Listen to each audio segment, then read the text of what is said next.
Good morning. Good morning from Mayowan too.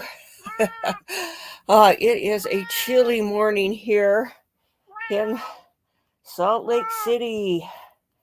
I had to scrape ice off the windshield to go get my morning Mountain Dew.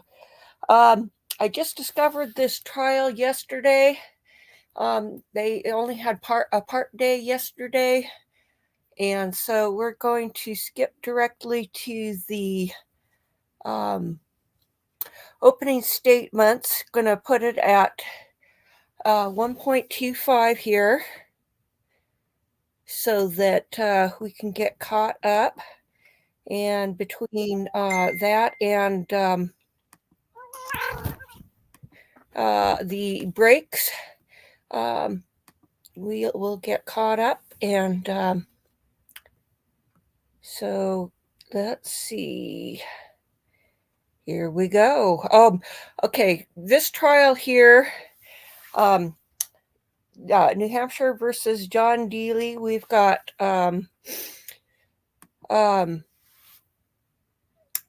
it involves a bar fight. The deceased, I think, as I understand it, there's three guys got fighting and out front of a bar, and the defendant pulled a gun and shot, I think it's 5 times. And there is video of it, and I understand that he was offered a plea deal and rejected it. This is, I believe, a second-degree murder case, and what little I saw of it yesterday of the opening statement, they said he was an idiot for passing up the plea deal. So, without further ado, let's get started here. Ladies and gentlemen of the jury, this is the matter of the state versus John Delee. I'm going to ask that we start with this oath for the jurors. Would you all please stand and raise your right hand and keep it raised during the oath? And Mr. Delee, would you please stand and face the jury and remain standing? Ladies and gentlemen of the jury, do you solemnly swear or affirm that you will carefully consider the evidence and the law presented to you in this case, and that you will deliver a fair and true verdict as to the charges against the defendant, so help you God? Thank you. Members of the jury may be seated. Please listen to reading of the 3 indictments. Our docket number is 23 CR 147.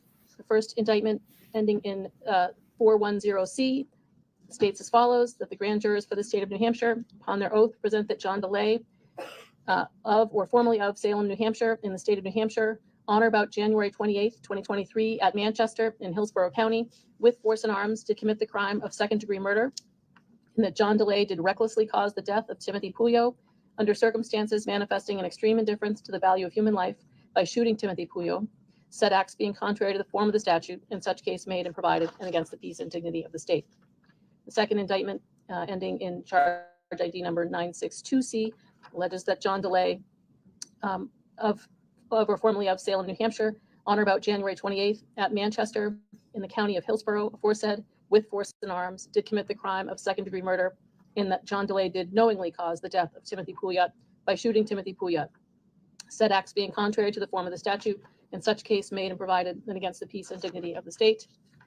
And the third indictment, which ends in charge ID number 411C, states as follows: that John Delee, or formerly of in the state of New Hampshire, on about January 28th, 2023, at Manchester in the county of Hillsborough, aforesaid, with force and arms, did commit the crime of reckless conduct, recklessly engage in conduct which placed or may have placed another in danger of serious bodily injury by means of a deadly weapon, by firing a pistol multiple times in proximity to occupied motor vehicles and or pedestrians, said acts being contrary to the form of the statute, in such case made and provided, and against the peace and dignity of the state. Ladies and gentlemen of the jury, the defendant, John Delee, has been arraigned on these charges and has pled not guilty, and of this he puts himself upon his country for trial, which country you issue, and you're to say by your verdicts if the defendant, John Delee, is guilty of the offenses whereof he stands charged, or not guilty. Hearken to the evidence. Okay.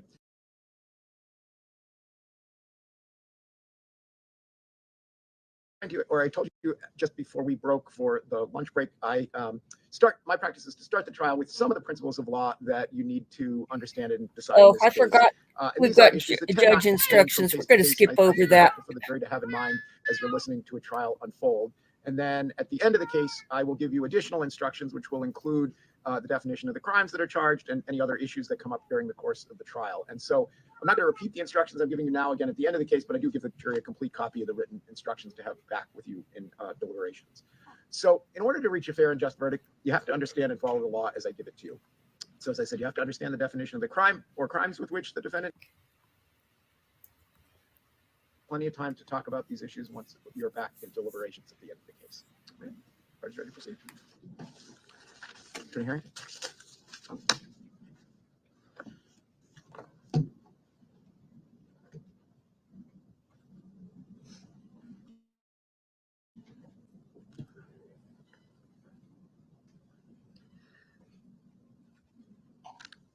The defendant, John Delee, was angry. He wanted a fight. He demanded a fight. And he wasn't leaving that night until he got it.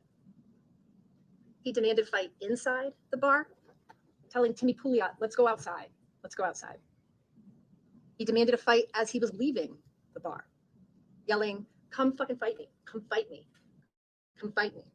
As the bouncers were kicking him out. He demanded a fight out on the street, yelling back at the bar for someone to come outside and fight him. He demanded a fight further up the street when Timothy Pouliot's friend came over to talk, and the defendant struck him in the face, not once, but twice. And he demanded a fight when he squared off with Timmy in the middle of Old Granite Street, surrounded by both of their friends. The defendant was angry at Timothy Pouliot, and angry at Timmy's friends.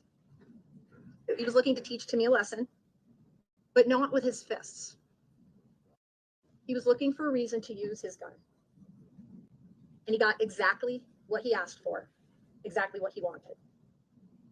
As the bars were letting out for the night in Manchester in the early morning hours of January 28th, 2023, as the streets were filling with people leaving to go home, the defendant, John Delee, in the middle of Old Granite Street, striking him twice in the front, once in the side, and 5 times in the back, gunning him down in a street full of people, then turning and walking away. And he did this not out of fear, not out of necessity, but out of anger. This case is about rage, not fear. This case is about retribution, not protection. This case is about murder, not self-defense. Now let's back up for a moment and talk about what led up to the murder of Timothy Pouliot. This all began at the Goat Bar and Grill in Manchester, and you will see this location on your view tomorrow. The road in front of the Goat is called Old Granite Street. And this is an overview of that area with the Goat marked in red. Old Granite Street is a short street in downtown Manchester, and it contains several bars, including the Goat. It's a place where people gather to go out on the weekend. And on the night of Friday, January 27th, 2023, the defendant went to the Goat with his friends, Matthew Soldano, and Gage. Now this is the Goat during, you've seen this on the screen, shows you where Old Granite Street is. That's the front of the building. That box shows you the main entrance where patrons come into the bar, get checked in, and then start proceeding in. There's a main bar entrance that you'll be hearing about, or main bar section. There's a dance floor in front of a shaded area, which is the stage that had live music. And there's a ramp area that you will hear people refer to that's right next to the dance floor. Those are the main areas that you'll be hearing about during the trial. There are also several, as you can see, smaller bars and seating areas throughout the Goat. Now, the interior of the Goat contains several surveillance cameras, and you'll be seeing footage from 3 different angles. In red, something called a pool table cam, which shows you the ramp and the dance floor area. In green, there's a camera called the main and sidebar 2, which shows you the main bar and the ramp. And in blue, the main bar window, which shows you the main bar and the exit going back out of the goat. Now on this surveillance video, you will see the defendant and his 2 friends, Gage Chandler and Matthew Soldano. And as you can see from these stills that were taken from the surveillance photo, the defendant was wearing a gray knit hat that night and a black North Face sweatshirt.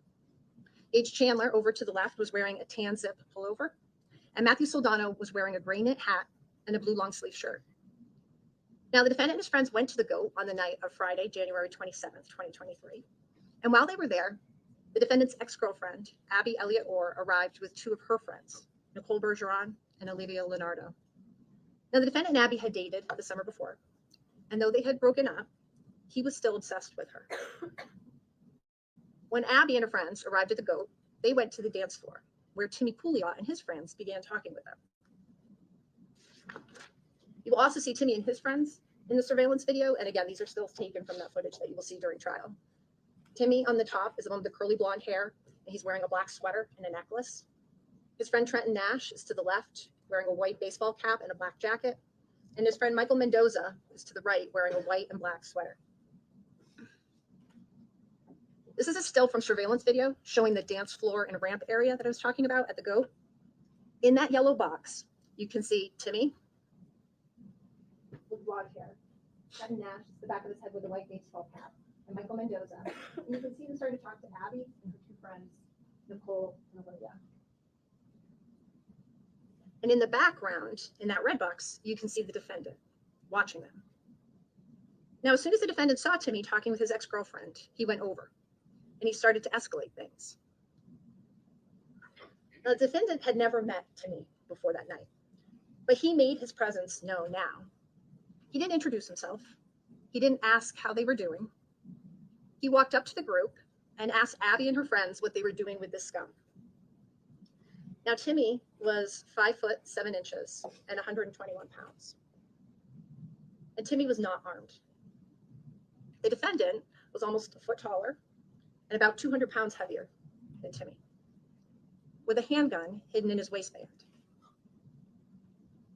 Now, Timmy laughed off the defendant's name calling at first, and then he told Abby and her friends to be safe and to enjoy their night. And he politely left the group. Timmy even spoke to the defendant and shook his hand before going on his way. After a little while, Abby and her friends left the defendant, still over there on the dance floor in that red box, and went up to the bar that you can see in the yellow box area. Timmy and Michael Mendoza were at the bar, and they thought they might still have a shot, so they offered to buy Nicole a drink. And with the defendant still down by the dance floor and safely out of earshot, they talked tough to Abby and her friends. They said that they wanted to fight the defendant. They said that they were pro fighters. And Timmy told the women that he thought he could take the defendant. 5'7", 121-pound Timothy Pouliot told Abby and her friends that he thought he could take the defendant. Now, as soon as Abby and her friends walked back over to where the defendant was, Abby told the defendant that Timmy and his friends had said they wanted to knock him out and that they were pro fighters. You will hear that when Abby told the defendant that Timmy had dared to say he could beat him up, the defendant didn't go to a bouncer for help. He didn't grab his friends and say, "It's time for us to leave." He didn't try to de-escalate the situation in any way because he wasn't scared. He wasn't in fear, but he was angry, really angry. He stared at Timmy, still sitting at the bar, now talking to an acquaintance named Ilya Baramovich. The defendant watched him. And then he confronted him, with the defendant's friend, Gage Chandler, watching behind him in that yellow box. The defendant towered over Timmy's back, and he repeatedly and aggressively challenged Timmy to go outside. Timmy kept saying no, he wouldn't go outside, but the defendant kept challenging him. And Isla will tell you that she knew the defendant was a threat, and you will see in the surveillance footage that she was so intimidated by the defendant's size and aggression that she left to get a bouncer for help. But before she could, the defendant escalated from words to physical violence. He shoved Timmy. He shoved him hard enough that Timmy slid to the left up against another person at the bar.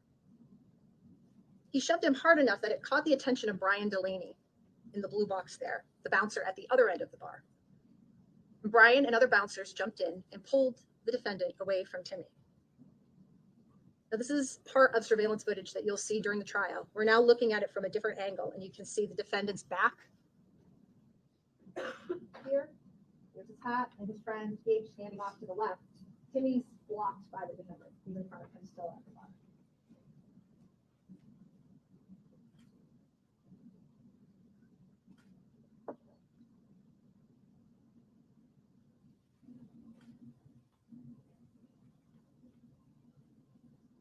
Now, after the defendant shoved Timmy there, he didn't ask those bouncers that came over for help.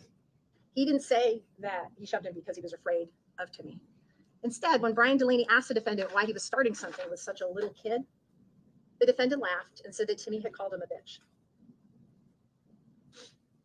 Then the defendant went back down to the ramp near the dance floor to stand with Abby and their friends. Now, Timmy's friends, Michael Mendoza and Trenton Nash, were standing in that same area, and you can see the top of their heads there in that yellow box. You will see that after the defendant assaulted Timmy at the bar, Timmy walked down the ramp and whispered something to Michael. Within seconds, Michael walked over to the defendant and took a swing at him. The defendant grabbed Michael and threw him to the ground, knocking them both into the bar in the process. Have you heard of Superbit? This weird new tool is quickly becoming the most popular stocking stuffer of 2020. Now, bouncers from the GOAT immediately jumped in to break up the fight, and along with Manchester police officer Eric Smith, they kicked out Michael Mendoza, and they kicked out the defendant, who was bleeding on the left side of his face from the altercation. During the trial, you will see and you'll be able to hear footage of the defendant being kicked out of the GOAT.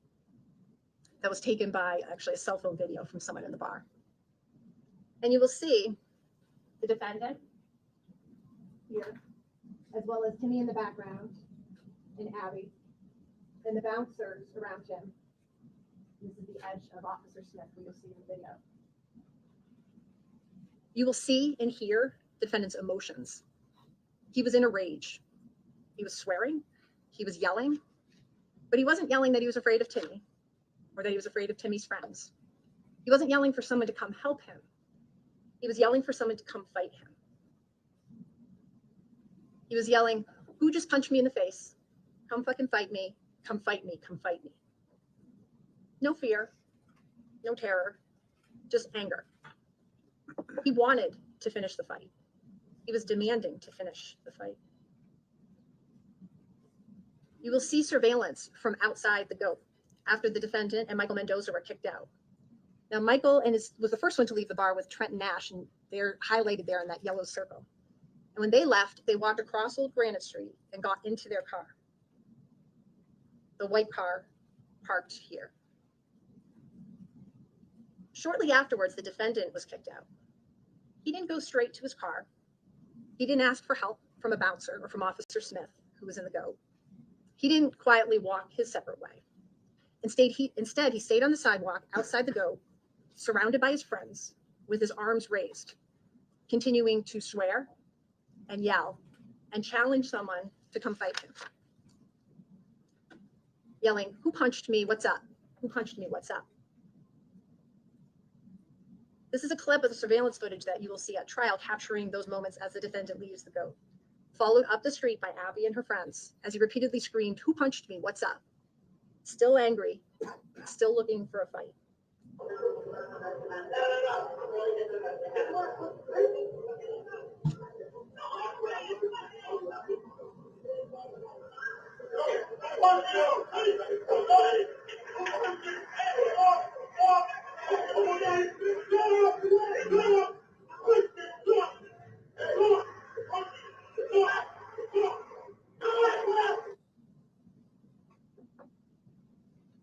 Now, Timmy also left the GOAT after the defendant and Michael were kicked out. He wasn't yelling or swearing. He didn't leave angry. He walked out calmly, and he turned left and started walking the opposite direction from the defendant and his friends down Old Granite Street. Now, at this point, Michael Mendoza and Trenton Nash were in their car. Timmy was walking away. This should have been the end of the confrontation. But the defendant wasn't done. he still wanted to fight. Now we're looking at a screenshot from surveillance video from the other direction. So we're looking back down towards the goat. Timmy's gone off the screen to this direction. The red box shows you the defendant who's standing there with with Matthew Soldano, with Gage Chandler, with Abby and her friends, all in that group. And Michael Mendoza and Trenton Nash are still in this car.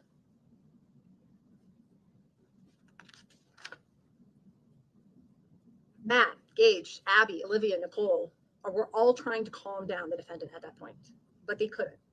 He kept getting more and more aggravated. And you will hear, as you could hear on that last surveillance video, how he continued to scream and yell at a street full of people leaving the bars, yelling derogatory words and insults. At this point, Trenton Nash got out of the car and walked across the street and started talking to the defendant and his group of friends. But the defendant didn't want a conversation. He wanted a fight. So he assaulted Trenton, striking him in the head, not once, but twice. You can see Trenton at the beginning of this clip of the video, right here, with the white hat, and he's smoking, and he's walking over towards the defendant and his friends.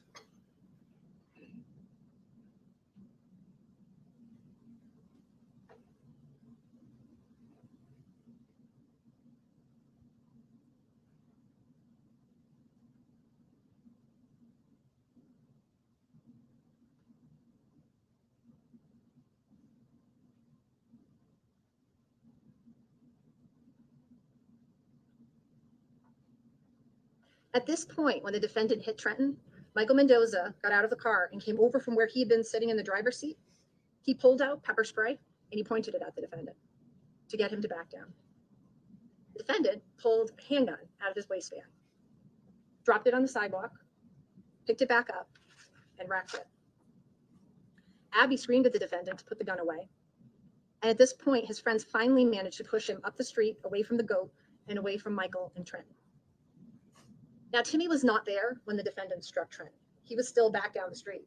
But you will see on video footage where he stopped and started looking back up towards the street, toward the confrontation that was being caused by the defendant, before eventually walking back up Old Granite Street. You will also be able to see in this footage the defendant's friend, Matt Soldano, clearly trying to calm the defendant down as they went up the street, trying to get him to listen and trying to get him to leave. Now, the defendant, Matt, and Gage, his friends, went up the sidewalk in the direction of that red arrow, past Soho Bistro, which was another bar marked in the orange, which was also letting out at that time. Patrons were leaving at the end of the night. Michael Mendoza and Trenton Nash walked up the street but turned to their left as marked by that blue path and went into the Bank of America parking lot, which was on the opposite side of the street. At this point, the defendant's path to his car, his transportation home, was clear. Right down that alley to the left-hand side of Soho, back to the Market Basket parking lot where his car was parked. Now, you may hear a claim that this alley didn't seem safe to the defendant and to his friends. Pay close attention to the video surveillance when you watch it at trial, and you will see that the defendant's friend, Matt, tried to get him to go this way. This was the path straight to their car. There was no one in their way. At this point, there was no one following them. Timmy was still down the street. Michael and Trenton were in the Bank of America parking lot on the other direction. That was the way home. But the defendant didn't want to go home because he wasn't done. He was still angry, and he wanted to finish the fight. He wanted to use his gun. You will see on this video how after starting to follow his friend's Matt's direction and walking towards his car, the defendant turned and came back towards Old Granite Street, ignoring Matt's attempts to stop him. And you will see that Matt yelled at him, he pushed on him, he pointed down that alley trying to get the defendant to disengage, but nothing worked. The defendant was angry and he didn't want to leave. He wanted to fight. So he went past Matt back onto Old Granite Street. This is the video from the defendant in the alley.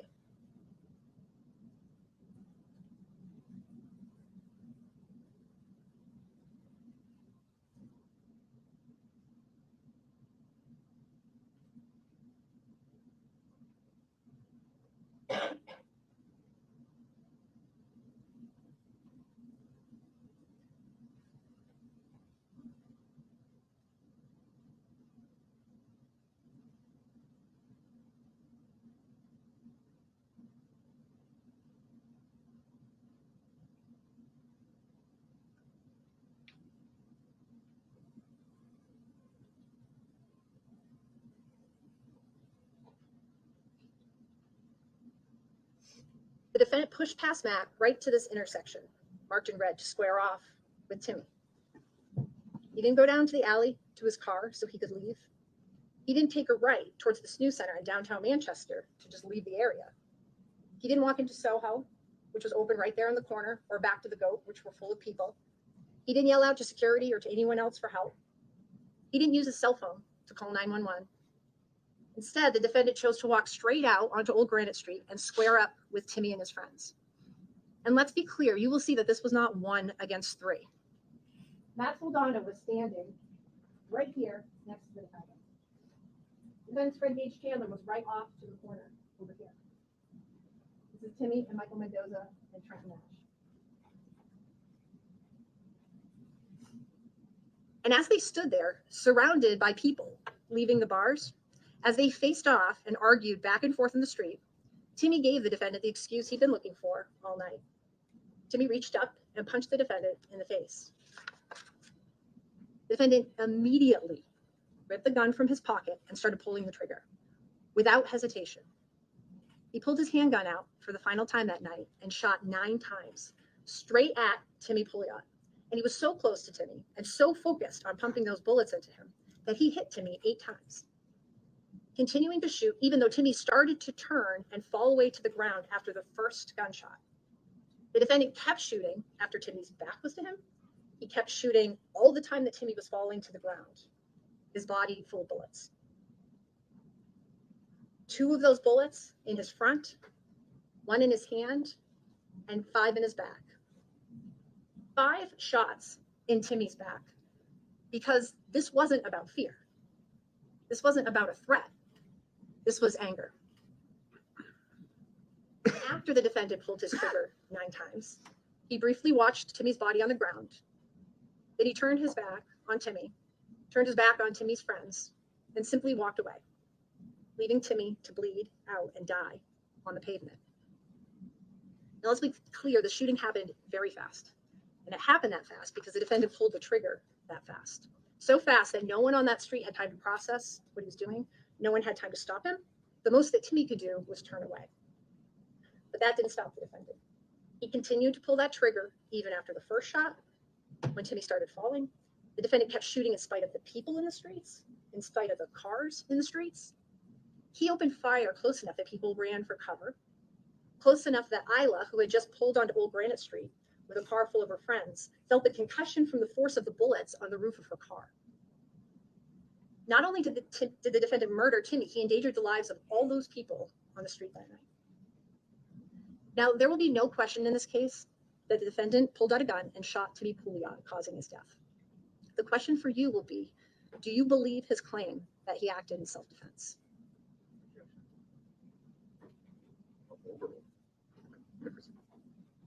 You will receive detailed instructions from the judge on self-defense at the end of this trial.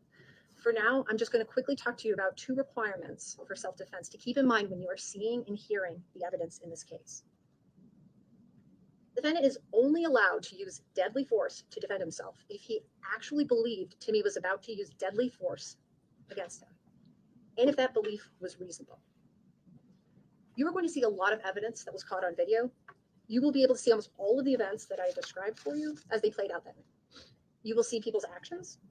You will see their reactions on their faces and in their body language. You will see people's emotions as the night played out. Watch the defendant. Watch his facial expressions. Watch his body language. Listen to his words and his tone of voice. You will see anger. You will see someone looking for a fight. You will see all the other options the defendant had that night other than shooting his gun. What you are not going to see at any time from the defendant is fear. You will not see fear of Timmy. You will not see fear of Timmy's friends. You will not see actual fear at any time throughout the night. And you will not see a reason for fear because there was none. The defendant's friends were next to him. Timmy and his friends were unarmed. Timmy was almost a foot shorter than the defendant and about 200 pounds lighter than the defendant. A punch from Timothy Pouliot to the defendant was not deadly force. Instead of fear, you will see that the defendant initiated and escalated at every stage of the night. He confronted Timmy when he was talking to Abby on the dance floor. He shoved Timmy when he was sitting at the bar with Isla. When the defendant was kicked out of the bar, he was yelling for someone to come fight him. He punched Trent Nash twice on the street. He was consistently the aggressor, and he had a safe way to leave the confrontation he had started, right down the alley that Matt Soldano was trying to get him to go down. But instead, he turned and he came back, still looking for a fight. The law doesn't allow a person to instigate and escalate and demand a fight and then claim self-defense when someone punches him. When the defendant was arrested by police just after he shot Timmy, he knew he was caught, he knew he was in trouble, and he tried to convince them that he acted in self-defense. And you will hear that he claimed things that the video footage will show you just are not true, like that it was 3 against 1, even though his friends were right there. But those self-serving statements can't erase his behavior up until this point, and they won't erase what you can see for yourself on the video. The other thing to keep in mind as you're hearing the evidence is that a person's not permitted to use excessive force in self-defense, only a reasonable amount of force. The defendant shot at Timothy Pouliot 9 times. 5 of those shots were in his back. And each of those shots was a choice by the defendant to pull the trigger. You will see that every shot after the first one was after Timmy was turning away and falling to the ground. That is not reasonable. That is not proportional. That is excessive by any definition. In a moment, defense counsel will have a chance to speak with you as I have. They may raise issues with you that are not discussed in the opening, but which will be addressed during trial. I ask you to keep an open mind and wait to hear all of the evidence, see all of the video footage before you make up your mind. The shooting in this case was captured on a bystander's cell phone. This is a still image of the last moments that Timothy Pouliot was alive. Right after he dared to square off with the defendant, dared to punch the defendant. Of all the options available to the defendant that night, he chose the most extreme reaction, he chose the most deadly, and he chose the most permanent.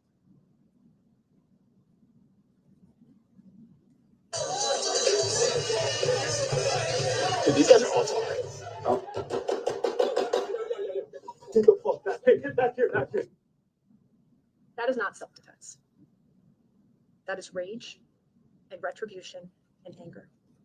And that is why at the close of this case, we will ask you to find the defendant guilty of endangering all the people in Old Granite Street that night and of murdering Timothy Pouliot.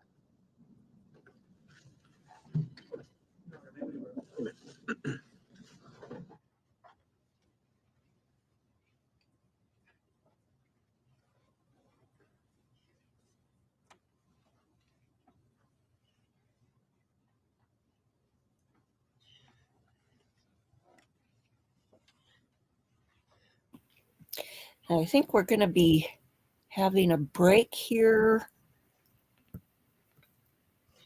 Let's see.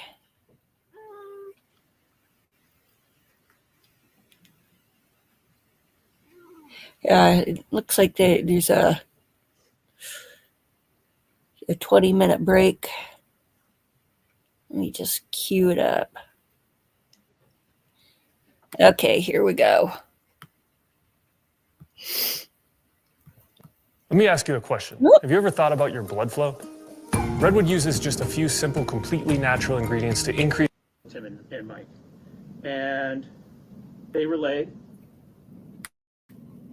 Tim says that he's going to beat up John or knock him out or something along those lines. Michael Mendoza also says he's going to knock John out. They talk about the fact that Timothy is a professional fighter, and they talk about it to Abby, Nicole, and Olivia. They're not just having a little conversation in private talking about this. They are conveying that information to the same girls that they had just been talking to earlier. We're going to knock this guy out by the end of the night. I'm a professional fighter. And so, of course, the girls go warn John. Why shouldn't they warn him? These guys are out to knock you out. They're out for you. And John goes up to the bar, and we don't have a recording of what was said, but we have the recording of the interaction. And sure, John pushes him. But it's broken up, and John walks away, and that is the end of it, as far as he knows.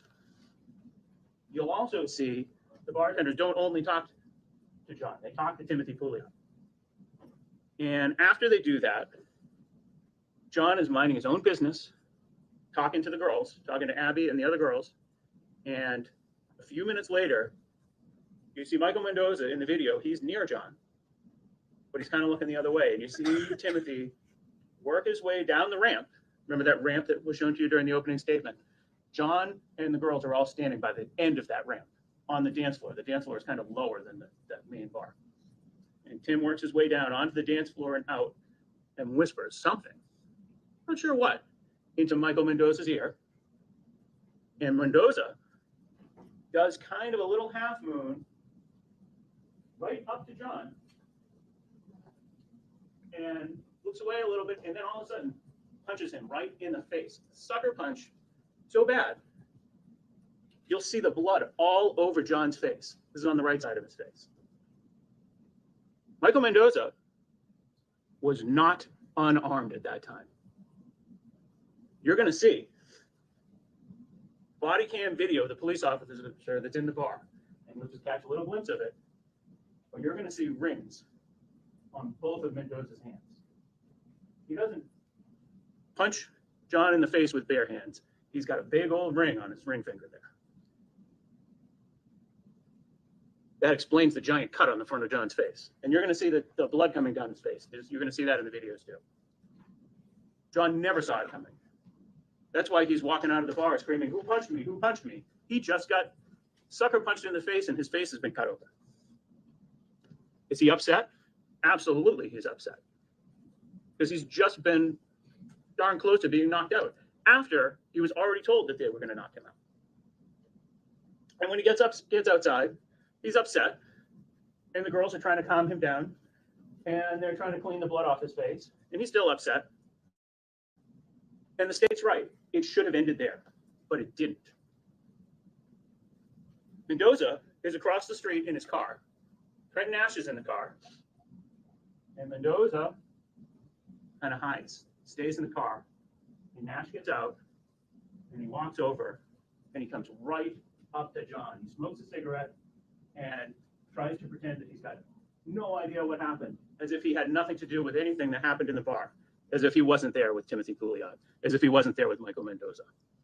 And he comes right up to him, and he gets in his face, and even though John Delee, who's just been punched in the face, tells him to get out of here, even though Abigail Elliott Orr tells him to get out of here, he doesn't.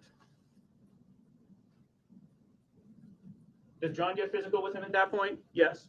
Should he have? Probably not. But he's not on trial for his interaction with Trenton Nash at that point, who, by the way, is just continuing the attack from inside the bar. At that point, Michael Mendoza says, "You know, I ought to get involved in this." Now's when he comes out of the car, gets up, stands on the snowbank, and holds up a can of pepper spray right into John's face. Right there on the sidewalk. That's when John pulls out the gun. When he is under attack, he pulls out the gun, he drops it, and he picks it back up, and he warns Michael Mendoza away. And it works. Michael Mendoza backs up and backs away, and John turns around, and John and Soldano and Gage Chandler, the three of them start walking up the street, walking away. That's not good enough for Nash and Mendoza. They follow him up the street. And I just want to back up a little bit. Remember when you were told that Tim walks out of the bar nice and calm, he's not screaming and yelling, and he walks out of the bar and he goes left. You'll see what he does on the video. He walks out of the bar and he looks to the right, and that's where Nash and Delee are just about engaging. And he takes a look, and he walks down to the end of the street, and he acts as a lookout. He's watching the end of that street, and he's watching that interaction, and he's deciding when and if he needs to get engaged. So when Nash is confronting Delee, you've got Mendoza in the car across the street watching from one angle, and you got Timothy Pouliot down at the end of the street watching from the other angle. They are in attack mode, and they will not leave John Delee to go home that night. They follow him up the street. As Mendoza and Nash are following John and his friends up the street, they're yelling back as loud as they can to Timothy Pouliot He's got a gun. He's got a gun. Mendoza is actively telling Pouliot he's got a gun. What does Pouliot do? He goes right after John, right up the street. Abigail Elliott Orr confronts him. She grabs him. She tries to stop him. She says, "Don't do it." And what does Timothy Pouliot do? He challenges her to punch him in the face. She declines to do so, and he goes on, gets away from her, and he goes on to confront John Delee, a man that he knows has a gun. And he follows him up. Now, John at that point is facing a long, dark alley to get back to his car. Matthew Soldano is standing at the end of the street, but Nash and Mendoza are standing on the opposite sidewalk, yelling and screaming at him, harassing him. And Timothy Pouliot walks up and leads the charge. You'll see on the video, as soon as Timothy walks past Mendoza and Nash to confront John Delee, Nash and Mendoza themselves begin following Timothy. It's a setup. John Delee is supposed to walk down the dark alley with these people following him? Is that a reasonable place to go? So, unarmed. Right now, we know at the very least that John Delee has been punched in the face with rings. We know that Mendoza has rings on. We know that Mendoza has pepper spray. And the three of them are confronting him. And rather than walk all the way down that dark alley, he turns around to confront the threat that's facing him. And so he does. And you'll notice, you'll see in that video, you see the three people surrounding him. You see Pouliot standing directly, almost face to face with John Delee. And you'll see to the right, to John's right, you'll see Mike Mendoza. And to the right of Mike Mendoza, you'll see Trenton Nash. Interesting little detail that the state leaves out at that point. When you see the video of Trenton Nash following Timothy Pouliot to go attack John, he's wearing his coat. He's got a long sleeve black coat on. Michael Mendoza's already in his t-shirt. This is a cold January day in Manchester, New Hampshire. And Michael Mendoza's out there in a t-shirt. Why? Because he's about to get in a fight. Nash has had his coat on. The funny thing about the Soho footage is part of it looks to the right and part of it looks to the left. So the right looks down the alley and the left looks down O'Grana Street. And the shooting happens right in the middle. And the only footage we have of the shooting itself is that cell phone video. But between the time that Nash crosses into that blind spot, we'll call it, and the time that cell phone video starts, his coat is gone. Why is his coat off in January in New Hampshire on a cold winter night if he is not part of this fight? So he's got his coat off, right? And that's not the only thing he does. The state says it's not 3-on-1. John's got all his friends there. Well, first of all, Gage Chandler, you don't see him in that video because he is up on the sidewalk on the other side of a snowbank and on another side of the rail in front of the Soho Bistro.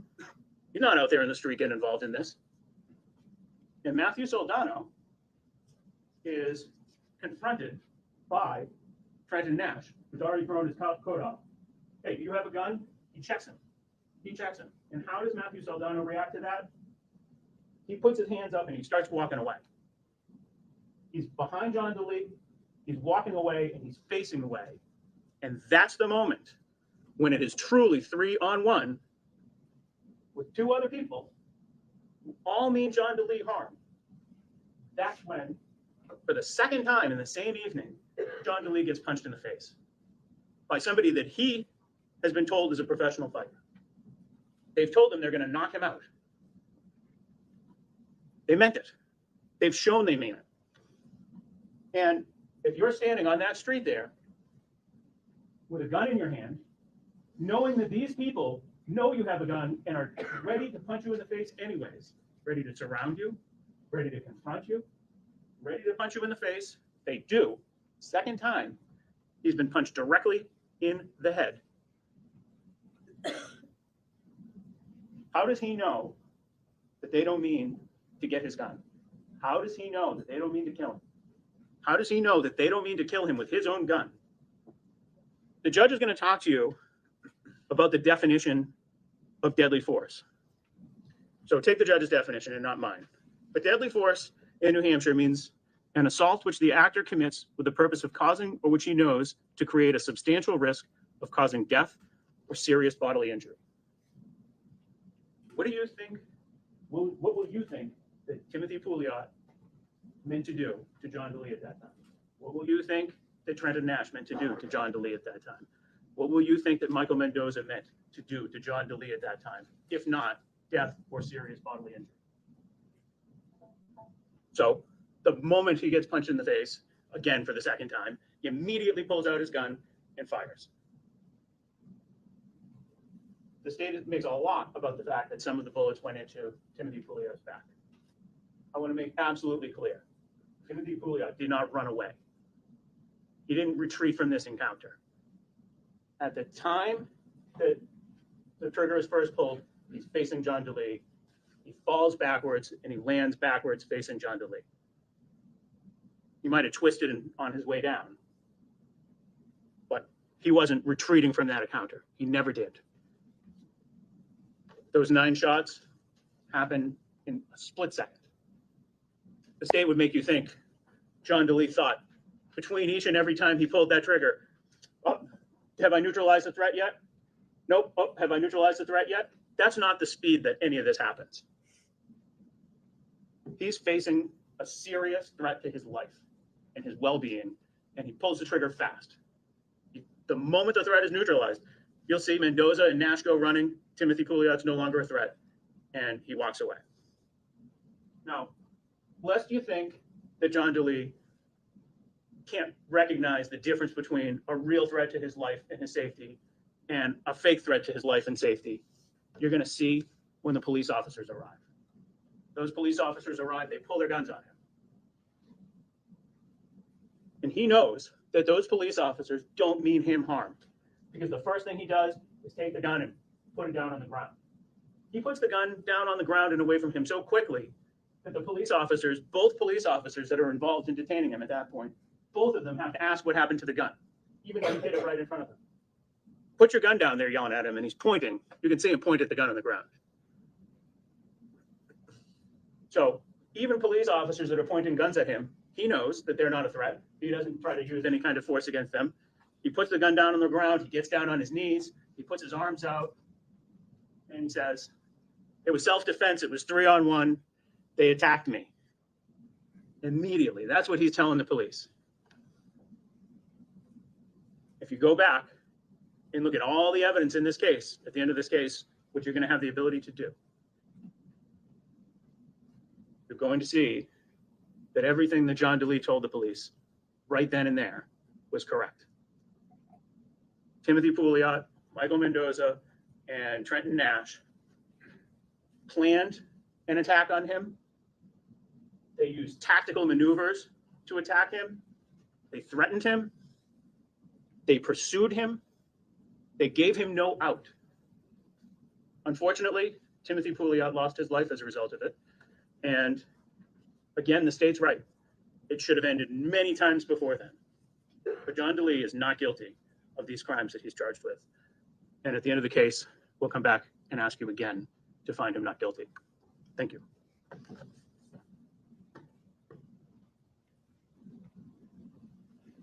You ready to call? Can I just move the podium?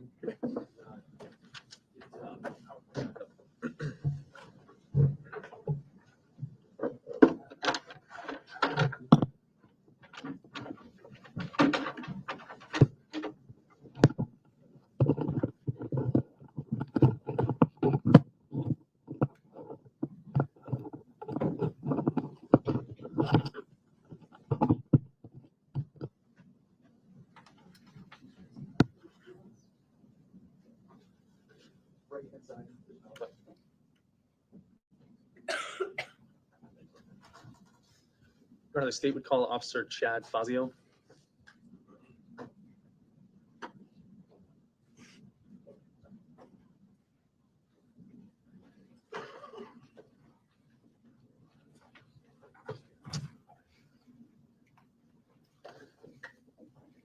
Before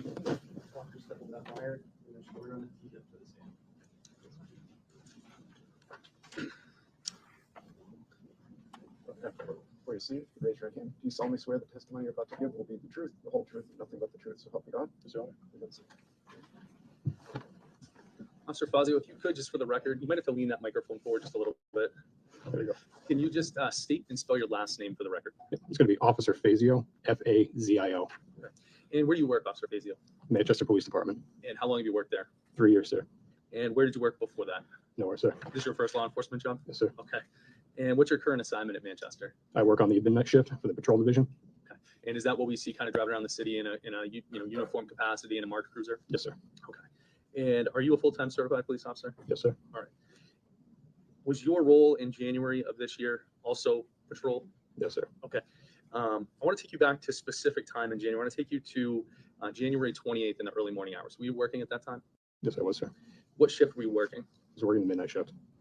And what was your area of responsibility that night? Do you have sectors, patrols, or how does that work? Yeah, so we have different sectors. That night I was 1-6. It's kind of just like an extra car. It's a floating unit where we have the liberty to kind of go anywhere in the city. And at about 12:47 a.m. that morning, were you dispatched to a call? Yes, sir. What type of call were you dispatched to? It was a gunshot heard call. And where was that? It was at a 50 Old Granite Street. Okay. And did you witness the shooting? No, sir. Did you witness any of the events that happened before the shooting? No, I did not, sir.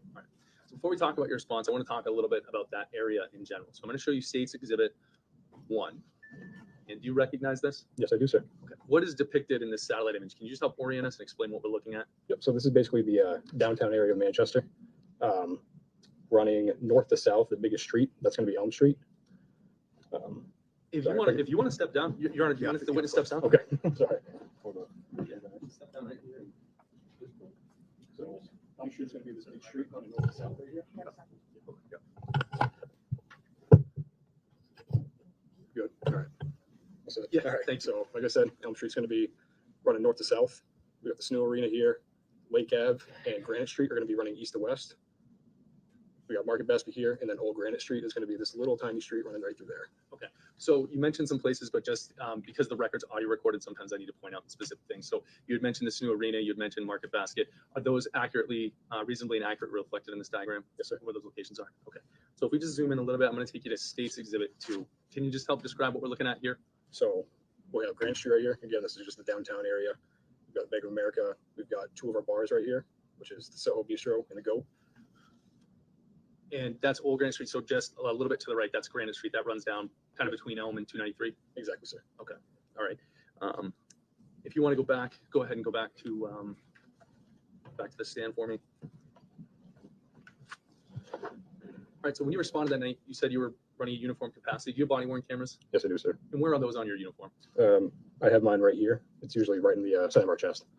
And so it's looking forward. Yes, sir. And how does it work?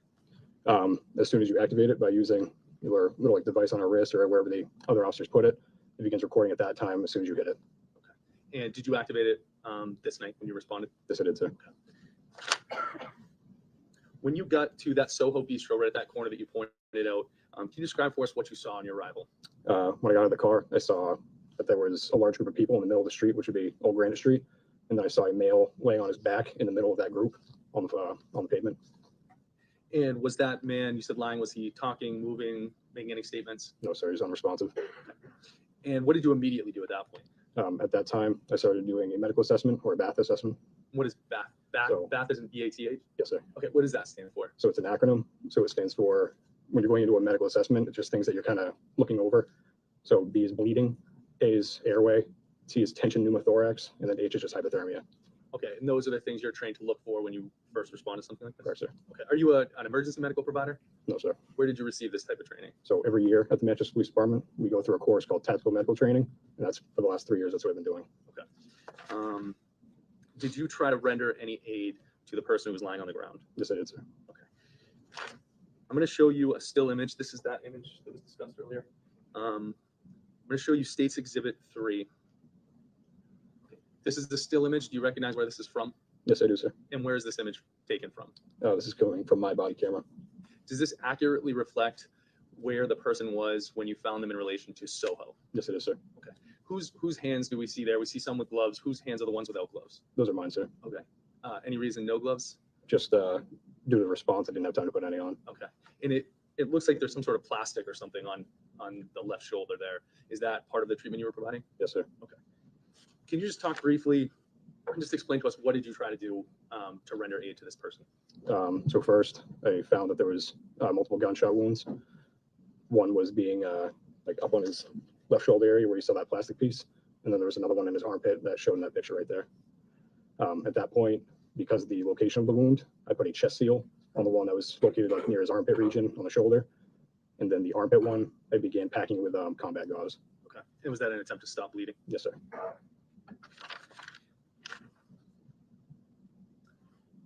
Did you perform or did anyone that was there perform CPR?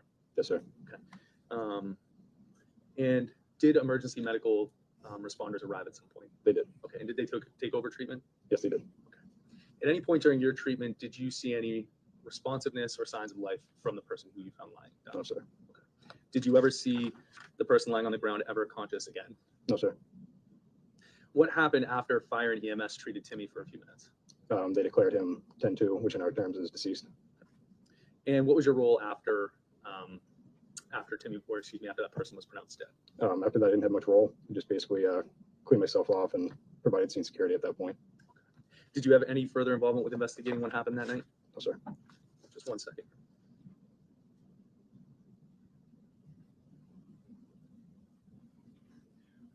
When you were doing your assessment of this person lying on the ground, did you see any weapons, knives, guns, bats, anything at all on that person? I did not, sir. I have no further questions for defense. Okay. Thanks, sir. Step down.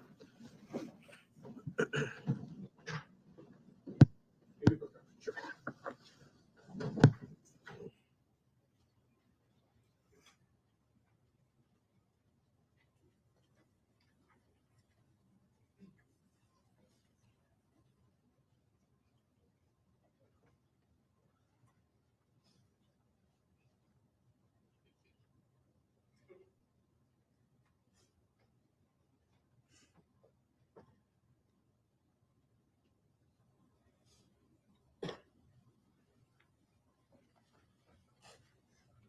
Call your next witness. In the state call Jill Terrio.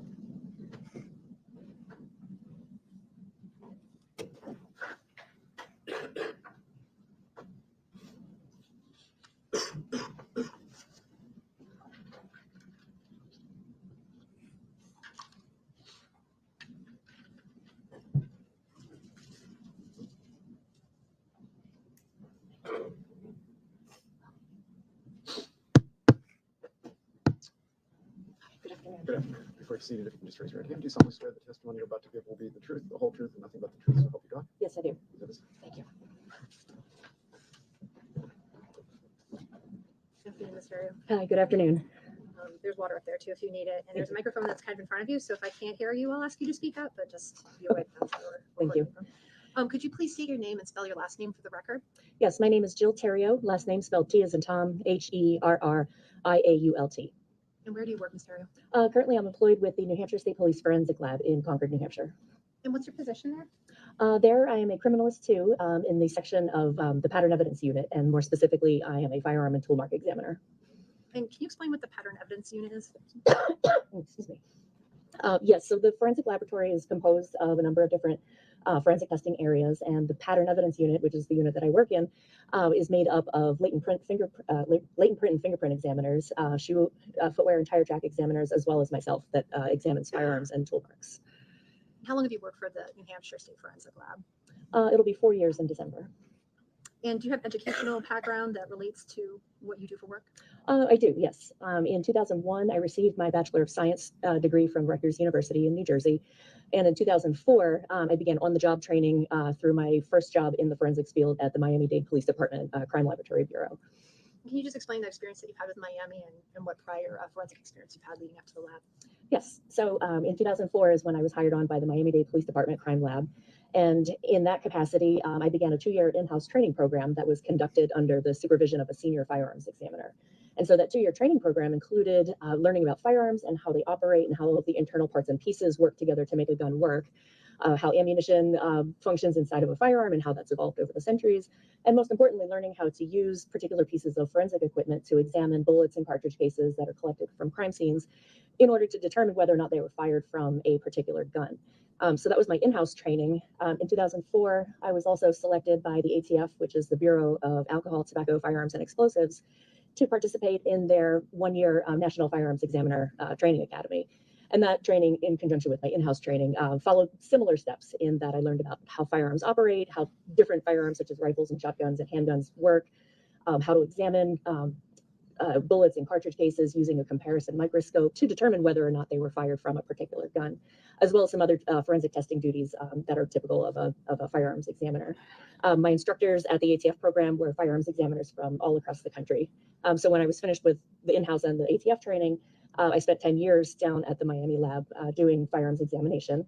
And then in 2014 is when I moved a little further north. I was employed by the state of Connecticut Forensic Laboratory. And there I was the supervisor of the firearm and toolmark unit.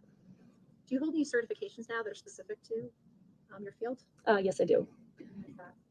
Through the professional organization that I belong to, which is called the Association of Firearm and Toolmark Examiners, they offer a certification program that a person or an examiner is eligible to sit for once they've attained 5 years, so 2 years of training and 3 years of doing casework. So when I was eligible to sit for that, I sat for the written test, and then upon successful completion of that, I was able to take a practical exercise where I received actual bullets and cartridge cases to determine what possible gun they were fired from. And then once I was completed that, I have to maintain a certain number of continuing education credits, and those are attained by attending training conferences, giving presentations at those conferences, teaching opportunities, and things like that. And that's in a 5-year cycle, and I've held that certification since 2009. So about how many firearms examinations would you say you conducted in your career? Oh gosh, going back to 2004, it would probably be in the thousands, I would say, between Miami, Connecticut, and up here in New Hampshire. Have you testified in court before regarding firearm examinations? Yes, I have. About how many times? On the state and federal and county levels in Florida, Connecticut, and New Hampshire, it's been just over 100 times. Have you previously been qualified as an expert in the area of firearms examinations? Excuse me. Yes, I have. And again, feel free to. You have water there? Yes, I do. Okay. Thank you. We're all doing it. So, Your Honor, I would ask at this time that the court recognize Ms. Terry would be qualified as an expert under Rule 702 in the area of firearms. She may offer her opinions. So I just want to take a moment now when you discuss some of the terminology that you use in your work. Do you have a model that helps you explain the process that you use when you're examining? Yes, I do. What is this a model of? This is a plastic model of a live round of ammunition and its component parts. It's all plastic. There's no live anything associated with it. Would you mind taking that out and just showing that to us?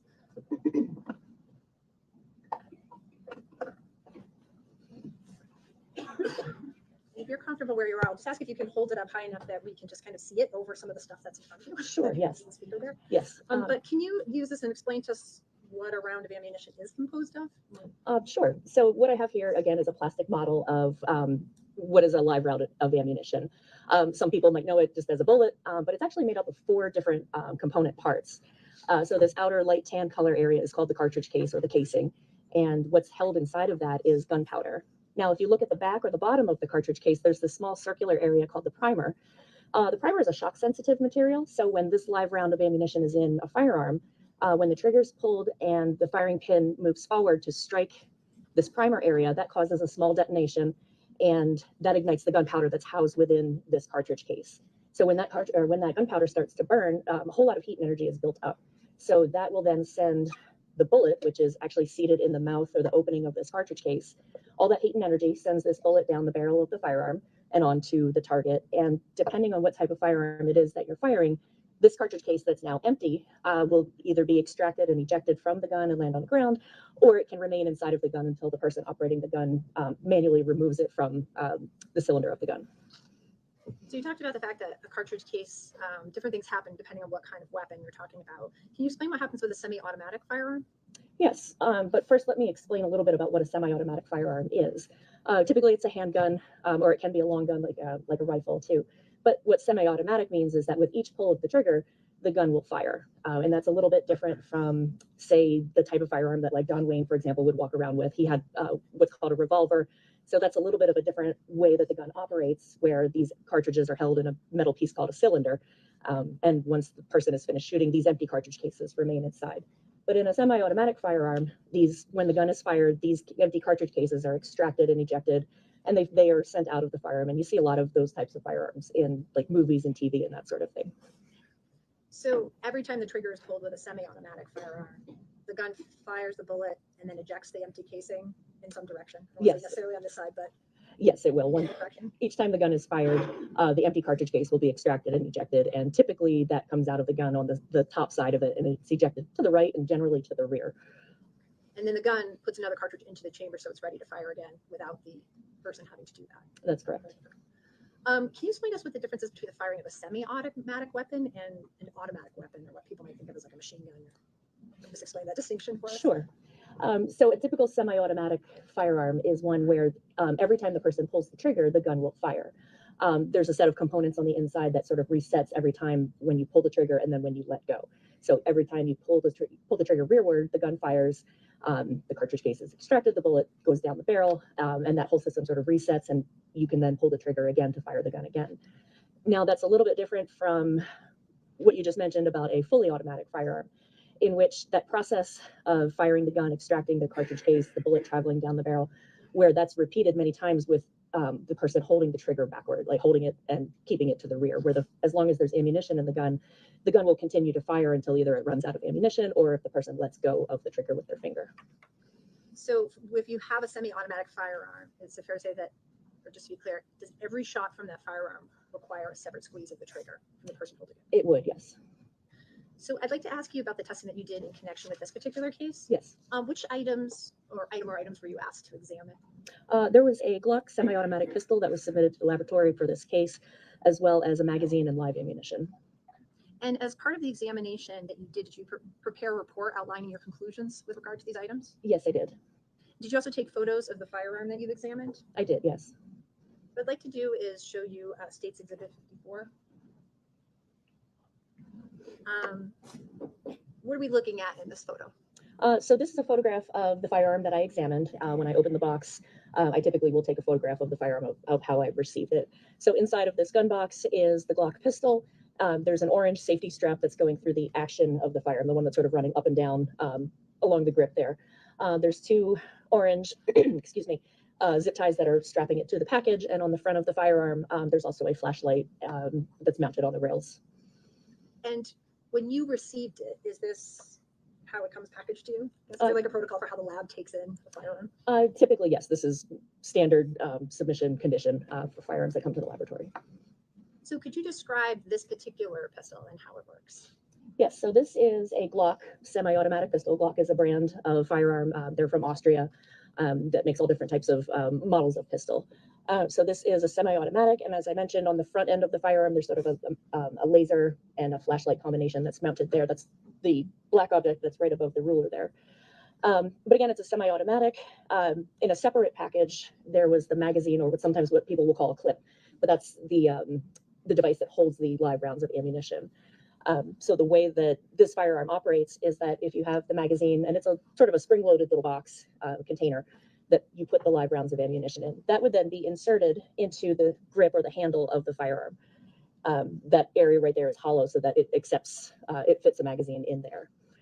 So to fire this weapon, once you have put the magazine in the grip or the handle of the firearm, the top portion of the firearm called the slide, which is, it has kind of ridges on the left side of it right here, you would have to pull that backwards.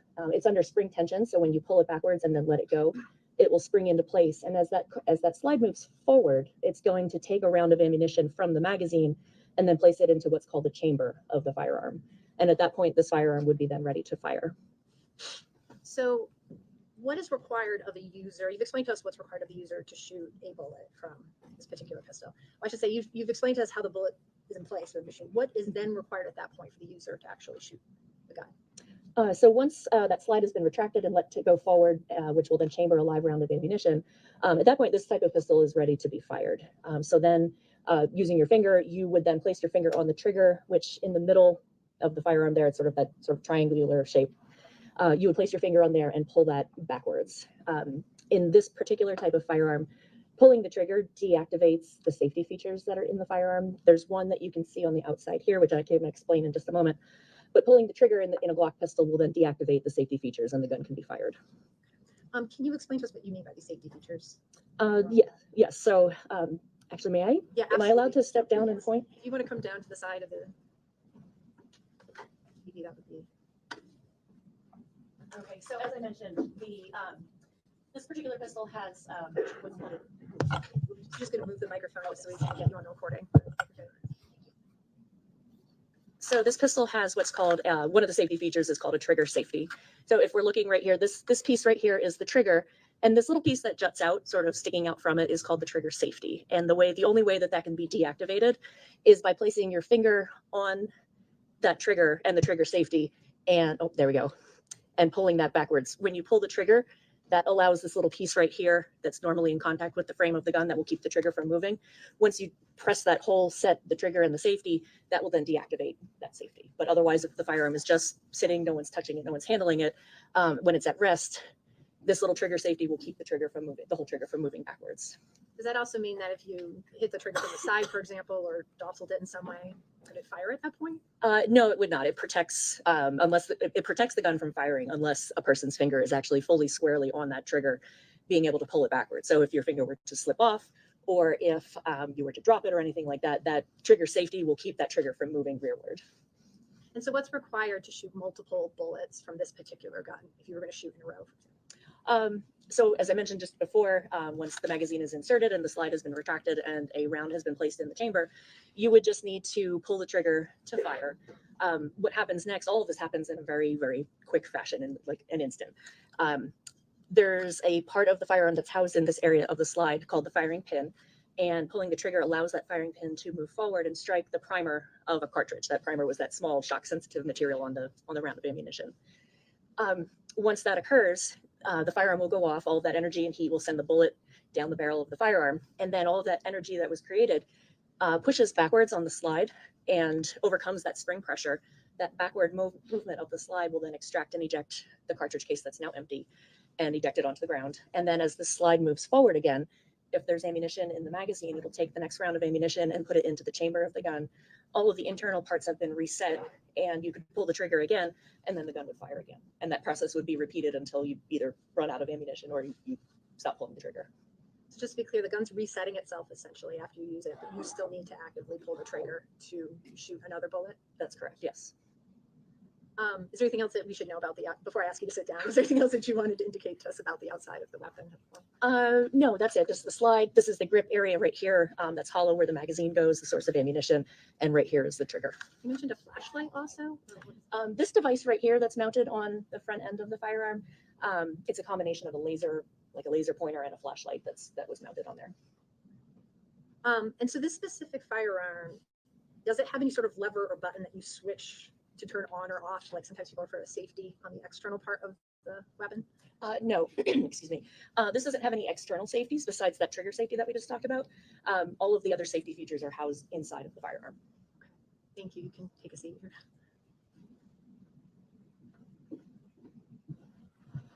So what sort of examination did you perform with regard to this particular weapon in the magazine? So this firearm underwent what I would call an operability or a function test.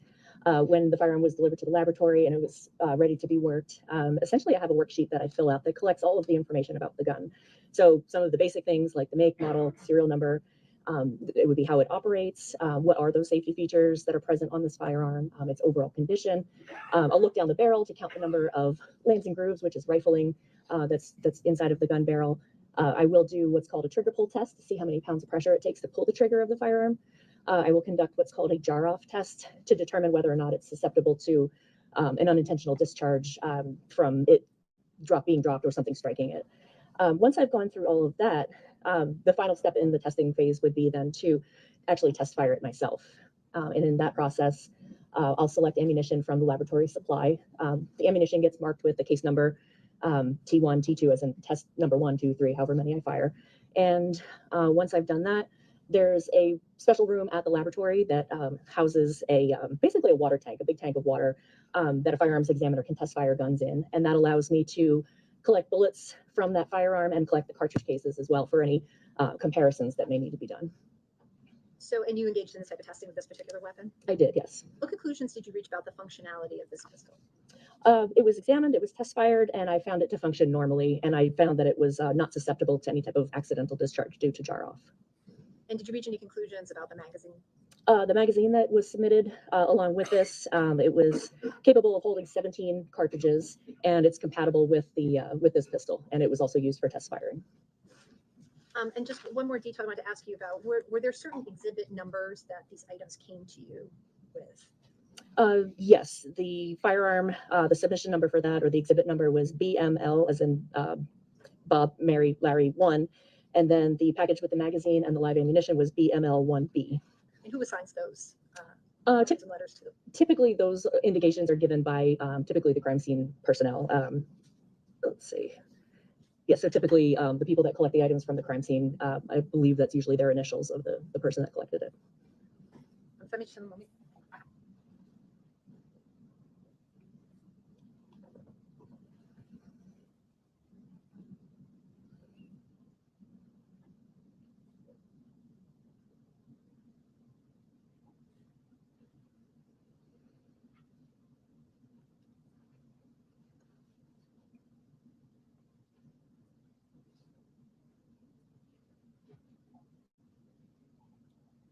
Just one more question, Sarah. So just to be clear, when you squeeze the trigger of this gun, how quickly does it go off? Usually, well, there's a little bit of movement when you pull the trigger backwards, but pretty much as soon as you pull it backwards, you'll feel tension in there. And once that tension is sort of overcome by you pulling the trigger rearward, that allows the firing pin to move forward, and it's probably within a second or so of you pulling the trigger backwards. I have no further questions at this time, but the defense counsel may have some questions for you. Yes, please.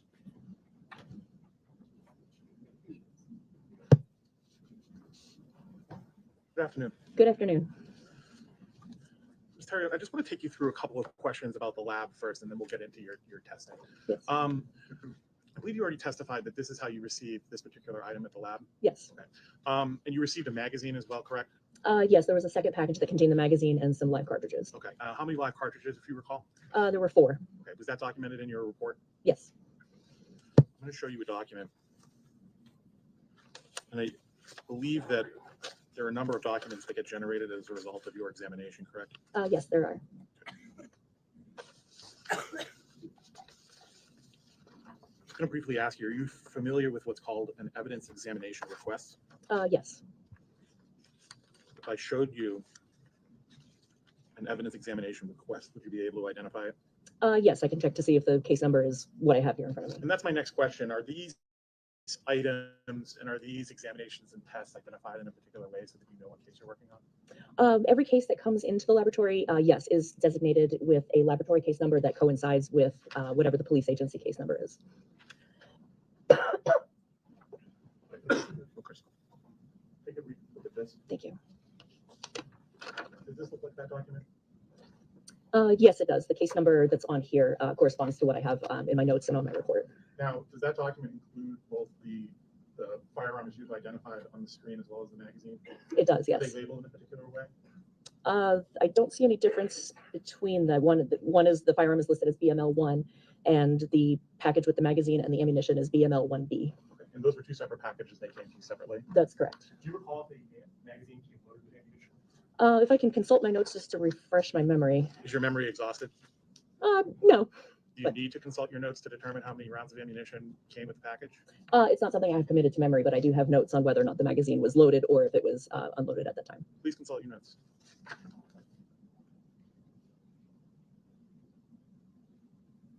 Yes, in this particular instance, the magazine was loaded and the 4 live rounds were inside the magazine when I received it. And you previously testified that you tested that magazine for function, correct? Correct. The magazine functioned correctly, yes? Yes, it did. And when you use that ammunition to test the function of the firearm, it's fair to say that you used ammunition from the lab and not ammunition that was collected as evidence, correct? Correct. I use laboratory ammunition unless I absolutely need to use the evidence ammunition. Okay, and so you unloaded the ammunition that came in that magazine and then tested that magazine, correct? Right. And then you would have preserved that ammunition as part of the evidence packet, correct?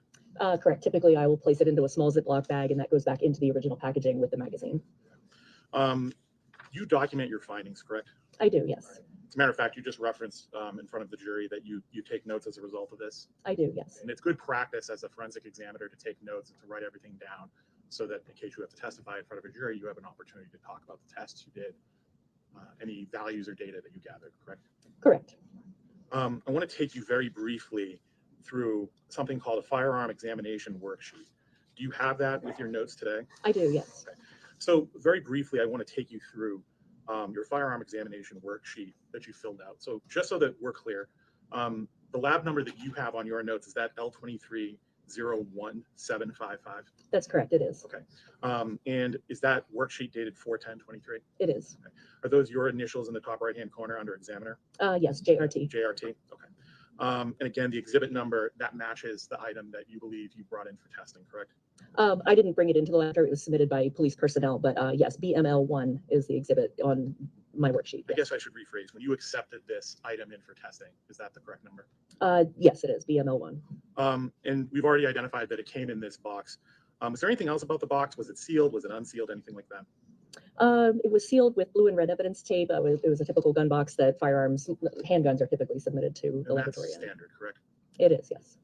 And again, based upon your data and your observations, this is a Glock model handgun, correct? Glock is the make, yes. The specific model for this gun is the Model 17. And Glock makes a number of models, and you identified this as a Glock Model 17, correct? I did. Okay, and that's a caliber 9mm, correct? Correct. Okay. Now, the firearm has a serial number, correct? It does. You documented that? I did. And that serial number is AFXE105. That's right. Now, not all firearms have serial numbers, correct? But this one did. Most that are imported or created or manufactured in the United States do require to have a serial number on the frame of the firearm, and this one did have a serial number on the frame. So when a manufacturer creates a frame, right, when they create a firearm that functions, they have to submit certain documentation to the federal government, and that includes the serial number, correct? What sort of paperwork the manufacturers deal with and how their information is submitted to the federal government is out of my area of expertise. I'm not aware of any of that type of information. The serial number, is that help in tracing firearms? I believe it does, yes. Have you ever done a firearm trace? No, I've not. Have you ever seen a firearm trace? No, I've not. Now, you listed off a number of coursework, classes, certifications that you've taken as a firearm examiner as part of your career in education. Does any of that education deal specifically with Glock firearms? One of the courses that I've taken a number of years ago was an armorer's course that was put on by Glock individual or folks that work for Glock. Okay, and have you taken any recent courses that deal with Glock firearms or Glock firearm manufacturing? No, I've not. I could believe the class that I took was probably in 2006, if I remember correctly.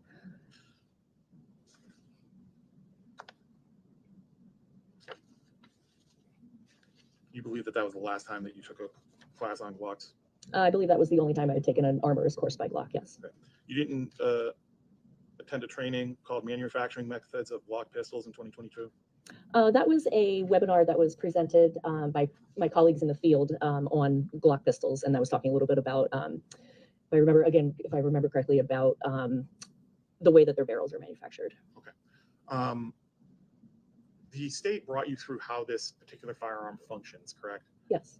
You talk a lot about the trigger safety, which is and you identified that on the image, and you stated that there are no other buttons or levers or anything else that could be called a safety on this particular firearm, correct? None on the external surfaces of it. There are two other safety features that are housed inside of the firearm that are not visible from the outside. And that's the firing pin block and the drop safety, correct? That's correct, yes. The drop safety is sometimes called a trigger bar safety, correct? I don't recall off the top of my head. I just know it as what Glock refers to it as the drop safety. Okay.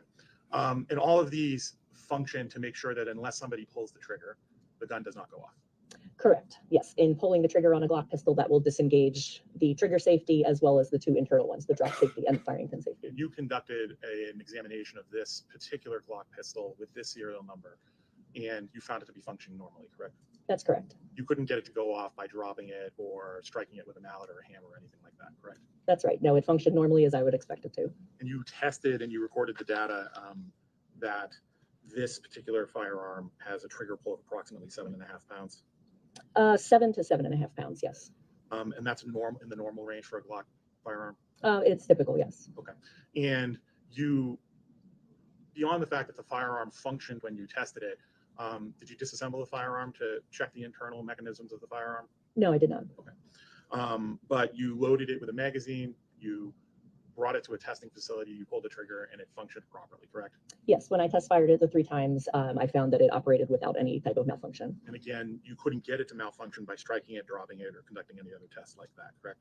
Right, during that jar off testing that I mentioned, where I use basically a 3-pound rubber mallet to strike the firearm in a number of places to see if that action can cause the firing pin to move forward, I found that it didn't fire whenever it was struck, so it passed that jar off test.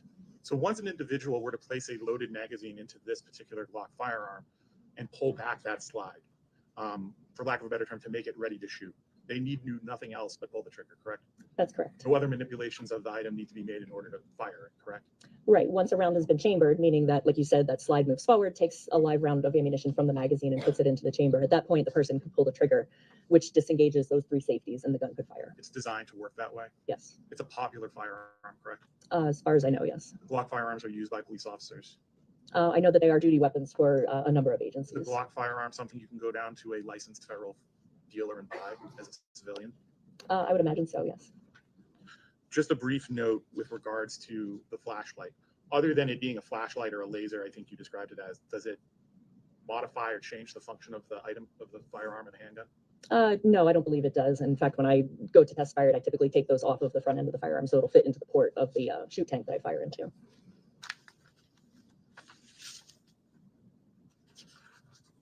Now, you described for the state at length the difference between a semi-automatic firearm, a revolver, potentially a rifle, or a long gun, a handgun. Are there handguns that operate in different ways than a Glock handgun? If you're talking about, do you mean like the type of operating system that each uses, for example? I'll use language I think you're probably familiar with. The Glock firearm is considered a striker-fired firearm, correct? That's correct. There's no external hammer on a Glock firearm, correct? That's right. So there's no hammer that a person could potentially pull back with their thumb or anything like that. Right. The firing pin or the striker is housed inside of the slide. Now, there are in fact semi-automatic firearms that do have a hammer that can either be pulled back or operated by pulling a trigger, correct? That's right. Yes, there are. Okay. And those would have heavier or lighter trigger pulls based upon the design of those firearms, correct?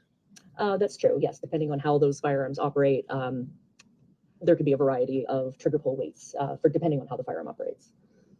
And you would agree then that there are other handguns, there are other pistols that operate similarly to a Glock, but have different features, such as a hammer or an external safety or thing of that nature, correct?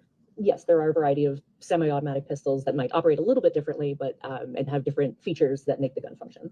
As the state had you testify to on direct, this firearm, you pull the trigger, it operates itself, correct? And it reloads for the next shot. It does, as long as there's ammunition in the magazine. And that's semi-automatic. That's the definition of semi-automatic. Correct, that each pull of the trigger will fire the gun. And you were particular about this, which is that the weapon will operate either until it runs out of ammunition or the person stops, correct?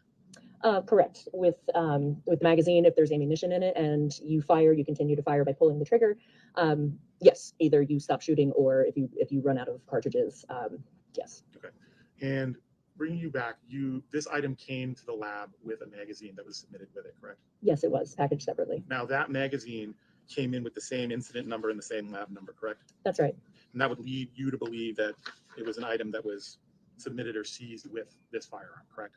I wasn't there to collect it. I don't go to scenes or anything like that, but the fact that it's the same case number, the submission numbers are similar in that one item is BML1 and then the package with the ammunition is BML1B. And do you recall, or can you describe for us, were there any markings on that magazine?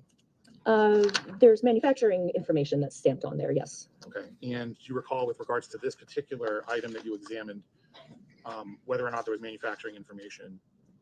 On the magazine, there was the make Glock as well as the Glock logo, what caliber it was, and then a series of numbers that I'm not quite sure what they were, but I noted that they were on the magazine. And it's fair to say that the magazine being marked Glock and this being a Glock firearm, that they're manufactured by the same company? I don't know if the magazines are also made in Austria. I don't know the background of where the particular magazines are, but they're marked for Glock, and the magazine that I received was compatible with this Glock pistol. Okay. Do you recall what the magazine capacity was of this particular magazine? I do. It was marked 17. Okay. And you recall that there were 4 live 9mm cartridges in that magazine when it was submitted to you? That's correct. Okay. And you said the capacity is 17. Yes.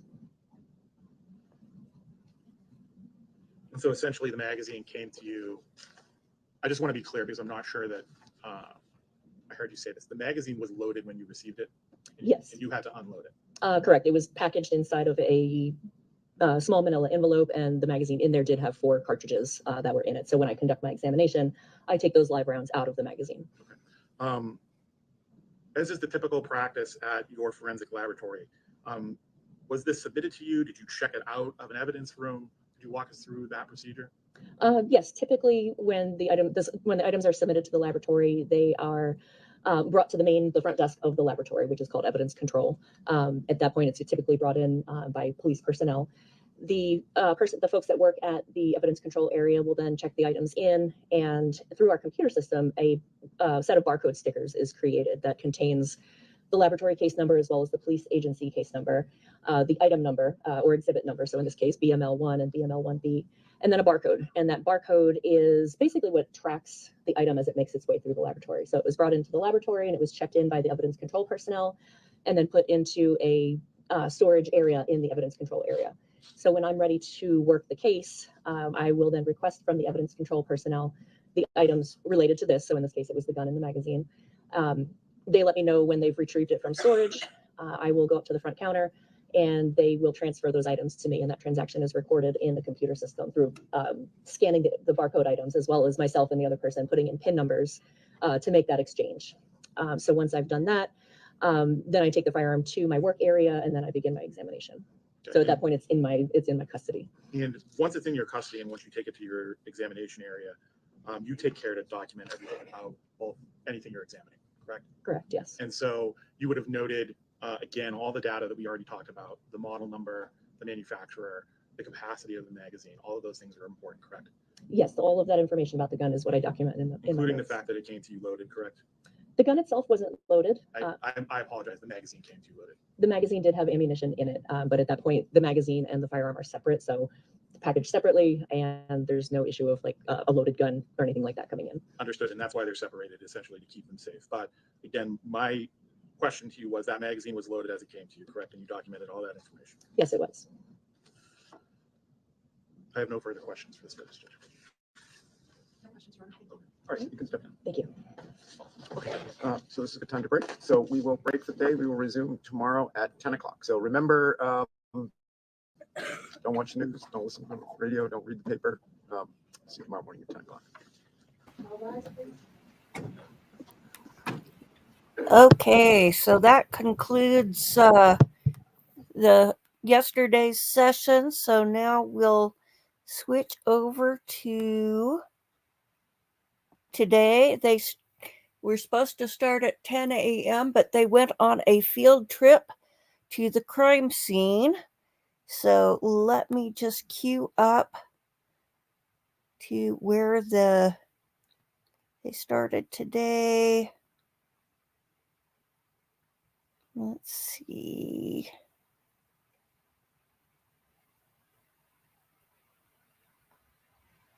It's kind of hard to tell because they've got a big monitor which obscures the view of the judge here. So I think this looks like people are standing. So let's go over here. And we just returned from the view. One of the jurors approached me and indicated she had been in the GOAT previously, I guess as a customer. I didn't ask any questions. I told her just to hold that comment and I would address it. Well, I didn't tell her I'd address it with you, but that was my plan. So I don't know what, if anything, you want me to do about that. I don't necessarily have any inherent concern with somebody seeing something. If we had an accident on 93 that we're here litigating, we wouldn't exclude anyone that's been on 93. If defense wants something, maybe just a generic question that she agrees not to consider anything in reaching her determination of the facts of the law. But beyond that, I have no inherent concern about that. I was going to say maybe just an instruction that she consider whatever she saw during the view and not consider knowledge that she has to that is independent of that. Now it's a little bit. Yeah, that's going to be hard to do because she's going to watch the video from inside the bar. And I mean, she's in a slightly better position than other jurors to know the layout. I'm not sure that makes a big difference. Okay. Okay. So I guess what I'll do is I'll say generically to the jury that, you know, some of you may have, you know, gone to the GOAT in the past, you know, because jurors are drawn from the community. We anticipate they might have some experience with the locations, and there's nothing wrong with that. And leave it at that. Okay.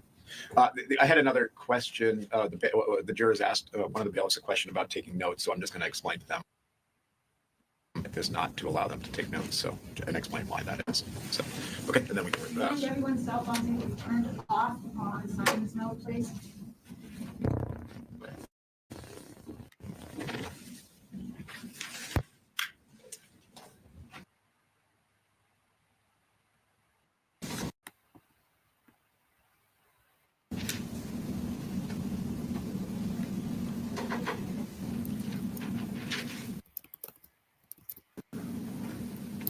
All rise for the jury.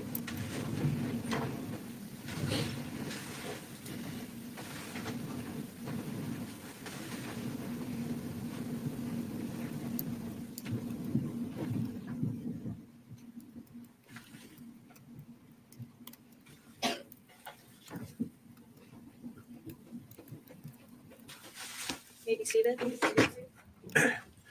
Okay, before we continue with the testimony, a couple of housekeeping matters. So one of the jurors on the View asked a question about having been to the GOAT in the past. And so there's nothing wrong with that. That doesn't create a conflict. So if any of you have been to that establishment before, you know, that's not a problem. Jurors are drawn from the community in which the events are alleged to have occurred. And, you know, one of the expectations is that you might be familiar with the location, sometimes not. Some people are, you know, obviously come from throughout Hillsborough County. And so some of you may be more or less familiar with those locations, but the fact that somebody happened to have been at that particular location in the past, as long as it wasn't on the night in question, that is not a conflict or a problem in the case.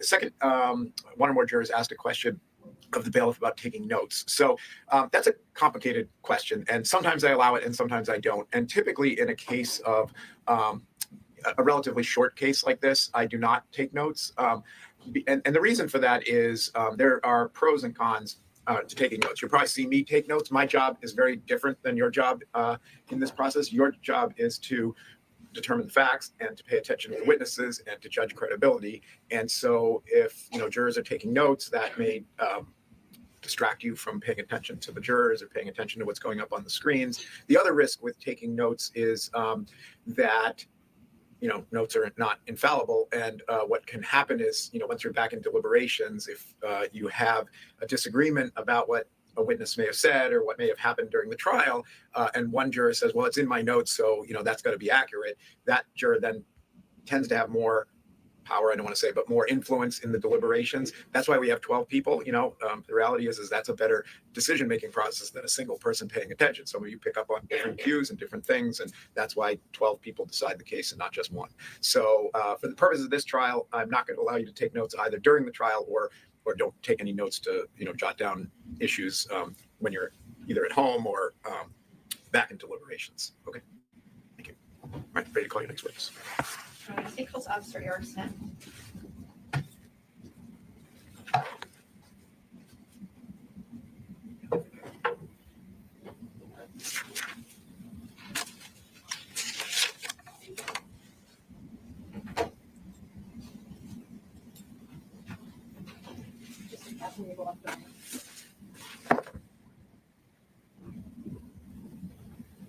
Before you're seated, if you can just raise your right hand, do you solemnly swear the testimony you're about to give will be the truth, the whole truth, and nothing but the truth, so help you God? Yes, Your Honor. Please have a seat. And there's water there if you need it for you. There's a microphone in front of you. So I'll just remind you to speak up if I can't hear you, but just so you know that that's there. What could you state your name and spell your last name for the record, please? Officer Eric Smith, S-M-I-T-H. And where are you currently employed, Officer Smith? I'm currently employed with the City of Myrtle Beach Police Department. I was employed with the Manchester Police Department from October 2022 up until October of 2023. And is that when you moved to Myrtle Beach? I was employed with the City of Myrtle Beach prior to working with Manchester I have since returned back to the city of Myrtle Beach after leaving Manchester. And what was your position at the time that you left Manchester PD? I was a full-time police officer. Was you certified in the state of New Hampshire as a full-time officer? Correct, yes, ma'am. So I'd like to turn your attention now to January 27th of 2023. Were you working with Manchester PD that night? Yes, ma'am. And can you describe what the nature of your work was that night? I was assigned to an off-duty overtime detail at the GOAT. And what's the general responsibilities of a Manchester police officer working in detail at the GOAT? It's an overtime assignment where we would just be stationed in that particular instance at the GOAT, and we would just stay inside of the bar. We could go outside, but just to remain on the property for mainly officer presence. So does the GOAT have their own security there at the same time that you were there? Yes, ma'am, they did. And how much of a presence do they have in terms of security? They usually had several. They would have a couple at the entry door. They would be scattered throughout the bar, a couple near the stage, back door, and throughout the establishment. So if there was a disturbance while you were working, who would handle it? The GOAT security. And then what would your role be with regard to that? It would just be a backup in case they needed any further assistance. However, there were usually several there to handle any other things that came up. Were you wearing a uniform when you were working that night? Yes, ma'am. And would you have your standard equipment on you? Like, would you have your duty weapon and everything else on you? Yeah, it was the full uniform, police radio, taser, firearm, handcuffs, everything. When did your shift start that night on the 27th? So the GOAT would hire us from 10 p.m. up until 2 a.m. And that's after the bars closed then? You're staying through to the end? Yeah, unless they release us early, but usually right up until 1:30 to 2 a.m. So I'm going to show you State's Exhibit 33 up on the screen. Is that coming up on the screen in front of you Yes, also? Do you know what you're looking at in this picture? Yep, this is the GOAT, the layout of the bar, of the whole establishment. So if you don't mind, I'm going to ask you to come over to the larger version that's down here. And I know I've been told if you actually, do you mind going to the left side of the screen? I was told that we'll pick you up a little better on the microphone. Can you just show us where your position was when you were stationed there? So this would be the front entrance. So usually I'd be anywhere at the front entry door, primarily in this corner here. So I could pretty much see anyone who came in to the bar. I really didn't go much beyond that, usually right around here to this general area. And that's where I'd be the duration of the night. And you mentioned the other bouncers or security that are there. Where in general were people the night that you were there in terms of that type of presence? So there would always be at least two at the entry door, and then scattered throughout. So usually this would kind of be like an office area, like a front desk. This gray box would be like a front desk area. You would have at least one here, and then scattered throughout. This is like a back door. I think you would usually have one in that general area to prevent people from leaving out the back door with alcohol, their beverage. But yeah, usually throughout the whole general area, they'd be scattered throughout. All right, thank you. You can go ahead and take a seat. So you mentioned that you were seeing people as they came in. Were you responsible for checking IDs or screening anyone, or were you just there as? No, ma'am. The GOAT security is actually pretty well trained at, with their special flashlights at looking at IDs and determining if they're legitimate. So I really never had any, role in checking IDs or anything like that. How busy about was the GOAT that Friday night? The GOAT is usually fairly busy. The dance floor area would be pretty well crowded. You'd be lucky to get a seat anywhere in there. So I'd like to turn your attention now to around 12:40 a.m. What was happening inside the bar around that time? So I noticed a large rush of people, mainly security, head to the ramp area, which is central to the bar. And I hate to ask you to get back up, but do you mind just showing us again on the diagram where you're referring to, over the ramp? So as I stated, I'd be somewhere in that general area, and I noticed that a lot of people were going to the central area where it says ramp right here. And so I pretty much moved from that area to that other area as well. Okay, thank you. So when you saw people moving towards that area, you're seeing security, can you describe what you did yourself? The GOAT security had broken up the fight at that point. Everyone was pretty much separated. I really didn't have any role they pretty much separated them instantly and moved them from that ramp area out to the front exit. So to be clear, did you see the altercation itself, or did you just see the aftermath? No, ma'am, I didn't see the altercation. Were you able to see the individuals that were involved in the altercation? Just one. I didn't see the actual fight happen, just essentially the aftermath. Okay. So the person that you saw, can you describe what he looked like, what his appearance was like?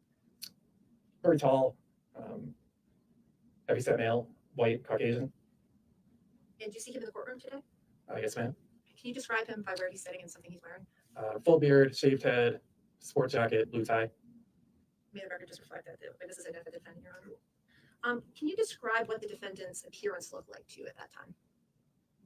He had a laceration on his the left side of his face in the cheek area. And could you tell if that was bleeding at the time that you saw it? It was a fresh injury. Yes, ma'am. You described him as being tall. Can you just describe his size for me? I don't want the words in your mouth. I'm 6'4", and he was taller than I am, so he was at least 6'4", so above average height and above average build. And when you say above average build, do you mind if I ask how much you weigh? I weigh about 220. And would you say that he was that weight or he was bigger than you? Definitely bigger. And can you describe what his demeanor was like? Like, how was he acting at the time that you saw him? He was aggravated from just being involved in an altercation. And I won't ask you to kind of speculate why he was upset, but can you just tell me what you were seeing from him in terms of how did he sound? How did he look? He was upset and yelling. So you described that security moved him, and I know you weren't sure who else was involved, but was it all the way out the front door? Can you just explain for us where you saw them go?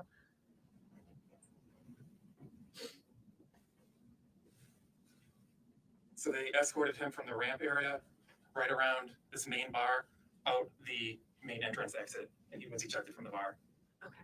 And did you follow out of the bar, or where did you go at that point?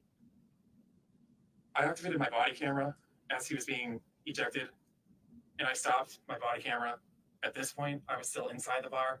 However, a minute or two after, I did go to the exterior of the bar. Okay, thank you. So when you take a seat, I'm going to ask you first a few questions first off. At any point during that time that you were in the area of the defendant, you said he was yelling. Did you ever hear him ask you for help? No, ma'am. Did you ever hear him ask anybody else for help? No, ma'am. You were talking about your body cam. Can you just explain for the jury how that works? How do you use that as an officer? The Manchester Police Department, they have a body camera where it will be activated by a wristwatch. So if I press the button 2 times, it would activate the camera. I had my wristwatch attached to my duty belt. So if I pressed it twice, it would activate the camera. The audio would come on after the fact. It's a 30-second delay. So the visual portion of it would be instantaneous. However, the audio would come on after the fact. It would have delay on it. And is this running the whole time that you're working, or what? At what point do you activate it, or why do you activate it? I activated it when I determined that there was an altercation. And when I'm sorry. No, please go ahead. When I determined that there may be a police involvement, I activated. So you hadn't been running it the whole time you were on the detail? No, ma'am. So I'm going to show you the beginning moments of what's marked as State's Exhibit, or has been entered as State's Exhibit 69.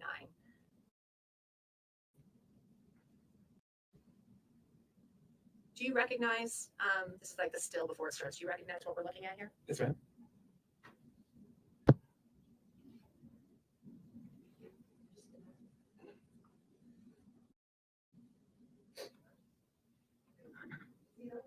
That's right, really.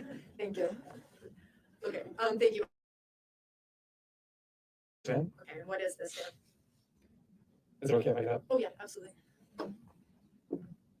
So this bar area here would be the central bar that was in the last map of the establishment. So we're looking into the goat from the perspective that you're standing? Correct. And I know it sounds like a strange question, but where on your body is the camera? It would either be somewhere around my left pocket. It's in the middle of my chest would be a zipper to attach my my vest with my equipment, so it'd be on my left offset of the center. Okay. So we're not seeing things from your the same way that your eye would have seen it. We're seeing it from lower. Chest height. Okay. And you can go ahead and take a seat and see. Okay. So as we're watching through this, as you'd indicated, there's no sound normally in the beginning when your camera starts? Yes, ma'am, that's correct. And does it just turn on automatically at a certain point? After that 30 second lag time.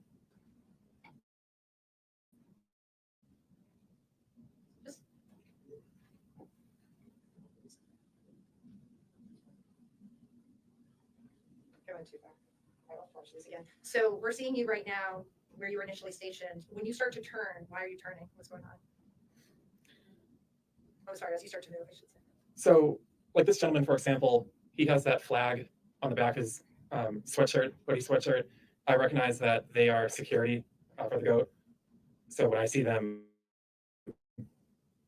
kind of scurrying to a location, it's abnormal and there's something going on.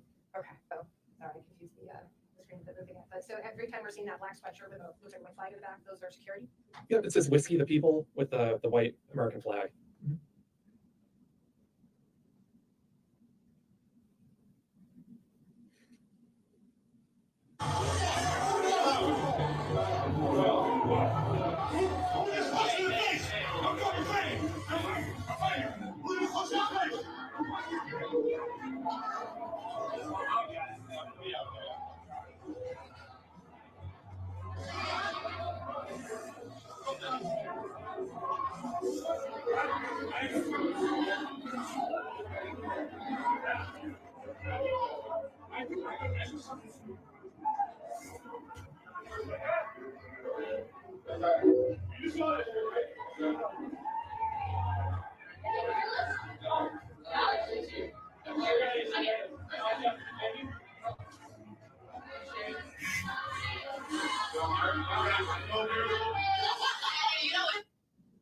So when you were following right before defendant leaves the GOAT, you described, so there's that Whiskey the People shirt. There's also some black sweatshirts that show like a white goat sign. Were those all bouncers that were? Yes, ma'am. So they all work there in a security type role. Okay. So all those people that we saw in front of you kind of walking out towards the exterior, those are all GOAT security?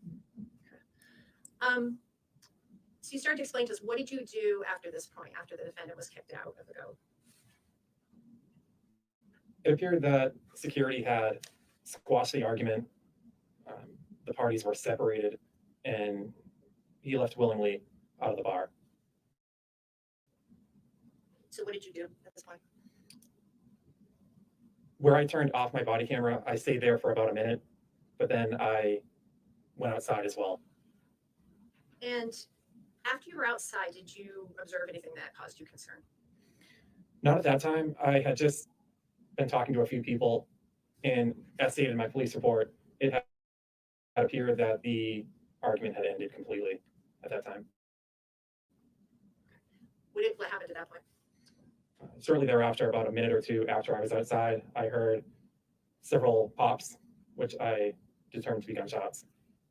And could you tell where those were coming from? So they were coming from east of my location, which would have been toward the direction of Soho and Bank of America and Elm Street.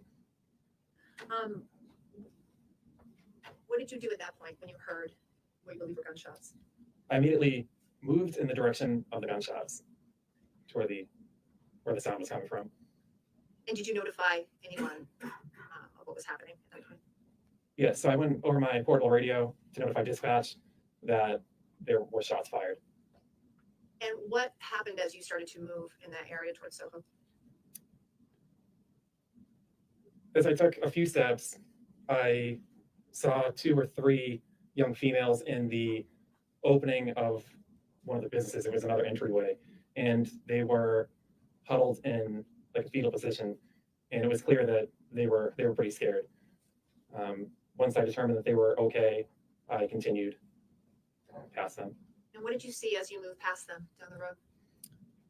So after I passed them, I was on the sidewalk at that point, and I continued to walk in the middle of the street, Old Granite Street, to where I found the victim, Timothy Pouliot. And what did you observe about Timothy Pouliot at that time? He was on his back, sprawled out. And about where was he in relation to the other buildings? He was in the middle of the street, so maybe 10 or 20 feet from the business, from Soho. Was there anyone else near him at that time? Yeah, so he had one female on his left side and another female on his right side. And did you know who those people were? No, ma'am. Who were with him? Okay. Did you ever identify who they were at that time? No, ma'am. When you said that Timothy Pouliot was lying down, did you make any observations about what his condition was at that point?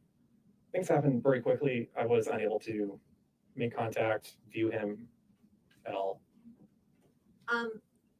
What did you do at that point? So if you've seen him lying down and you see the two people on either side, where did you go? How did you know where to go next? The female who was on the left side of his body pointed and said that the shooter was over there. She specifically said he's got a gun. And when you say over there, where was this person gesturing? Gesturing, or are they indicating somehow? Pointing toward the alley beside Soho. And so what did you do at that time? As I was standing there, I just rotated my body and was able to identify that the defendant was there with a firearm. And did you recognize him as the person you had seen in the GoPro before? Yes, ma'am. Can you describe what he was doing when you first saw him? He walked toward me a few steps, and then I drew my firearm and pointed it at him. And you had said he had a firearm when you first saw him? Yes, ma'am. Do you remember what he was doing with it, where it was? How did you notice it? It was in his right hand, and he really wasn't doing anything with it. It was just kind of off to his side. Were there any other officers on the scene yet, or were you the first there? Not at that time. However, backup arrived very quickly, approximately 20 seconds after I radioed for assistance. So you said you drew your firearm. Yes, ma'am. And you pointed it at him. How did he react? He instantly put his firearm down on the ground and put his hands in the air. And what did you do at that time? I just held him at gunpoint. I notified dispatch that I had one subject at gunpoint, and about 10 seconds later, it was very quick. Officer Beliza came on scene, and he stood to the right of me. And what happened at that point once he was on scene also? As I held him at gunpoint, Officer Beliza detained him in handcuffs. What happened with the firearm? Were you able to see that? So after I should be specific, I'm sorry. The firearm the defendant was holding when you first arrived. What happened with that? After he was detained, I was able to go up to the firearm and I kicked it back away from him, just so it was safe. And you indicated Officer Beliza was the one that put him in handcuffs? Yes, ma'am. Were there other officers on the scene at this point, or was it still just the two of you? Officer Beliza was the first officer on scene. However, within a minute or two, there were several additional officers who had come to the scene. So I'm going to ask you to take a look. If you shut the lights again. We talked about your body camera. Did you activate your body cam footage again? You activated it the first time when the altercation happened at the bar. Did you activate it a second time? Yes, ma'am. This was the second activation. Do you remember about when you activated it, or what made you think to activate it? When I heard the pops. So when you heard what you thought were gunshots, you activated it again at that point? Yes, When ma'am. you started going down Old Granite Street? That's correct. Yes, ma'am. And if you had, I'm going to show you what's been entered as State's Exhibit 70. This is about a 2.5 minute clip of the beginning, just the beginning part of your footage. Have you had a chance to review this? Yes, ma'am. Okay. And does this match your recollection of those first couple minutes after you activated your body cam? Yeah, yes, this would be Old Granite right in front of the bar. So again, like with the last time, there's no sound in the beginning, but then the sound kicks in at a certain point. Yes, ma'am. That's correct.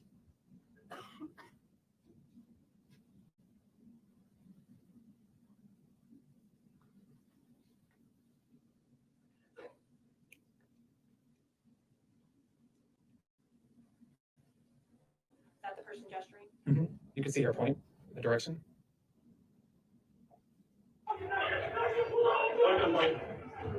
One down. One down. One down. Get on your knees.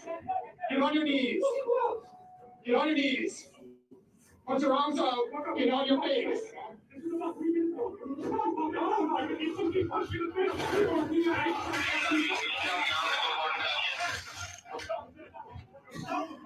Hey, someone check in.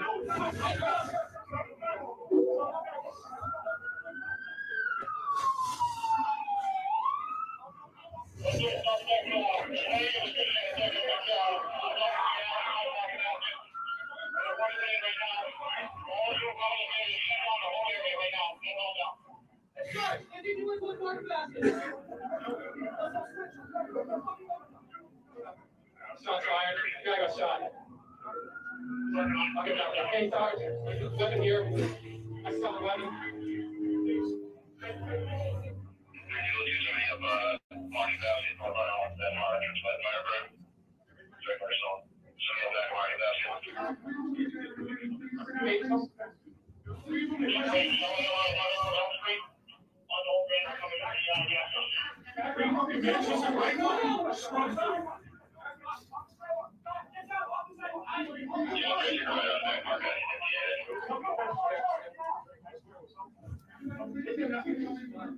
Sarge, I got the weapon. Okay. So that part at the end where you're saying that's your voice that we're hearing on the body cam, Sarge, I got the weapon. Yes, ma'am. Okay. You had mentioned that you kicked the firearm away from the defendant before Officer Beleza put him in handcuffs. Where did it wind up about in that area? I think we could kind of see a little in the video, but is it about where you're standing in this space? Yeah, it was around the sidewalk. I know there's a snowbank, but it was around the sidewalk. Did you take any steps to make sure that it was secure after that initial kick? I never touched it. Okay. What did you do to, when I'm saying the word secure, I know, did you ever physically touch it yourself? Never. Okay. What did you do to make sure that it was preserved, that somebody could find it?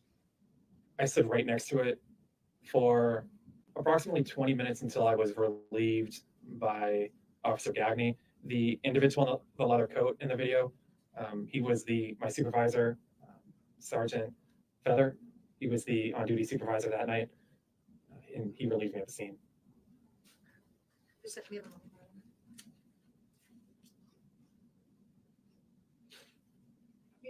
Sure.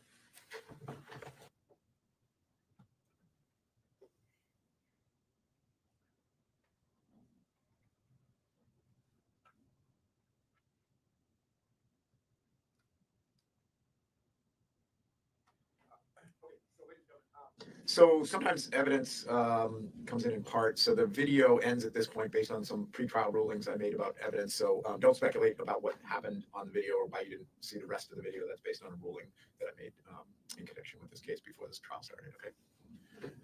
And I have no further questions at this time, Officer Smith. I think that's Councilman has a question. You may, of course.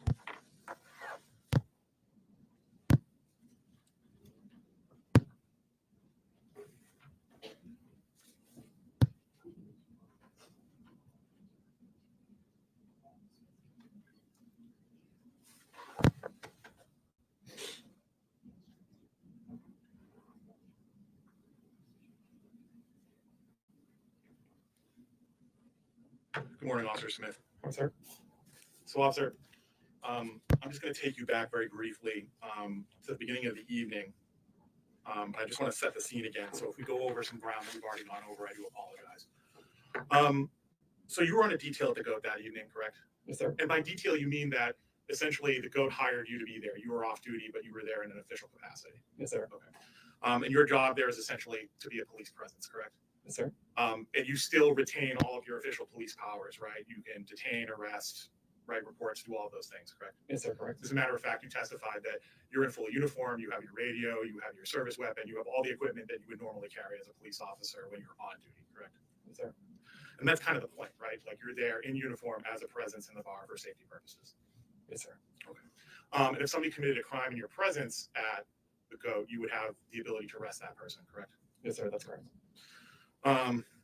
And as part of your uniform, you've already stated you had a body-worn camera, and we've already reviewed some of that video, correct? Yes, sir. Okay. So at some point that evening, you had reason to respond, and that's why you activated your camera, correct? Yes, sir. Now, just to place this in time, Was this close to closing time? Had the band stopped playing? Can you sort of give us a general idea of what was going on at the moment you felt just prior to this altercation? It was around 12:30 to 12:45, shortly after midnight. The band had played their last song and people were starting to leave. Had the lights been turned on at that point, or were they coming on, to your recollection? I believe that they turned them on like in phases, like they would have some lights come on, but it wouldn't be fully lit. Do you recall what time to go close?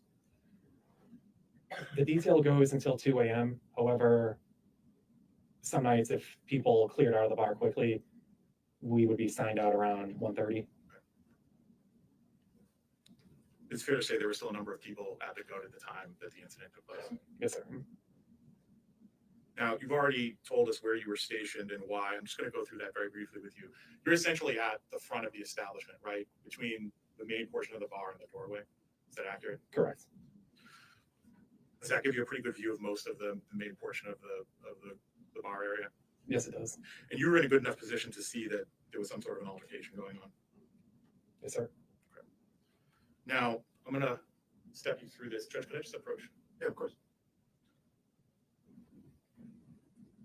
So I've just started. I'm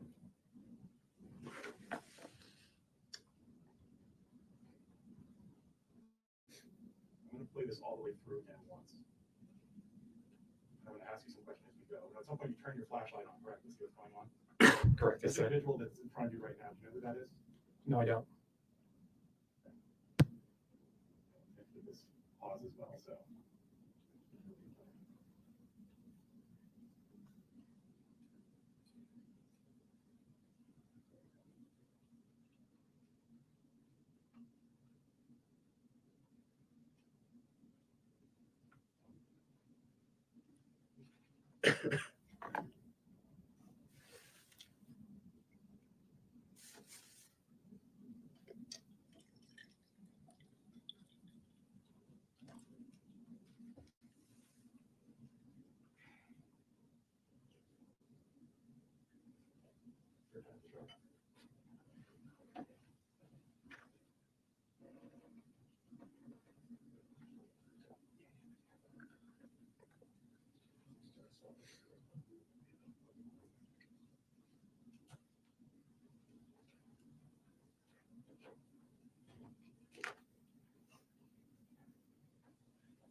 That's the one course they don't teach you in law school, is how to run a computer.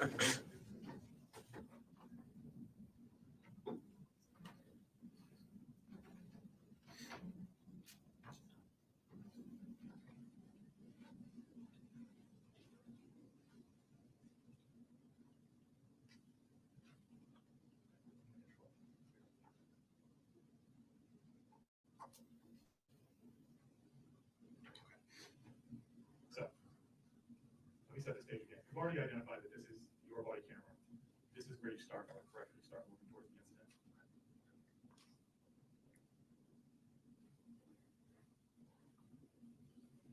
So you've already told us that they turn the lights on at phase still fairly dark inside the boat at this point. Yes, sir. It's dark enough for you to want to turn on your flashlight, right? Yes, sir. All right.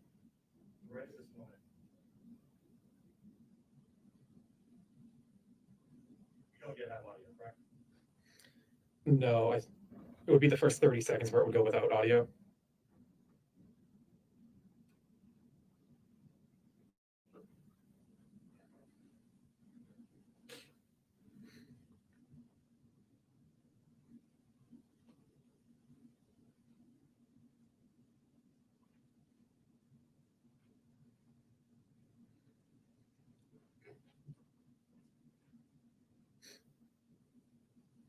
You're making your way over. I can't find it. I'm gonna play this for you again. We'll replay it. We've now watched this several times.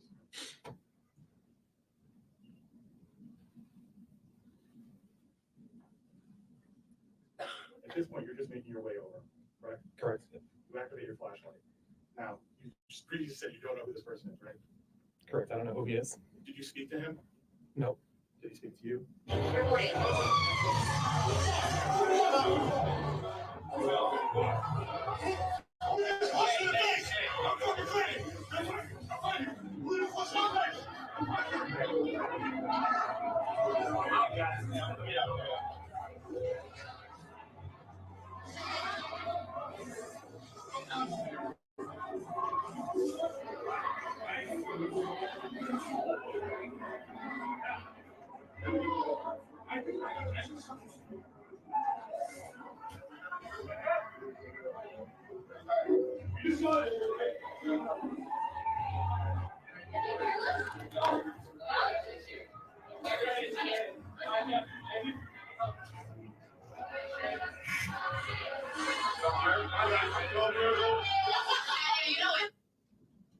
So, Officer Smith, is that an accurate recording?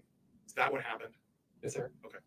So, once you previously testified that the individual in that video, he was upset, correct?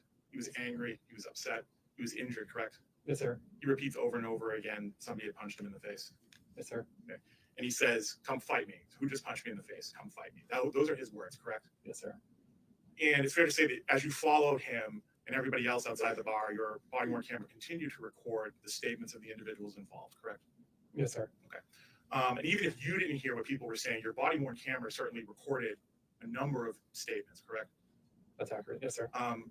The individual in that video, he didn't get carried out of the bar, correct? No, he walked out. He walked out. As a matter of fact, you previously testified that he willingly left. Yes, sir. And as he's leaving the goat, he says, did you see that? Did you see that? Somebody sucker punched me. That's accurate, correct? Yes, sir. Okay. And as he's leaving, he sort of repeats that. Did you see that? I got punched in the face. Yes, sir. And at that point, you stop in that little sort of front door vestibule area of the goat, correct? At which point you deactivate your body-worn camera because as far as you're concerned, the incident was over. Yes, sir. So at this point, you believe that everybody who was involved in that altercation has been put out of the bar. Yes, sir. Including the large gentleman with the injury. And you followed them out, right? You didn't lead them out. You didn't have your hands on him in any capacity, correct? Correct. Yes, sir. Did at any point you leave to check and see if he required further medical attention? After the body camera was turned off. I did go outside approximately a minute or two later. Was he still out front of the bar at that point? I didn't see him now. Okay. So it's fair to say you didn't render him aid or ask him if he needed an ambulance or medical attention at any point? No, sir. Did you check to see, again, if any other individuals who might have been involved in the fight needed medical attention? No, sir. Okay. Did you see if they were all standing together out on the sidewalk? When I was outside, I wasn't specifically looking for them. It was just me outside, just general officer presence, just me being there. Okay. So you stepped outside. Your testimony is a minute or two later, and you didn't see anybody. There would be the general crowd waiting for rides to be picked up, etc. Let me rephrase. You didn't see Mr. John Delee standing outside the goat when you stepped outside? No, sir. You didn't see the other individual that I pointed out that sort of passed in front of your body worn camera that you didn't recognize. That's correct. I didn't see him either. Now, at some point, you were standing inside or outside of the goat when you heard gunshots. I was outside at that time. Okay. And as soon as you hear gunshots, did you call dispatch? Almost immediately. Yes, sir. And you start making your way up the street towards the sound of gunfire. Yes, sir. At this point, are you calling 911 or excuse me, are you calling over the radio that you heard gunshots? Yes, I did. You activate your body worn camera so that it's recording, correct? That's correct. And again, I could approach the screen, Judge. And this is an accurate representation of you making your way up the street. Yes, sir. That's me. Yeah, the jury is saying yes. I apologize. You previously identified that this is the individual who was struck by bullets. Yes, sir. You previously identified this as Recording. Yes, sir. You reach into his waistband right there. Try something on the ground. Yes, sir. Come down. Come down. Yes. Get on your knees. Get on your knees. Get... I don't believe the jurors heard your question. I understand. In the video we just watched, as you're walking up to John Delee, he reaches into his waistband, correct? Yes, sir. He takes something out of his waistband Yes, sir. and he puts it on the ground. Correct. That's the handgun, right? Yes, sir. And he does that almost contemporaneously with you interacting, having contact with him. That's It's correct. very close in time to when you testified that you start to hold him at gunpoint. Yes, sir. And that camera, as you previously testified, that recording essentially sees what you're seeing. Yes, sir. It hears what you're hearing.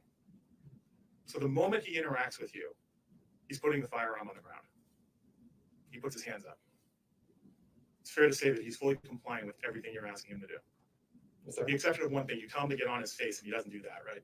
He doesn't lie down on the ground. Correct. But he stays there with his hands out, yelling at you, they attacked me, it was self-defense.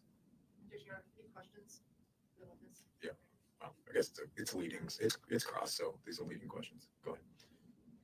His response to you, if you recall, was to put his hands out and say, it was self-defense, they attacked me. Correct? Yes, sir. Correct.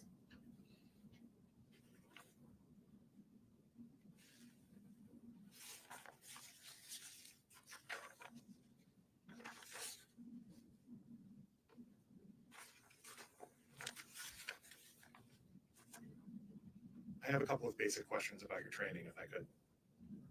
Were you trained by the Manchester Police Department or were you trained elsewhere? My initial training was from the South Carolina Criminal Justice Academy. Okay. And at some point in 2022, you became a Manchester police officer? Correct. Yes, sir. Okay. And were you trained by the Manchester Police or by an academy in New Hampshire? By the Manchester Police Department. Okay. And you became familiar with the Manchester Police Department use of force guidelines? Yes, sir. Now, the use of force guidelines cover a broad spectrum of force usage, correct? Yes, sir. From simple control techniques, the use of pepper spray, the use of deadly force, correct?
Officer Smith, are you trained in the use of pepper spray? Yes, sir. Does the Manchester Police Department have policies and procedures about the use of pepper spray? Yes, sir. Does the Manchester Police Department consider pepper spray to be a less lethal weapon? Yes, sir. And it's a weapon that is used by police as part of their training and experience. Correct. Yes, sir. When training or teaching police officers in the use of pepper spray, does the Manchester Police Department train you that the circumstances in which pepper spray could be used could be or could lead to issues around lethal force?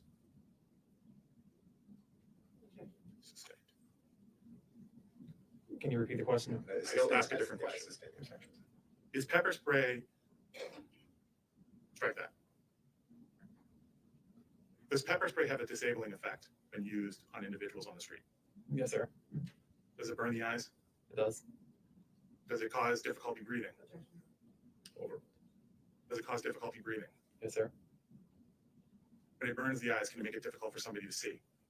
Yes, sir. Have you used pepper spray on somebody in the course of your duties? No, I have not.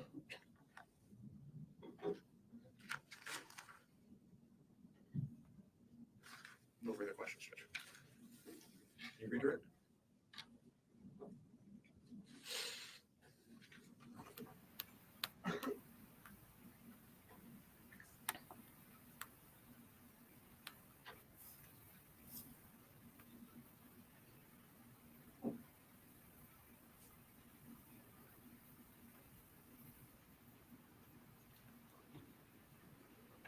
Officer Smith, you testified that pepper spray is a non-lethal form of weapon. Is that accurate?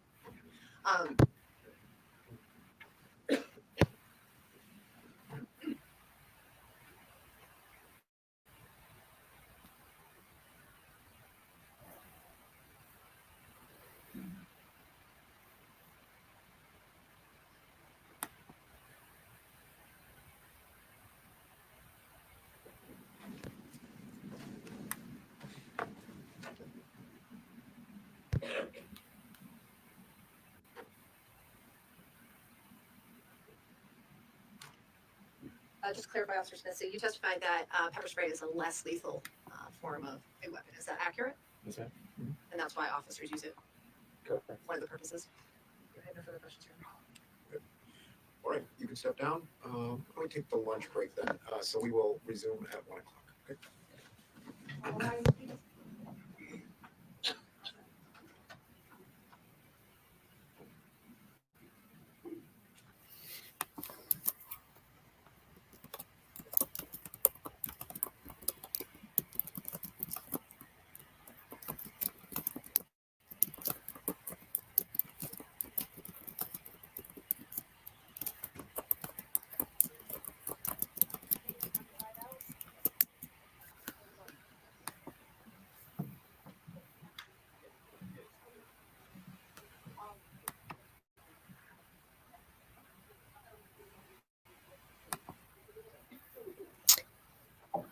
Okay, it looks like we are caught up over here. Let me just...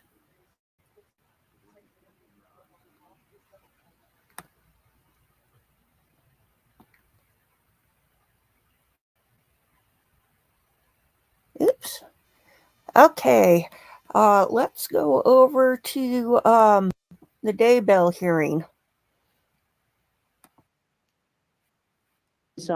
I think it takes sort of a major case with a lot of public interest to move things that direction. And I suspect that the federal charges pending against Donald Trump and others, there is now a lot more just discussion in the media about changing that rule. One of the things we cited for the court was a poll about people wanting to see live coverage of oral arguments in the Supreme Court. I understand that appellate arguments are different animals from criminal trials, but I think the federal system is far behind the state system in terms of allowing coverage of what goes on in trials. Okay, well, I want to understand that because Idaho leaves it at the discretion of the judge under Rule 45. Some other states want cameras in and have rules governing that.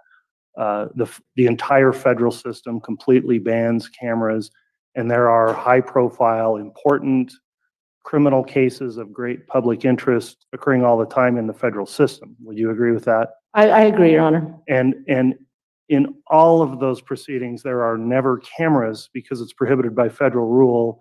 And so the policy arguments that the public is not going to have confidence in this case or an understanding of what's happening, I just wonder how that's squared with whatever policy drives the federal courts to just simply disallow cameras and take it out of the judge's hand. Don't you think, in fact, the public can still have that same type of confidence in the proceedings and understanding if they want to come and sit in and watch a trial as they do in any federal case? Yes, Your Honor. I think certainly people who come and watch trials and see sort of firsthand what is going on, and we certainly had those in the federal, we had people who were just sort of trial watchers who would come and watch every trial, and particularly the ones that had a little bit more notoriety, and certainly those individuals well understood what was going on in the courtroom. Not everyone can do that in every case, as Mr. Pryor has outlined here. The family members of Mr. Daybell are not able to travel to Boise for a 10-week trial, and I understand there's a motion pending to change that, but for now in Boise. And I think obviously the federal government is not always ahead on policy issues of state courts or state governments on anything. And I think, Your Honor, my understanding is the federal rule is largely driven by the federal judiciary and wanting to ensure there are no cameras in the courtroom. And I think that will be changing as well, Your Honor.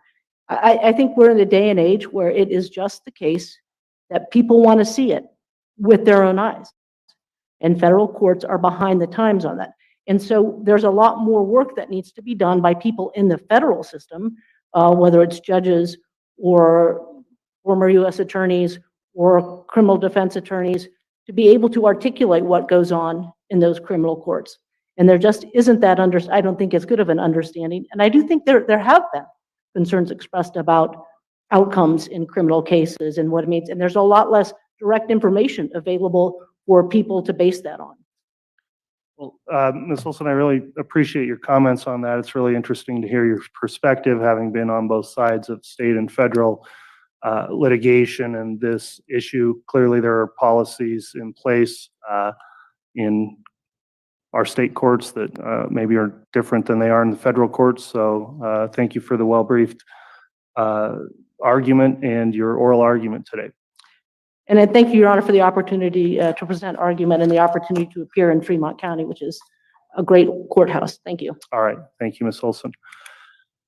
Mr. Wood, I will allow a rebuttal argument just from the state at this juncture based on the posture of the case and comments you made at the beginning. If you have any rebuttal, it's not required, but if there's anything you'd like to add, I'll hear that now. Just very briefly, and appreciate counsel's comments. Mr. Pryor did bring up a point that I put in the brief but did not bring up, but it is important to note. And Ms. Olson addressed it as well. And the state's position is by broadcasting a trial, it only makes it easier for potential witnesses to make a mistake of seeing something they shouldn't see, of hearing something they shouldn't hear. At the last trial, this issue came up with a few witnesses, and that was just the audio. The state sends out something with every subpoena. We communicate to every single witness, you're not to watch or listen to any of this trial. Sometimes things still happen, and then we have to deal with that in court, and it takes time away from the jury, it takes time away from litigating the case. This is a long trial. I don't know if it's true. I've heard that the preceding trial in this case was the longest criminal case in Idaho state history. I don't know if that's true, but I've heard that. But this will also be a very long trial. This will probably be a longer trial. Broadcasting that length of a trial, we just really run the risk, no matter what we say to witnesses, of people hearing things, seeing things they shouldn't. I know just a couple of things from Ms. Olson's comments. And I'm probably not going to, I probably didn't write this down exactly how she said it, but she mentioned that we live in a day and age of visual coverage of everyday life. I don't know that that's really an argument for broadcasting a trial. I don't know that that's a good thing. And we could probably spend hours talking about all the social implications of the fact that we live in a day and age where everything is televised or put on a computer or a phone, and there's videos of everything everybody does. I don't know that that's really an argument that we should contribute to that. I don't think it's a good thing. I don't think it's a good thing to turn everyday life into a circus. And I think that broadcasting, even if done responsibly and respectfully, will contribute to that. I just finally end on noting, she mentioned the Kyle Rittenhouse case. I brought this up the last time we litigated this. It's interesting because that judge said afterwards, and I quote, "I'm going to think long and hard about a live television trial again next time. I don't know. I've always been a firm believer in it because I think the people should be able to see what's going on. But when I see what's being done, it's really quite frightening." That was Judge Schroeder from the Kyle Rittenhouse case. My understanding is he said that in regards to the context of a jury bus being followed by some reporters. And we're certainly not alleging that any of Ms. Olson's clients are going to do that.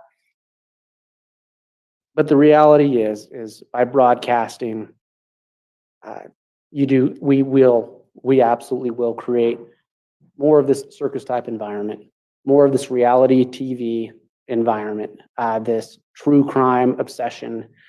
Again, we believe the media should be there. They should report. They have a right to be there, and the public has a right to have the media there.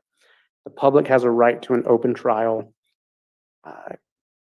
We would ask the court to maintain its current order. We believe it was a good decision then, and all the reasons that it made that decision then still apply today. Thank you. All right, thank you, Mr. Wood. All right, counsel, I've been considering the decision on this issue. I am prepared to make a ruling today. However, I do want to take a quick recess to sort of gather my thoughts and prepare for the ruling on the motions. So we'll take a recess here for about 10 minutes or so, and then I'll come back on the bench with the ruling. All right.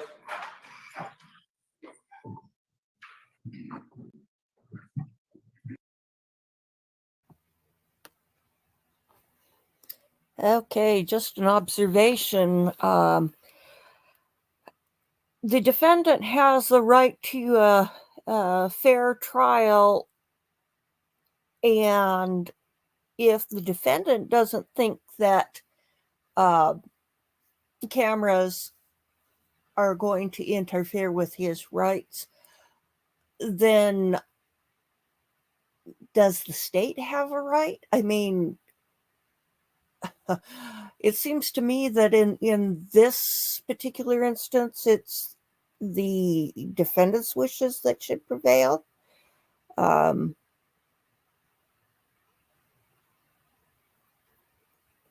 mean, I don't know. Okay, we're gonna have a 10-minute break, and let's see. Back in New Hampshire, how long has the break been going on?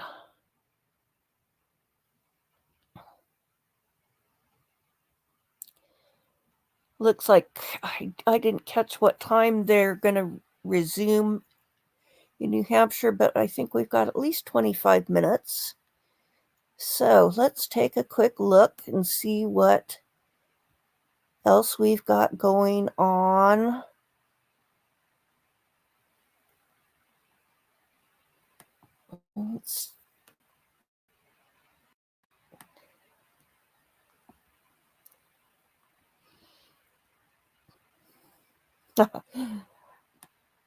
Well, the Daybell case is winning the ratings on true crime today. We've got 3.2 watching on one stream. I don't know just how many. We've got 2.3 on another stream.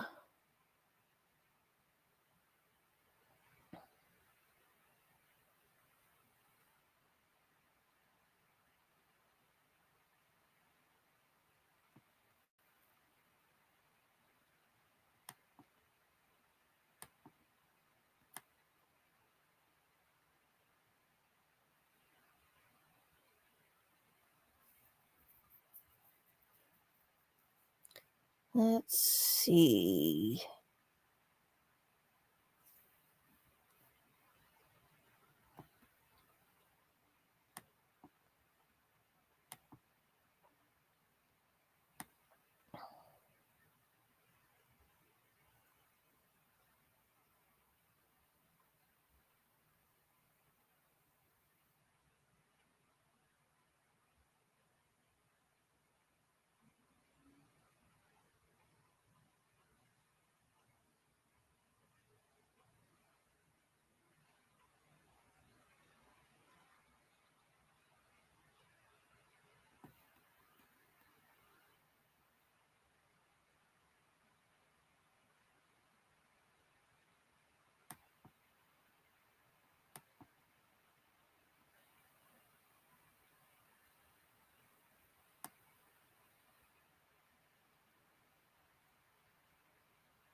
There's so many things on right now that I want to watch. Oh boy.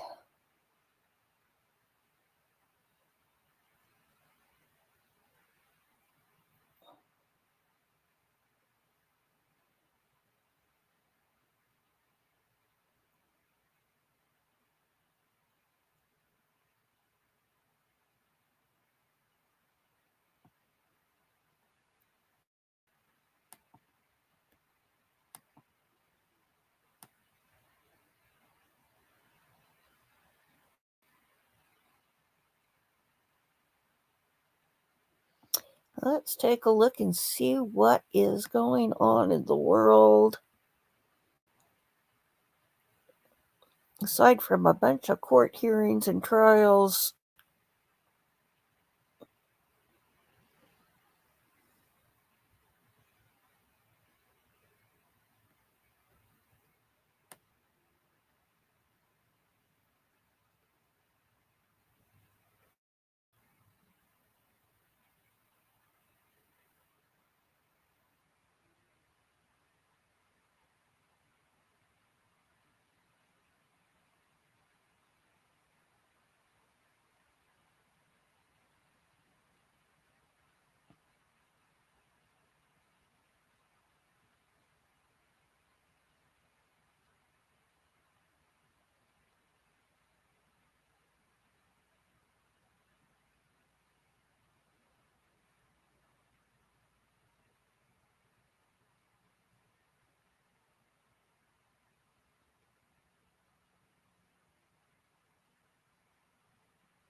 oh, let's see. It seems to be a slow day on news. Let's try a Not seeing any news stories on Twitter.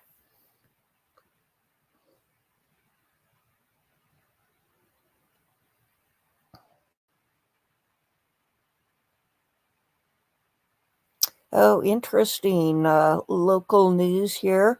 The International Olympic Committee voted to name Salt Lake City the preferred host of the 2034 Winter Olympics and Paralympics. So, that was a lot of fun. I could see some of the fireworks for the opening ceremonies from my front porch. It was great fun going to the Metals Plaza.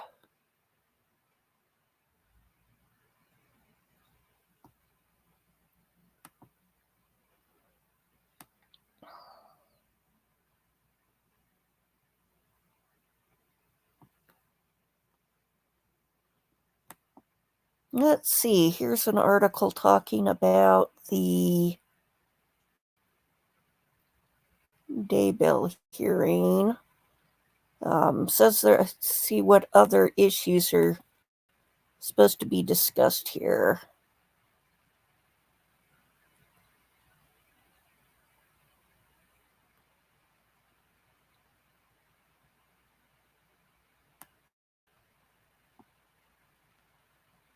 We're still on a break. I've got too many tabs open. I need to close a few. Okay.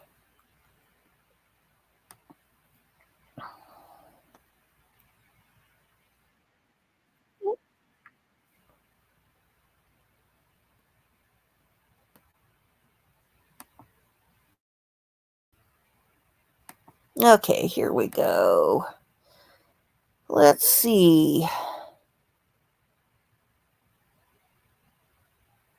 Change of venue, cameras, and taking the death penalty off the table, and other issues. So we've heard him talking about cameras. I assume that this sounds like it could be an all-day hearing with that many issues on the docket. Let's see what else. What else do we have in the news?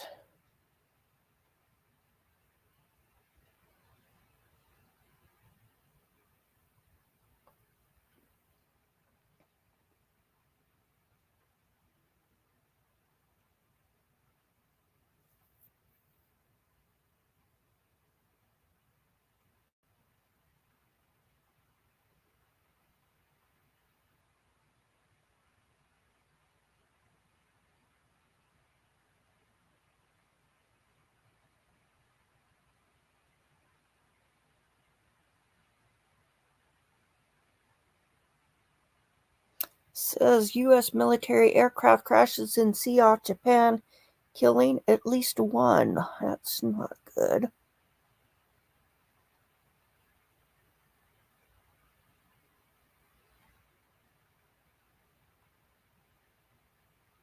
Oh, heavy winds knock over Christmas tree in front of the White House. It shows a picture of the tree at a 45-degree angle. T sent to prison for cold-blooded murder of teen outside his Sandy home.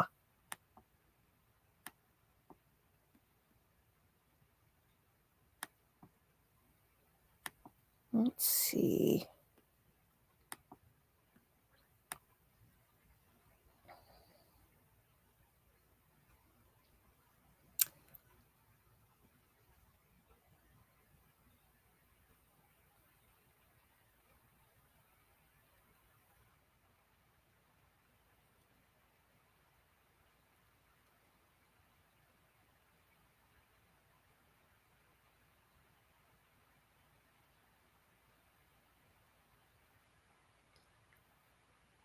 Sounds like it was a drive-by shooting. Bullets came into the house and killed 17-year-old. Let's see.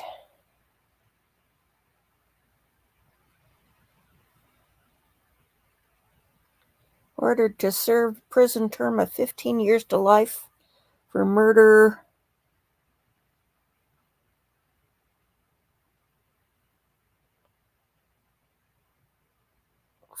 One guy got first degree.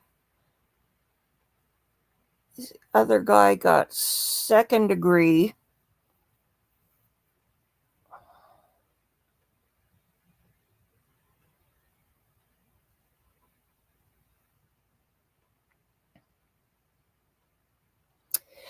I remember helping out on a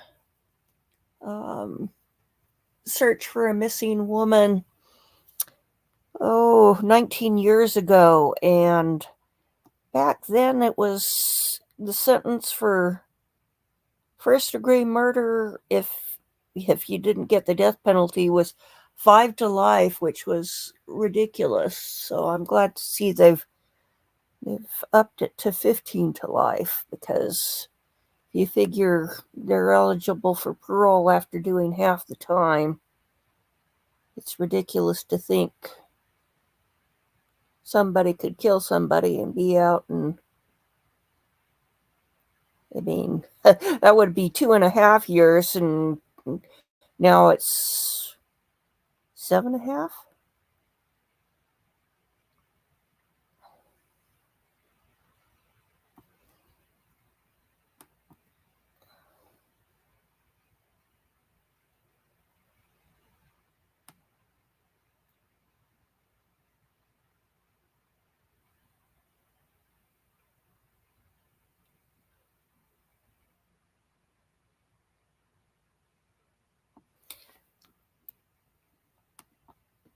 Well, I think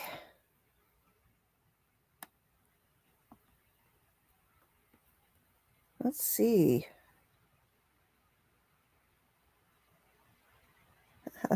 Our judge has been out for over 15 minutes now, so he's taking his time. Let's see what.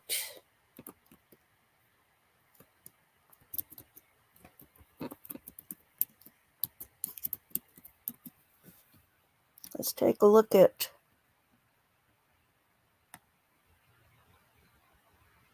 these headlines from around the world.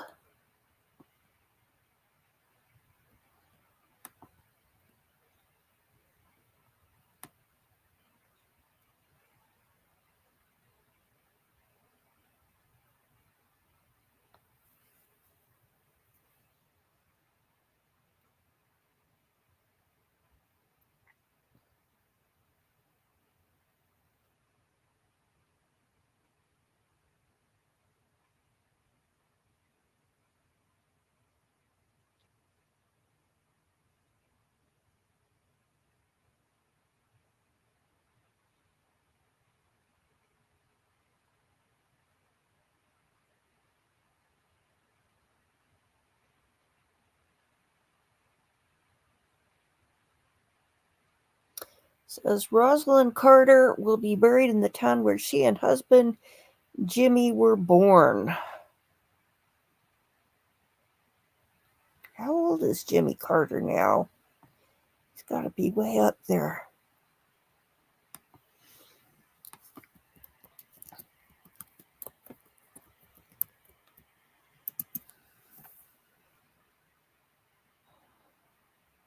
"99 years old. Well, it'd be great if he made it to 100. Let's see, when is his birthday?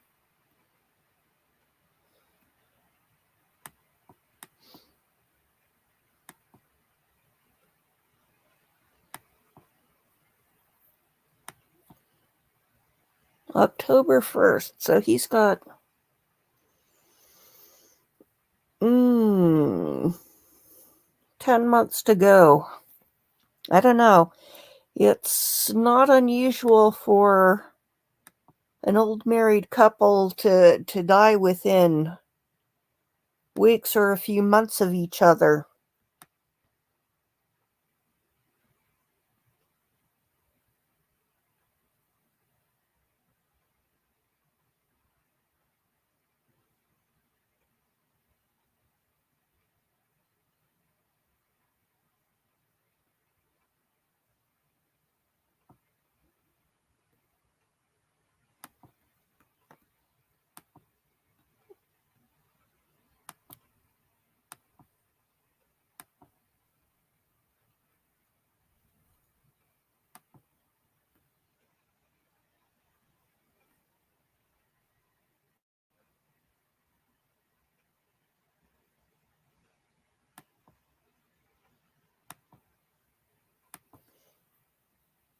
No, we're still on break back in New Hampshire, on break in Idaho.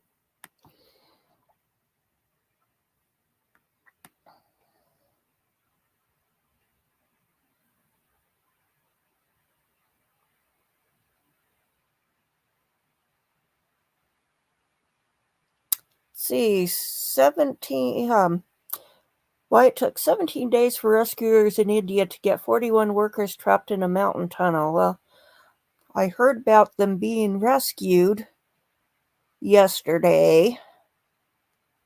I hadn't heard anything about it, and I think it's fantastic that they were able to rescue them. I mean, if it took 17 days, they had food and so forth. It's a win, so I'm not going to criticize them for anything.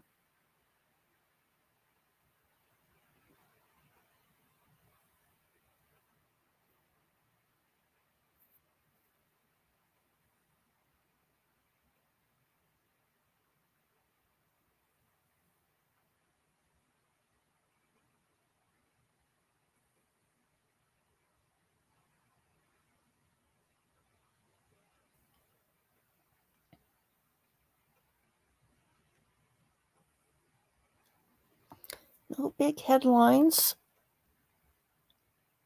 Let's see.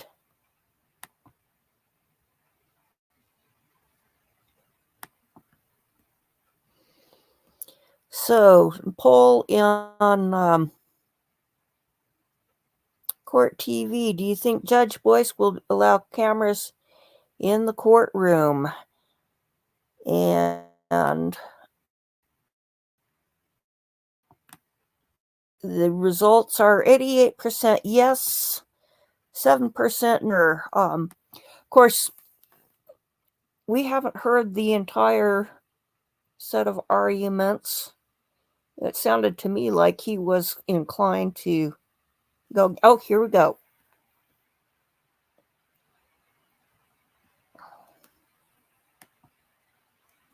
Oh, let's see. Here, let's. Trial of Mr. Daybell. One of the big concerns I had also for the initial trial was potentially tainting jurors for what I knew would be a second trial coming up if the entire proceedings were broadcast from the Lori Vallow trial, concluding that anyone who had watched that trial or portions of it would likely be unable to serve as a qualified juror in this case. The court has also heard the request from the defense and the rationale for allowing broadcasting of the proceedings, including trial, and the court's considered the briefing and arguments submitted by Ms. Olson for her various media clients who are requesting the ability to conduct broadcasting and photography of the trial during the proceedings. A few things I'll note. First of all, under Idaho Court Administrative Rule 45B, the court has the discretion to make this determination. That rule reads that the presiding judge may, at his or her discretion, limit, restrict, or prohibit audio, audio or visual coverage of any proceeding, and those decisions are not subject to appellate review. I am compelled by some of the arguments that a difficulty in moving a trial about 350 miles away from where we currently are certainly restricts access by certain individuals that wish to attend. The argument by Mr. Pryor that the defendants got family members that would like to see the proceedings is a compelling argument. I know from the last case also there are other individuals, family members of victims, family members of defendants, and others very interested in the case or connected to it, which were unable to attend because of the location. I'll note also that the court still has under advisement, and we'll hear argument later this morning about changing venue, but as I sit here to make this decision, we're currently scheduled for trial to occur again in Ada County in this case. In balancing out the requests here, the court is determined, or has made a determination that in order to provide adequate access, the court is going to permit that the trial be broadcast while it occurs with certain restrictions. First, the court is going to be in charge of all equipment and the broadcasting of that. I'm not going to allow that to be conducted by any third parties. The court has the equipment to do so. We did that in the previous trial when it was broadcast to those other locations. It worked well in all the reporting I got back from those that attended and those that ran the system. And with the equipment to do that and the court's own website, which provides an ability to stream it live from the State of Idaho Judiciary website, public is given free and unfettered access to view the proceedings that way. So with that in mind, the court won't allow any still photography, given that the matter will be broadcast on video through the court's own system. And in addressing some of the other concerns as it relates to any microphones placed by any media or third party, of course, those will not be allowed because the court's going to use its own equipment to broadcast the proceedings. And in addition, there were concerns about the exclusionary rule, so witnesses who would be testifying not being allowed to view the proceedings before they testify. I'll note that was already a concern in the first trial with Ms. Ballo, and we had an affidavit that addressed that and required each witness to certify under oath that they had not viewed the proceedings, and did in fact run across a few witnesses who were not able to do that and took those matters up outside the jury.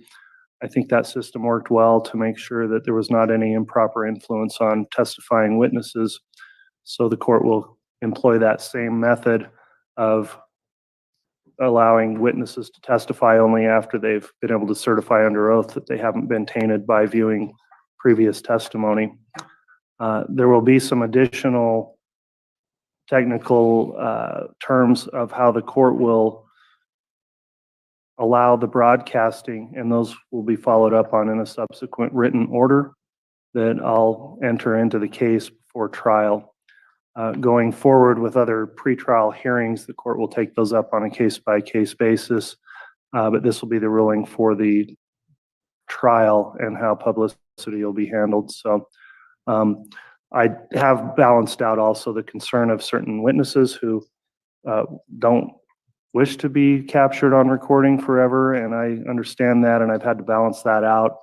I'd note at the last proceeding, they were also photographed whether they wanted to be or not as they went in and out of the courthouse because it's a public area, and the media was pretty persistent in trying to capture images and pictures of them.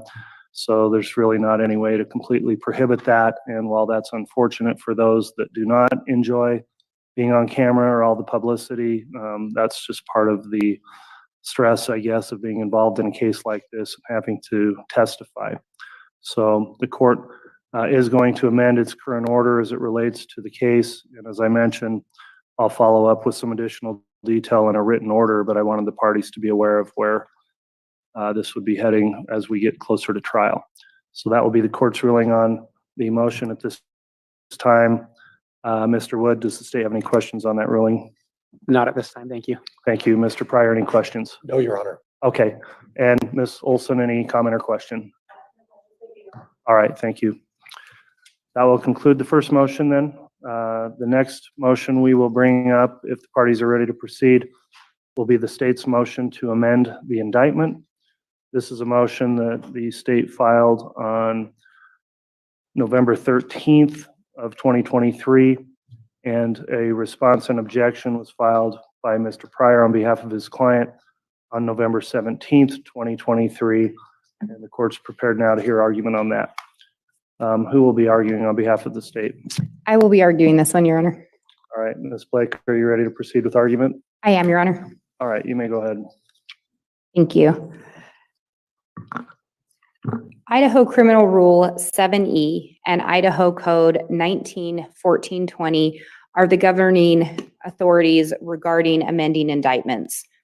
Both of them make clear Idaho Code essentially reflects very similar language to the Idaho Criminal Rule 7E. It adds some additional language regarding prior to the plea being made by a defendant that an indictment or information may be amended. Since we're post the plea of not guilty, not focusing on that part of the section.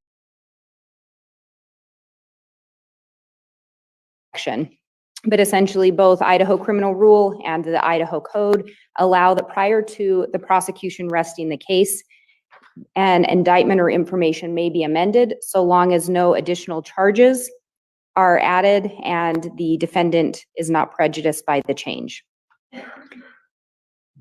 We filed this motion approximately 6 months before what will be the start of the defendant's trial. So our position would be that the defendant is on adequate notice as to the request to modify the indictment. I would also indicate that for the benefit of counsel and the court, I did submit a proposed amended indictment with the changes italicized for the benefit of court and counsel to be able to observe those. That was submitted just by email, waiting to determine whether or not the amendments would be approved prior to submitting a new filing. There were 3 main amendments that the state is asking to modify. I will indicate they reflect the same modifications that were requested and granted in the co-defendant's trial. The first one is to modify the subsections referenced in counts 1 and counts 3. Those are the counts dealing with conspiracy to commit first-degree murder and grand theft. They are specifically dealing with the code sections referencing the grand theft. It would be a request to change it from 18-24034A to 18-24032. The state's position on that is it actually is more reflective of the language contained within the current indictment, not specific to the defendant, but there was a charge of grand theft. That charge reflected the language regarding that the theft occurred by deception. When we look at the case law in Idaho, looking first to State v. Ghana, 117 Idaho 83, and that's an Idaho Court of Appeals case from 1989. It specifically outlines the purpose of the information is to allow defendant notice and opportunity to prepare a defense. And in State v. Bolus 93 Idaho 749, that's a Supreme Court case from 1970. There was an amendment made changing the code section from one that described the differences between first and second degree burglary to the code section that defined the crime of burglary itself. And the court found that there was no issue with making that modification. The defendant wasn't prejudiced. The court found the defendant was always on notice that the underlying charge was burglary. In addition, when we look to State v. Dunn, that's 60 Idaho 568, again, a Supreme Court case from 1939. The court found there was no substantial difference to the charge of, to whether or not the charge of obtaining money by false pretenses was that the defendant received or executed the contract. The court found the defendant was charged essentially with having fabricated the contract, regardless of the method in which that fabrication occurred. And again, they found that there was no substantial change. The defendant was properly on notice. There was no prejudice to the defendant. And then in State v. Severson, 147 Idaho 694, that's again an Idaho Supreme Court case, but from 2009. The court laid out the relevant factors to determining whether the defendant was prejudiced is whether it took the defendant by surprise, impaired defendant's ability to adequately prepare a defense, subjected the defendant to double jeopardy, or required extensive further preparation by the defendant in preparing for trial. In Severson specifically, the court found the amendment merely alleged an alternative way defendant may have committed the crime. None of the So before you're seated, if you can just raise your right hand. Do you solemnly swear the testimony you're about to give will be the truth, the whole truth, and nothing but the truth? So help you God? Yes. Have a seat. How you doing? Good, how are you? Good. Can you please just state and spell your last name for the record? Olivia Leonardo, Lonardo. Thank you. And where are you from, Miss Leonardo? I grew up in Salem, New Hampshire, but I currently live in Windham, New Hampshire. Okay. How long have you lived there?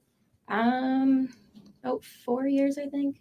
Yeah. So back in January of this year, you would have been living in Windham? Yes. Okay. You said you grew up in Salem. Did you go to high school in Salem? Yes. And what type of work do you do? I'm a graphic designer. Okay. How long have you been doing that? I just started my job about 7 months ago. All right. So I want to move on and focus on January 28th, really kind of the night of January 27th into the early morning hours of January 28th. Can you describe for us what your plans were as you led into the night of January 27th? Yeah, so Nicole and I wanted to get together, go out. We were planning on going to the GOAT. We were just trying to think of anyone else we could get to go with us. So that's when we reached out to Abby and asked if she wanted to come with us. Okay. Abby, what's Abby's last name? Elliot, or. Okay. And how did you know her? We went to high school together in middle school. So you guys were friends? Yes. Okay. So it was you, Nicole Bergeron, and Miss Elliot Orr. I assume that you don't call them by their last names? No. How do you address them? I call Nicole, and Abby instead of Abigail. Okay. So I'll use those names to try to eliminate any confusion. So before January of this year, how long had you known Abby and Nicole for? I had known Abby since about 6th grade, and Nicole and I had been friends since, I'd say, sophomore year of high school. Did you guys have a plan to meet anyone else when you went out that night? No. And so you went to the GOAT. Do you remember about what time you arrived? I think we got there around 11, and we were standing in line outside. And were you outside for a while? Yeah, maybe about 30 minutes. And so we're talking somewhere around 11:30 you get in. I think so. And what happened shortly after you finally get into the GOAT? We went to the bar and got drinks and then went down to the dance floor.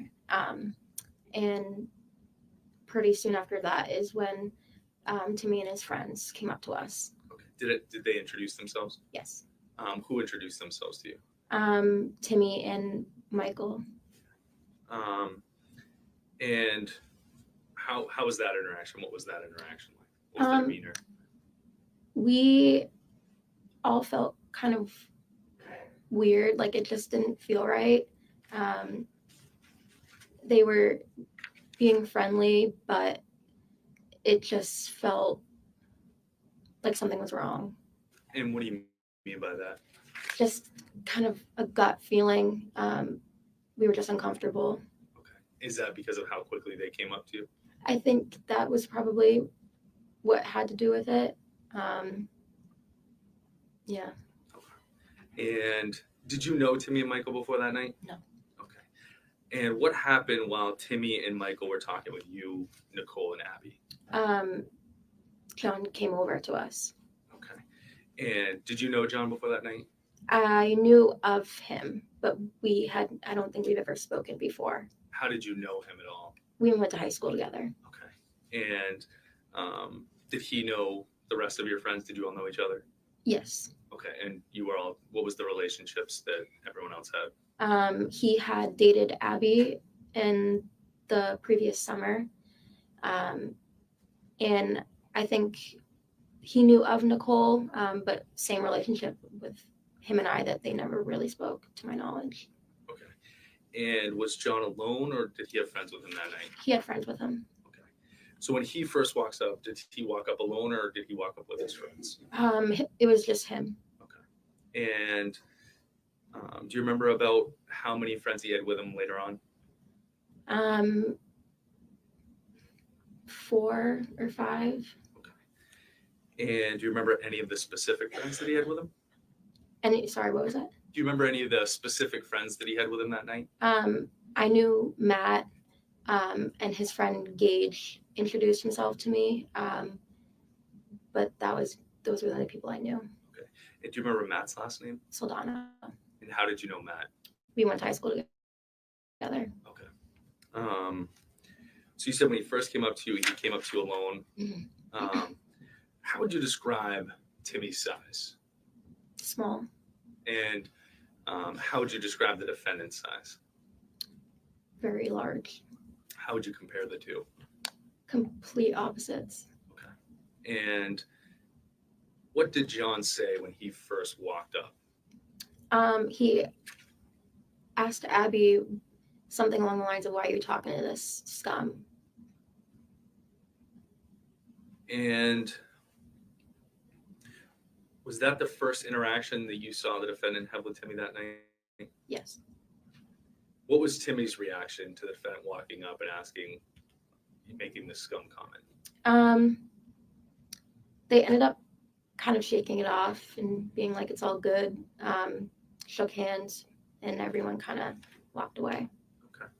And so when they left the group, where was the next place you had any interactions with Timmy or Michael?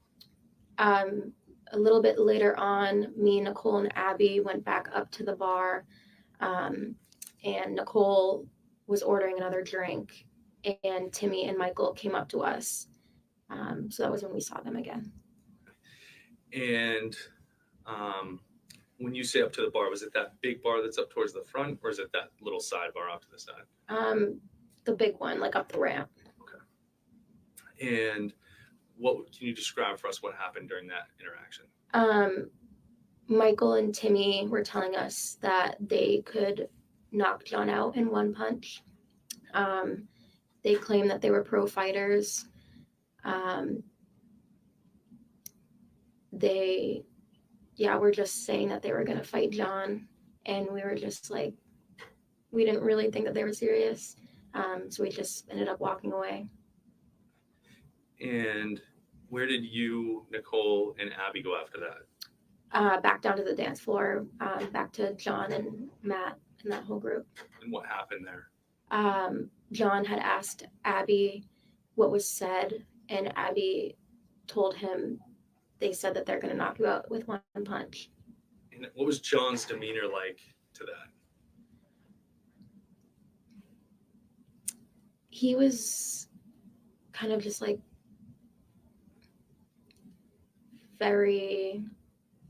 didn't really seem that it mattered, like just kind of like, okay.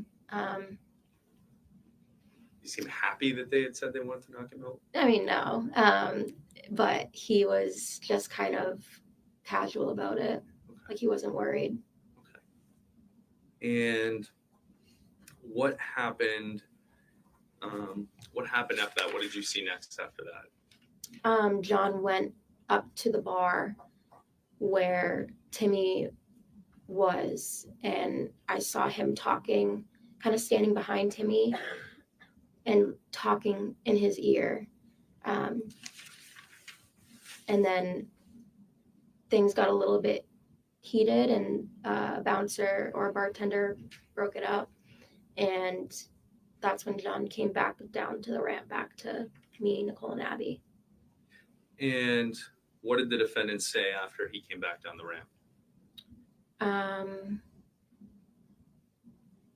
He was saying that he was telling Timmy, like, take it up, we'll take it outside, seeing if he wanted to fight.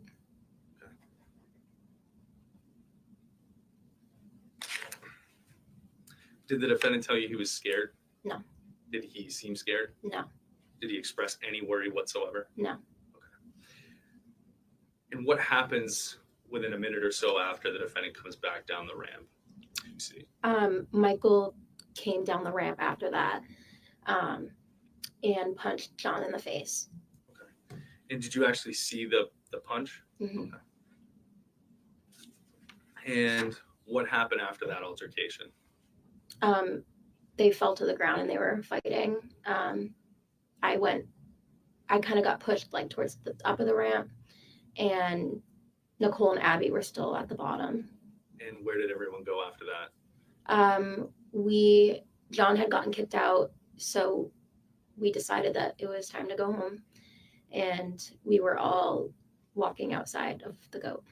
And what did you see as you were leaving the bar? John was standing outside bleeding, screaming. And I'm just going to pause you right there. Can we back up? Yeah, sorry. As you're leaving the bar, what are you seeing in the bar as you're exiting? Timmy. He was still in the bar. And Abby was talking to him.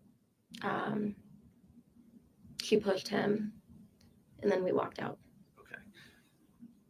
Moving outside, you said you saw the defendant and he was yelling and screaming, correct? Yes. Can you describe his demeanor when he's outside? Just pure rage. And what were you and everyone else trying to do as far as the defendant was concerned out there? We were trying to calm him down. Nicole was trying to clean up where he was bleeding on his face. We were telling him it's not worth it, just go home. But he just kept screaming for people to come fight him, yelling, "Who hit me? Come finish the fight." Yeah. Was he yelling derogatory names and swears? Yes. Now, we're talking about this is right outside of the goat. You're on that sidewalk area, Yes. right? Were any of the defendants friends with him beyond just you, Nicole, and Abby? Yes, I remember Matt was there. Gage may have been there as well. So that when the defendant first walks out and this is all going on and he's screaming, it's you, Nicole, Abby, Gage, and Matt, and obviously the defendant. Yes. So, okay. And what was Matt and Gage trying to do as far as the defendant? Same thing, calm him down. And at this point, where was security? Outside the door of the goat. So while he's screaming and he's yelling and angry, how did the calming him down work? Were you able to calm him down? No. Were Matt and Gage able to calm him down? No. What happened as the defendant was yelling these remarks? Someone was standing nearby smoking a cigarette, and John began yelling at him, and they started fighting too. So you saw a physical altercation between those two? Yes. What did you see happen during that fight?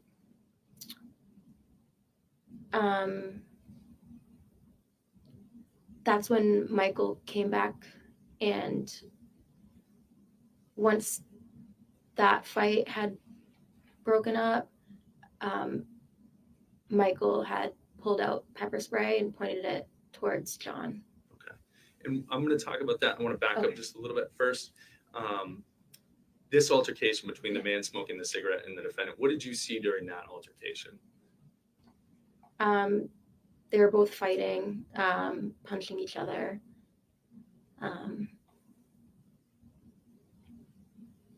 Did you see anyone else get hit during that? John did hit Abby in that. Okay, during that altercation. Okay. And so you said Michael came over and he brandished pepper spray, Mhm. correct?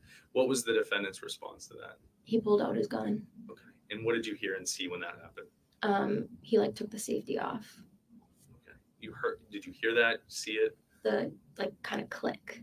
So you heard a click? Yeah. And where was Timmy at that point? He was still inside the bar. And did you see what type of gun it was? Handgun, shotgun, rifle? Just handgun. And what was the defendant's demeanor at that time? And by that I mean, did he look in fear? How did he seem? He was not fearful, just very angry.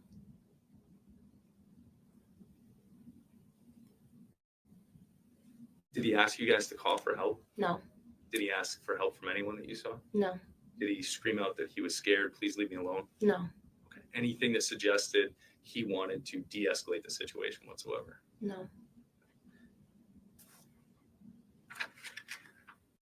So what happens? So we have Michael's walking across the street. He's brandished pepper spray. Defendant's pulled out the gun. What happens after that? John dropped the gun, and we were all screaming at him to put it away. Abby was screaming at him to put it away. She said, "Do you want to get arrested? You're being an idiot."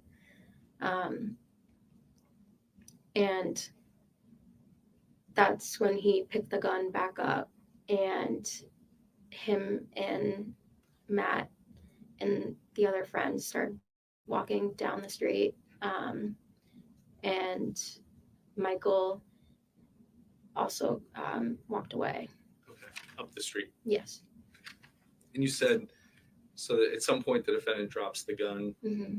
With everything going, is there a lot going on at that time? Yeah. Would you say it fair to characterize chaotic? Yes. Yeah. Okay. Have you? I'll skip ahead. So, what's Abby doing as these two groups start walking up the street? What's Abby doing? She's trying to chase after him, calling his cell phone, screaming. Nicole was trying to hold her back from running up to John.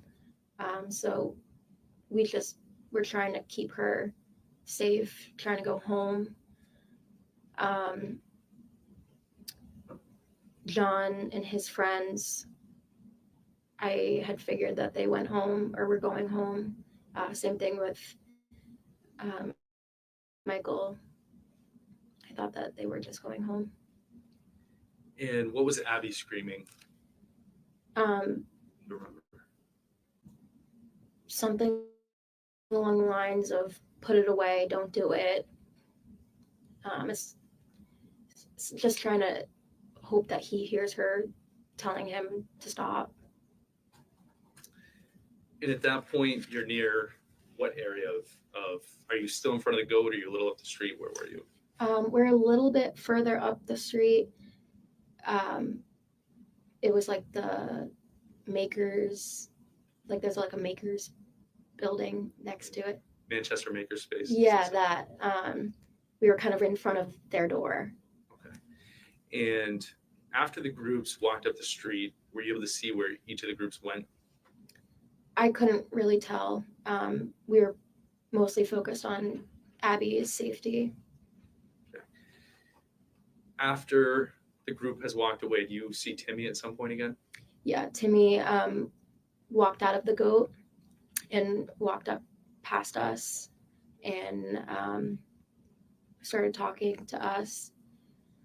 And him and Abby were arguing. We just kept telling Abby it's not worth it, let him go. And do you remember anything he said? He told us that none of what happened would have happened if we didn't tell John that what they were saying about punching him. After the groups had walked away, did you hear anything that struck you or caused you concern? Yeah, about 30 to 45 seconds after he walked away, That's when we heard gunshots. And what was your response to hearing those gunshots? Me, Nicole, and Abby ducked, and we kind of just got lower to the ground. And Nicole and I had ran away from the shots, and Abby ran towards them. You said shots, so you heard multiple gunshots? Yes. And I know this sounds like an obvious question, but you said you ducked. Why were you ducking? They sounded very, very close. So we were scared that we were going to get shot. Were there any cars in the area around when the shooting happened that you saw? Yes. Did you see anybody driving or any pedestrians in the area? Yes. And after the shooting, what happened immediately after the shooting? Sirens, running. I saw Michael jump over a snowbank, running away. A bouncer from the GOAT came up to us, asking us if we were okay. Did you actually, and I apologize, I didn't ask you this before, did you actually see the shooting itself, the gunshots? No. So you just heard them? Yes. And after this, after the bouncers come and the sirens come, did you see any police come? Yes. At any point after that, did you ever see Timothy walk back, or did you ever see Timothy alive after that? No. Can you describe, you said that you'd known Abby since the 6th grade. Mm-hmm. Can you describe for us how that relationship is after this? We don't speak anymore. And is it related to this or something else? Related to this. Going back to the night of the shooting overall, how much had you had to drink that night? Nothing. And did you drink alcohol back then, as far as just in general? No, I don't drink. Okay. If I can just have one moment, Your Honor.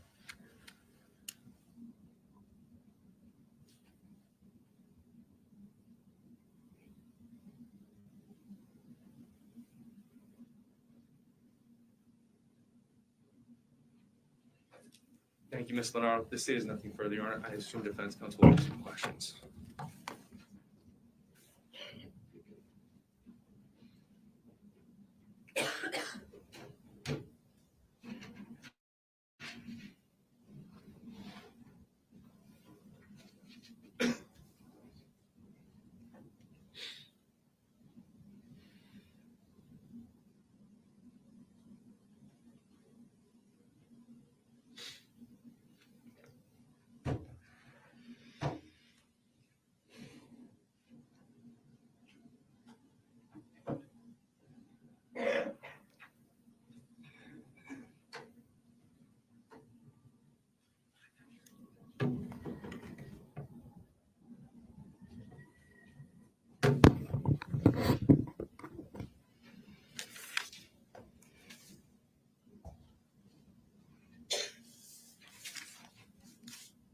Good afternoon, Ms. Leonardo.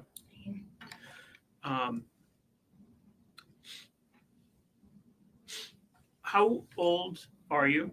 I'm 23. And how old were you back in January of 2023? I was 22. How old was Abby at the time? I think she was 22. Do you know how old John was at the time? 22. And what about Nicole? 22. And what about Matthew Soldano? I'm assuming 22. And is that because you were in approximately the same year of school? Yeah. And what about Gage Chandler? Did he go to school with you also? I didn't know him at all previously. I think he was a year or two younger than me. So he was in high school at the same time, but not necessarily in your graduating class? Yes. Now,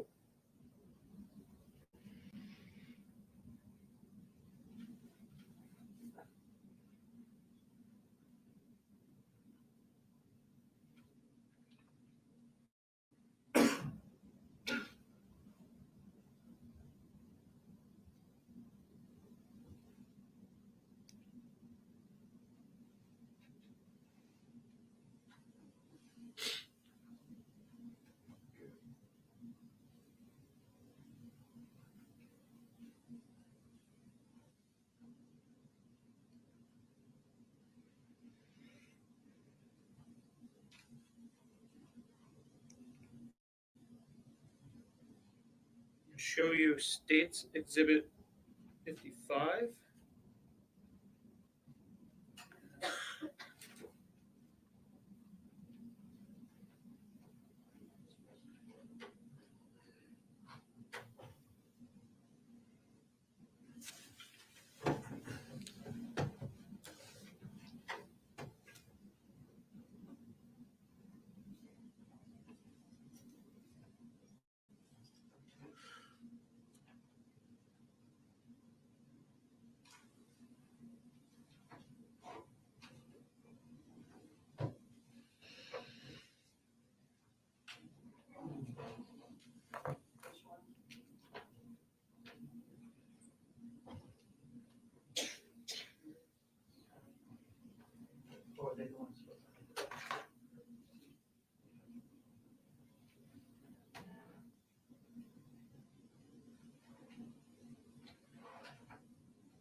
Okay.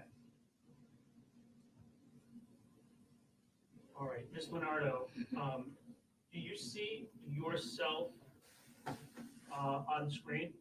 Yes. Could you please walk over to the television screen and maybe stand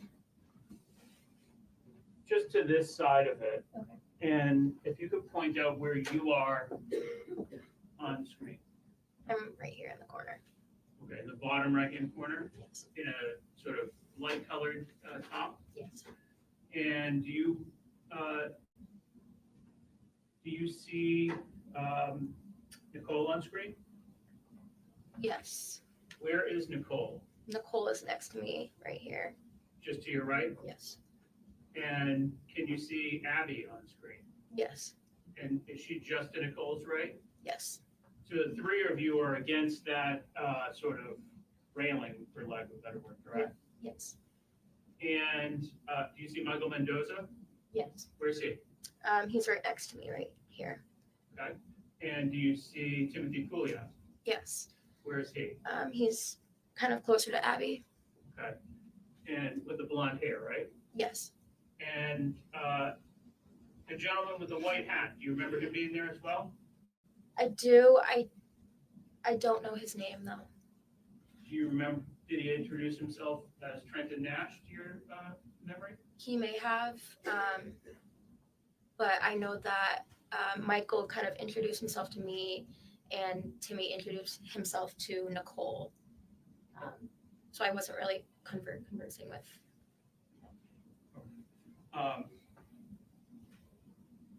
And this is this the location where you were when John approached? Yes.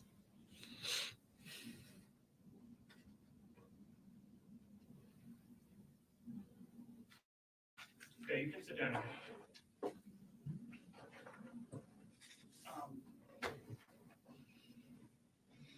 Now,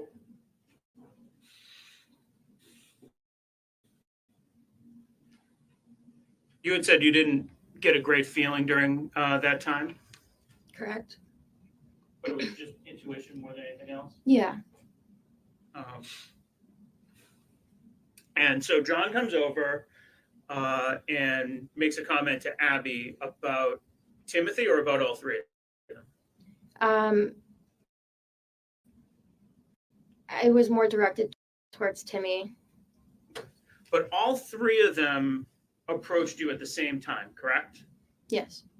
So, and it was fair to say it was whatever the interaction was happening, even though some people might have been having separate conversations, the six of you were kind of interacting independently, correct? Yeah.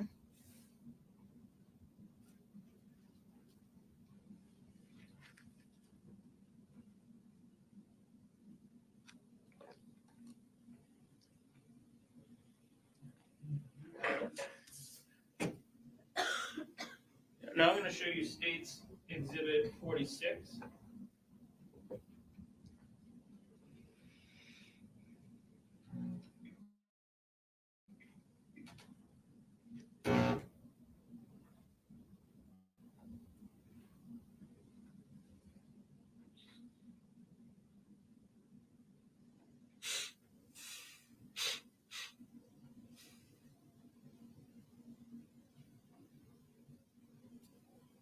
this one is, I think you forgot to turn the, yeah, there you go.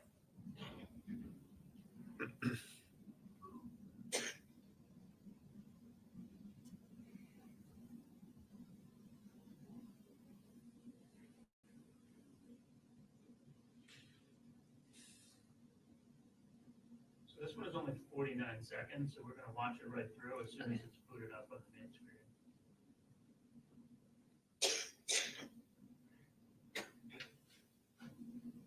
Everything seems to have a bit of a delay.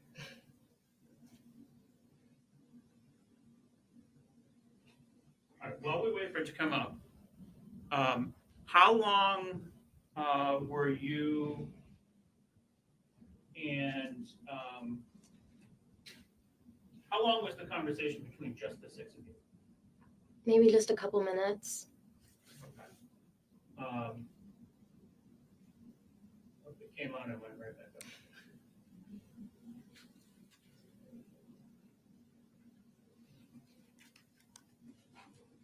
All right.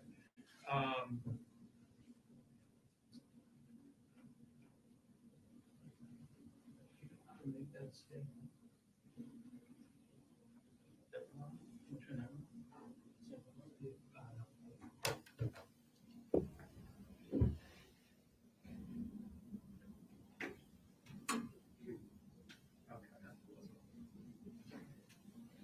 Can everyone on the jury see this screen here? Okay. Ms. Leonardo, could you come over to this screen? Yeah, of course.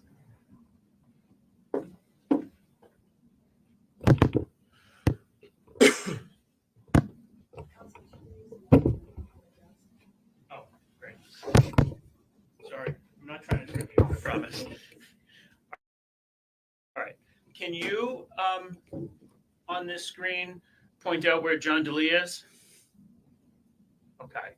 And would you say that this is just moments after the end of, or moments after the last video that we had just seen? Yes. And this is approximately when John made a comment to Abigail, correct? Yes.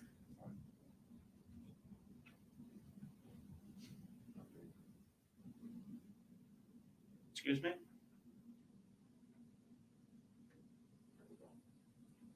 Sorry. Yeah, there's no audio on these videos. Okay. Okay.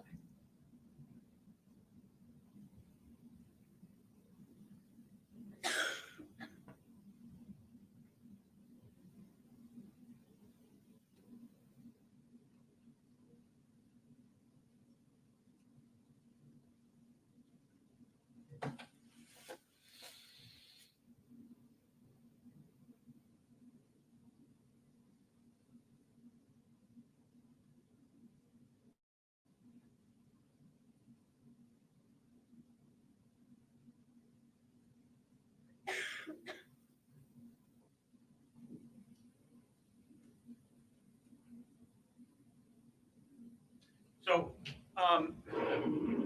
were you listening to the conversation between John Delee and Timothy Pouliot that we just observed?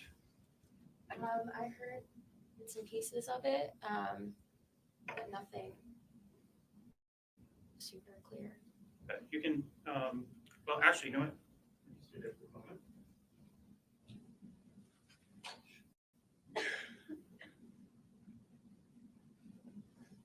Was it a friendly conversation? Yeah, it was very, I mean, even in their body language, you could tell that they were they were cool, they were good with each other. It seemed that there was no problem between them. So now I'm going to show you State's Exhibit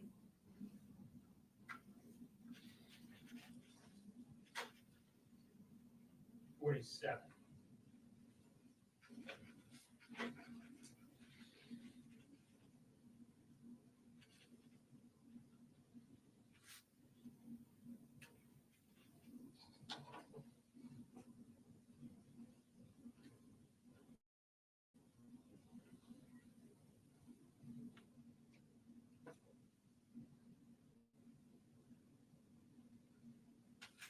it up on the screen yet? Not yet.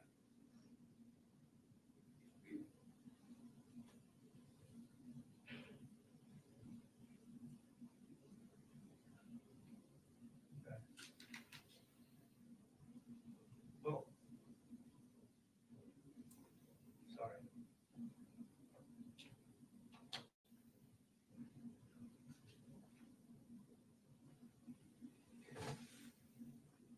Just a moment. You know what, you can resume the witness stand, actually.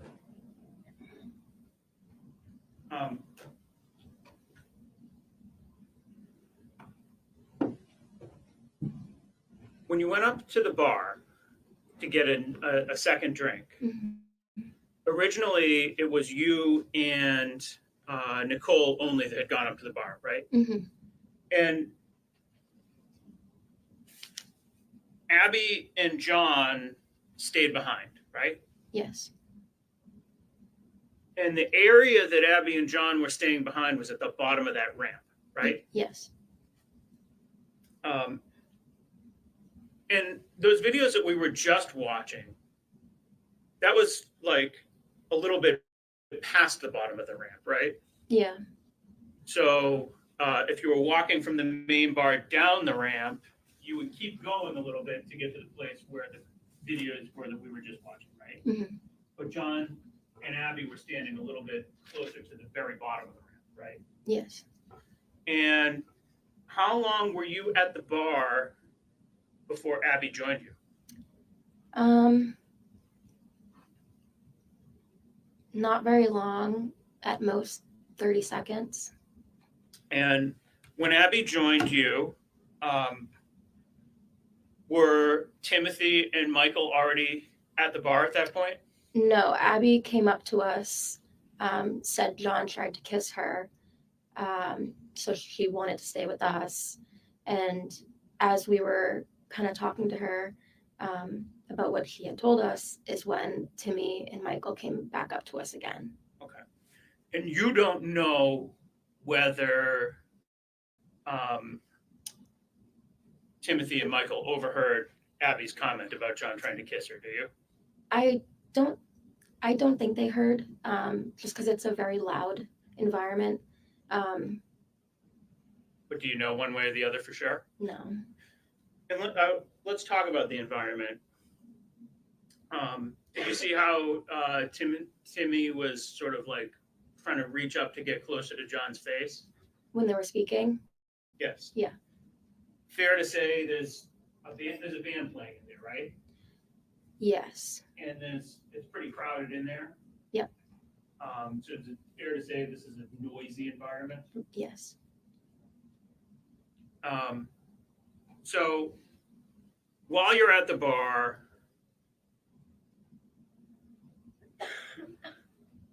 Timothy and Michael speak directly to you three girls, correct? Yes. Women, I should say, right? And when Timothy and Michael are speaking to you women, that's when they tell you that they're professional fighters, right? Yes. And that's also when they tell you that Timothy says he's not afraid of John, or words to that effect, right? I don't know if he said that for sure, but I know that he did say that he was a pro fighter. And at some point, Michael said something along the lines that he was going to knock John out by the end of the night, right? Yes. And did Timothy say anything along those same lines? I don't remember. I'm not completely sure. Did you end up getting a drink at that point? No. If I did, it was like a Sprite.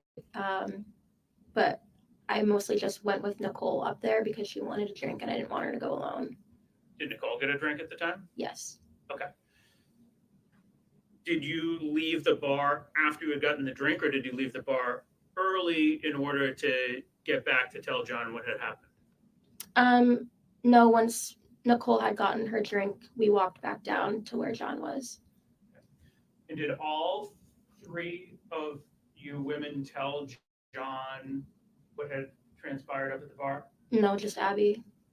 When you were there to overhear her telling him? Yeah. And did she convey all of the things that you've described on the witness stand? What do you mean? She told John that they said they were professional fighters, right? Yes. And she told John that Michael had said he was going to knock John out by the end of the night, right? Yep.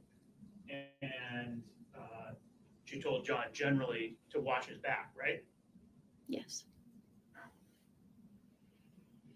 How long was it after that that John went up to the bar? Maybe a minute, less than a minute. And did you watch the interaction between John and Timothy up at the bar? Yes. And you saw John kind of give him a little shove at some point? Yes. And but you weren't able to hear anything that was being said? No. And John came back, right? Yes. And I think you said John was stopped by the bouncers on the way back? In no way. While he was talking to Timmy, the bouncers noticed that they were arguing a little bit, so they kind of separated them. And then that's when he walked back. You didn't overhear any of that conversation, right? No. And so when John comes back, does he say anything about what happened up at the bar? He tells us that we asked him what happened, and he said that he was telling Timmy, if he wants to fight, let's go outside. Yeah, just kind of recapping what he said, take it outside. And then it was kind of done, right? We thought. John started dancing to the music, right? I don't really remember. Were you all having a good time basically at that point?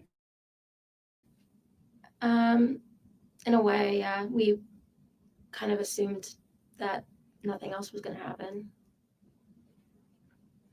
Did you see Timothy actually walk down the ramp? When? After the interaction with John at the bar? I saw Timmy. I don't think I saw Timmy. I saw Michael walk down the ramp when he punched John. Did you see Timothy and Michael speaking right before Michael punched John? I saw Timmy kind of walking around the bar, but I don't think he came down the ramp. He didn't come near John, to what I remember. Did Michael say anything at all to John before punching? No. Did you have any idea whatsoever that John was about to get punched in the face? No, I was watching Michael because I was just like, what is he doing? He's just standing there staring. It all kind of just happened really quickly. John didn't say anything at all to Michael at that time, did he? No. John didn't move towards Michael at all, did he? No. John didn't make any kind of threats towards Michael? No. Would you describe the punch as a sucker punch? Yeah. And it was a pretty forceful blow, right? I guess. He wound up Yeah. and followed all the way through, right? Mm-hmm.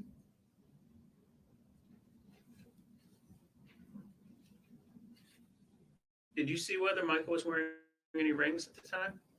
I didn't. So John gets brought out of the bar, right? Mm-hmm. And when you get outside, Nicole is trying to help clean him up, right? Mm-hmm. And he's screaming about who punched him and other stuff, right? Mm-hmm. The guy who was smoking the cigarette, Mm-hmm. did you see whether he walked across the street or was you just noticed him standing nearby? I just noticed him standing. And He was one of those three people that was talking to the three of you women at the beginning of the night, right? Yes.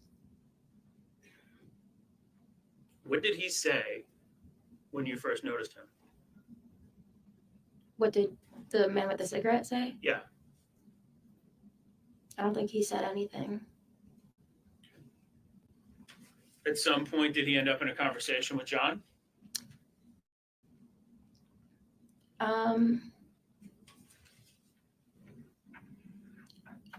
It was less of a conversation and more of pushing each other. Did John tell him to beat feet, get lost, anything along those lines? I don't think so. Did Abby say anything along those lines to him? We were, me, Nicole, and Abby were begging the guy not to get involved and to just walk away. But he didn't walk away, did he? No. He got involved, right? Mm-hmm. When did you notice Michael Mendoza on top of the snowbank with the pepper spray? Very shortly after, if not towards the end of a cigarette. And up until that very moment, you had no idea that John had a gun with him, right? No idea. He didn't say anything about it in your presence? Not that I heard.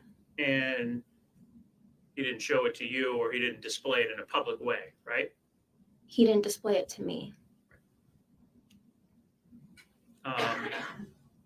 And so when Mendoza approaches, he stands up on top of the snowbank so that he's kind of looking down at John, right? Yes. And how close would you say the can of pepper spray was to John's face? It wasn't right in his face, but maybe like a few feet. You carry pepper spray, right? Yes. And have you ever had to use it? No. Do you know how to use it? Yes. Was it close enough to use? Yes. And you had it with you that night, right? I did. But you didn't get it out at that point. No, I never took it out of my pocket. So John pulls out the gun and drops it, right? Mm-hmm. When you heard that click, was that before or after he dropped the gun? Before. And you described it as taking off the safety, but you don't know how this gun works, right? No. So you don't know whether he was taking off the safety or doing something else, right? No. And have you ever heard of racking a pistol? No. Was the sound consistent with pulling back the top of it and letting it go? Yes.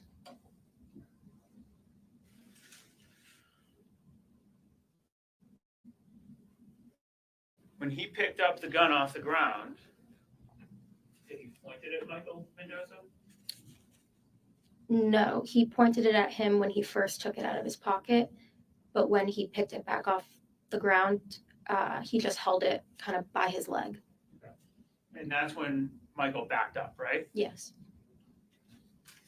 And when Michael backed up and gave John a little bit of space, that's when John turned around and started walking back up the street, right? Yes.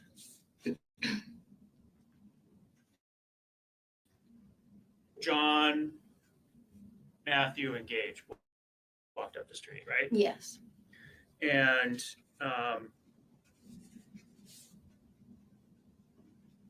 Michael and Trenton followed them up the street, right? Yes. But you and Abby and Nicole stayed behind, Yes. even though Abby did not want to stay behind. Correct. How long was it before Timothy came walking by? Within, I'd say like 5 minutes, less than 5 minutes. And when Abby walks by, I'm sorry, when Timothy walks by, he's not running, but he's moving, right? He was kind of casually walking. Fair to say, though, he originally walks past you, and Abby struggles to get away from the two of you and then chases him down, right? Yeah, and she pushed him for a second time. And that's when you and Nicole and Abby all have the conversation with Timothy, right? Mm-hmm. And he dares Abby to punch him in the face, right? I don't know exactly what he said, but I do remember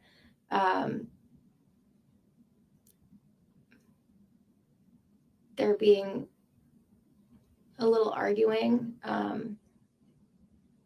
don't remember exactly what was said. I just remember telling Abby it's not worth it, and to just let it go.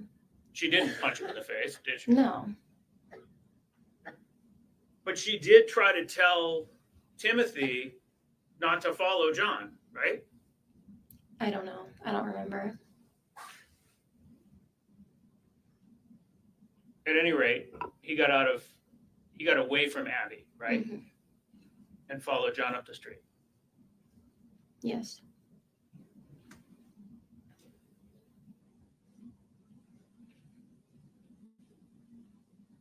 Now,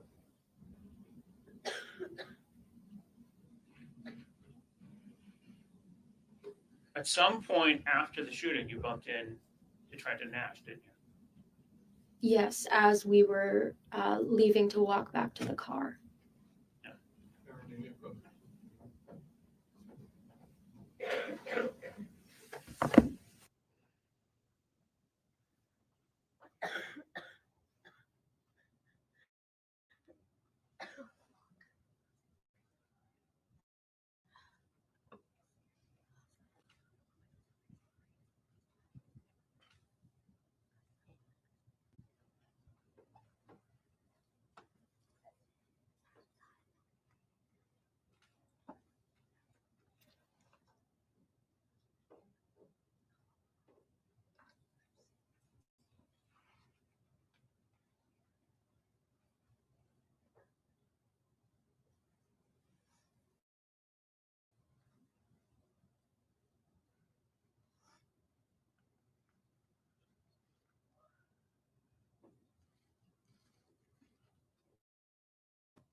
All rise, please.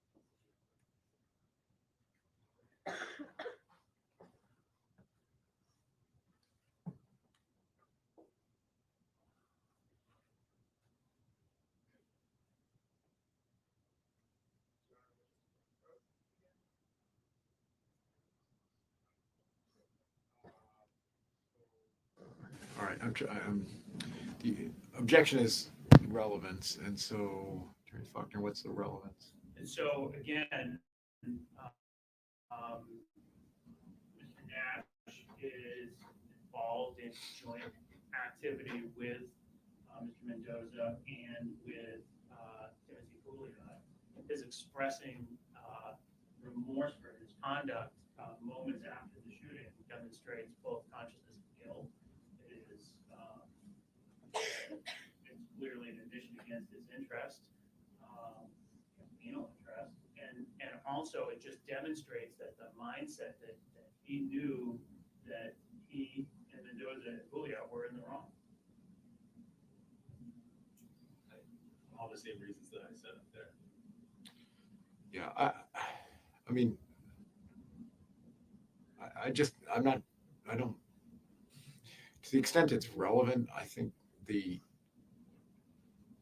unfair prejudice outweighs it because it's not clear what he's apologizing about. I mean, he's not apologizing to the defendant, he's apologizing to this witness and her friends, and that could be interpreted in any number of ways, including that he's sorry that they were present for this. I mean, you know, just not sure that it adds anything to the.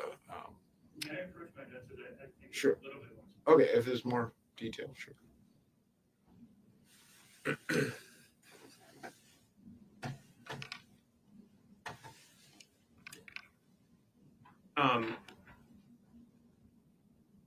So what she told the police in a recorded interview was that he walked over to us and he looks like he just saw a ghost, and he kept just saying, "I'm so sorry, I'm so sorry, I'm so sorry."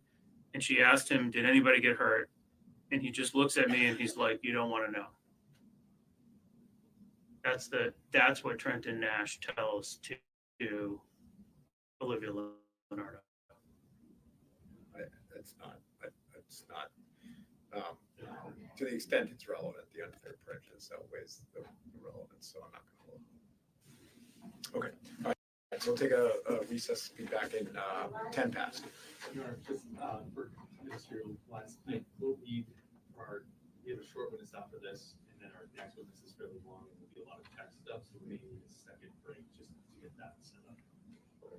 So I apologize. I'm going to try to squeeze them in. All right.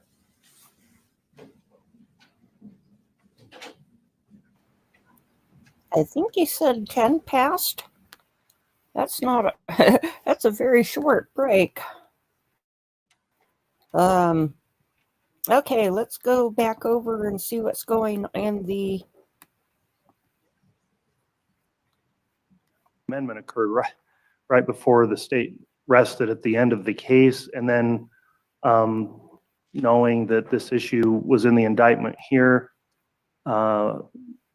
it's up to the state to make that amendment and change it. So I guess they could speculate that you were going to do that, but until such time as we're here, I don't think they're really on notice that that's happening until we argue it as we're doing today. And I can appreciate that point. I guess the fact that it was amended would have at least given some indication that there could be the potential. I would agree the actual notice was not until the filing of the document.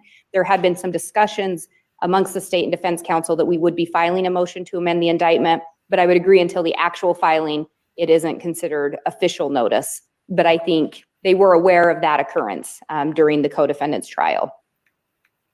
Looking at counts 1, 3, and 5, the state is requesting to add the language and/or between the co-defendants listed in that or the co-conspirators and/or potential co-conspirators. The state's position similarly, we look under that same test, and the state's position is this clearly does not add a new charge, and we would also argue it does not prejudice the defendant. In addition to that argument, in State v. Yang, 167 Idaho 944, it's an Idaho Court of Appeals case from 2020. While it was a touch different because this was a case in which they were asking to modify a jury instruction to be given regarding the co-conspirators in the case versus amending an information or an indictment, the court found that adding the language and/or was not a substantial change to the jury instruction. What the court essentially found is it is not incumbent on the state or necessary to prove the number of co-conspirators or the identity of each co-conspirator. It's simply that there was an agreement with at least one other person, and one of those parties committed an overt act in furtherance of the conspiracy. So knowing that those aren't officially elements of the case, I think looking at State v. Yang, that provides clarification and the guidance that this would be an appropriate modification. In addition to that, we are asking for this well in advance of trial to put the defendant on notice that we would be asking for that modification. I don't think that changes anything with regard to the elements of the crime or the burden required. And I think that has clearly been litigated in the courts here. The last one that the state had noted in the motion itself to amend the indictment was a change to count 5 and specifically overt act number 10. The state is asking to change the month to months with adding the S. Essentially, it was a typographical error, requesting that it be changed to the months before. And looking again at some of the cases we've cited to before, Ghana, the defendant had argued that he was not on proper notice because the state added a charge of persistent violator 3 weeks before trial. The court found that was sufficient notice in amending that 3 weeks before trial to add that. And then again, looking at the test outlined in Severson, the state's position is this does not add a new charge and it does not create any prejudice to the defendant. It is not a double jeopardy issue. It's not going to create any kind of extensive preparation by the defense or further preparation by the defense. In addition, the state would argue similarly that this modification was made during the co-defendant's trial. The defendant has been in possession of the discovery in relation to this case. The defendant has had the benefit of watching the co-defendant's trial and or observing and listening to it, where it is clear that this was what was presented during the trial, was that it included the months. In the amended indictment sent to the court and counsel, there were a few other italicized proposed changes. Those were not specifically addressed in the motion. They're simply typographical errors or errors where certain language was left out. I could go through those, but essentially the state's position would be similar to what we just argued with the months. They're not adding new charges. There's no prejudice to the defendant. We're bringing them in advance of trial, requesting permission. The state does recognize that it is in the discretion of the court once a plea has been entered by the defendant, whether or not a state is allowed to amend an indictment or information. However, both the rule and code make clear that before the prosecution has rests, that it is appropriate to bring the motion. So with that, the state would request that the court grant this motion to amend the indictment reflective of the changes sent to the court and counsel. All right, one question, Ms. Blake, on some of the proposed amendments here. If you have it in front of you, the proposed amended indictment. Yes. Page 6, there's common scheme or plan in Fremont is how it reads now, and it says Fremont and Madison counties. Yes. Do you want to address whether or not that would be permitted pursuant to the rule, or does that require any further findings by the grand jury? I don't believe it requires any further findings by the grand jury for the reason that it was simply a typographical error and left out. When you read the count and the contents of it, it includes in the county of Fremont, state of Idaho, and elsewhere, including Madison County, Idaho, and as part of a continuing criminal transaction and common scheme or plan in Fremont counties.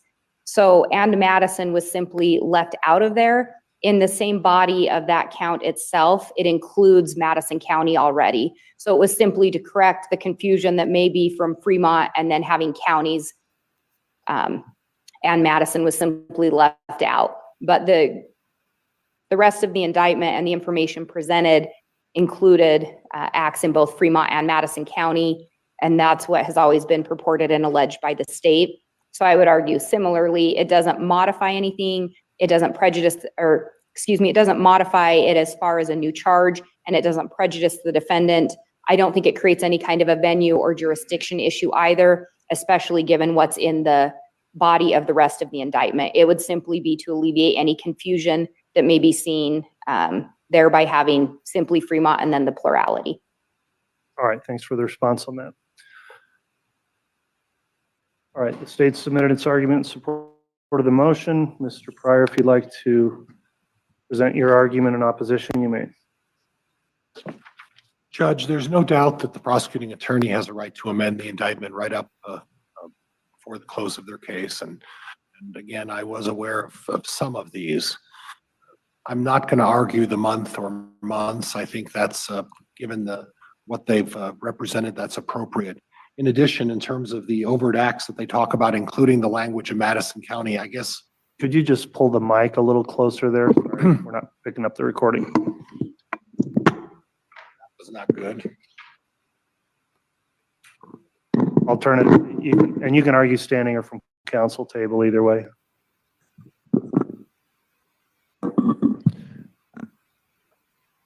Judge, in addition, I guess I could make an argument. Is that acceptable? The level of noise, sound? It's still a little quiet, the clerk says. That any better? Yes. I'll try to lean forward and talk that. Judge, I've never been accused of not having a loud voice, so this is new for me. And the court's smiling. Court's aware of that as well. Thank you. Judge, in regards to the Madison County, quite frankly, the state is right, and at least in this perspective, they're right. They alleged in the actual body of the language that Madison County was above that, and about 2 lines above the change they're alleging, they actually mentioned Madison County. So for me to suggest that they can't do that would, I think, be improper. So I'll agree to them allowing that. There is an argument, I guess, in terms of bringing it back to the grand jury to make a representation about the venue, but I'm not going to engage in that today. However, what I am, Judge, going to engage in is the language on counts 1, 3, and 5. This is my concern. I understand the previous case Ms. Blake represented talked about that the and or was not a dramatic change in terms of what's represented.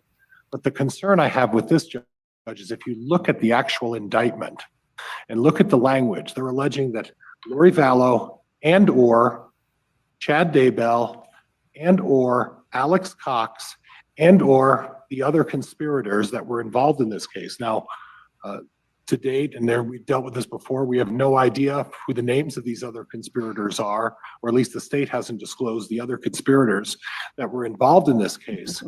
But the concern is that it shifts the burden, and it changes the burden that the state's going to have to prove. And how it does that is this, is that a jury who are not legally educated citizens are going to look at the indictment and say, well, under this particular allegation, we don't actually even need to prove Mr. Daybell did anything wrong.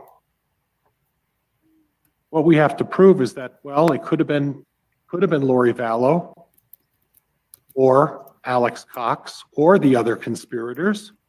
Don't even need to prove Chad Daybell to find him guilty. All we have to do is that the others were involved in this. That's all that, and that kind of logical thinking can go towards what the jury would be thinking about this. And unfortunately, if that's what they want to do, then they need to take this back to the grand jury and have them approve this language and say, we're going to indict Mr. Daybell because and or can be defined as meaning whether he could have done it, yeah, and he could have been there, or it could have been the others. But if it's just the others and not Mr. Daybell, we're still going to find him amendments that the state is alleging in terms of count 1, count 3, and count 5. That sort of thinking can take place, and that is my concern, and it's confusing.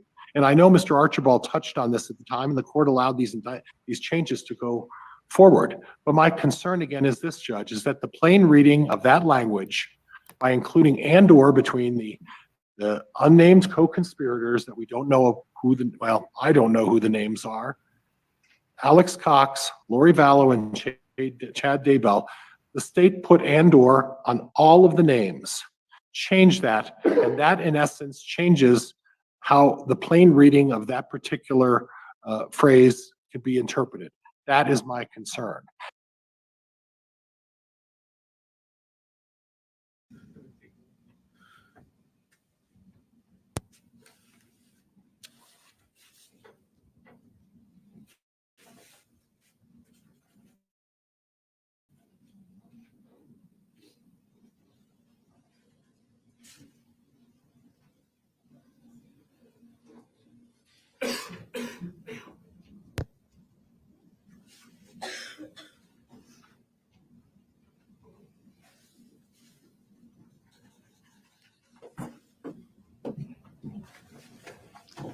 Okay.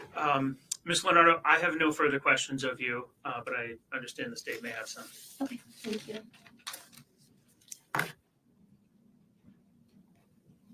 Thank you. All right. So you saw a couple of seconds and video clips there, and we ID'd some people. Do you see John Delee in the courtroom right now? I do. Can you just if you can point out where he is, and for the record, which is recorded via audio, can you just grab a piece of clothing he's wearing? Yep, he's sitting over there wearing a blue tie. And Your Honor, if the court can reflect that the witness has identified the defendant. Thank you. I want to talk a little bit just about a couple of things or go back to. So that moment that Mr. Mendoza takes that swing at the defendant, bars loud.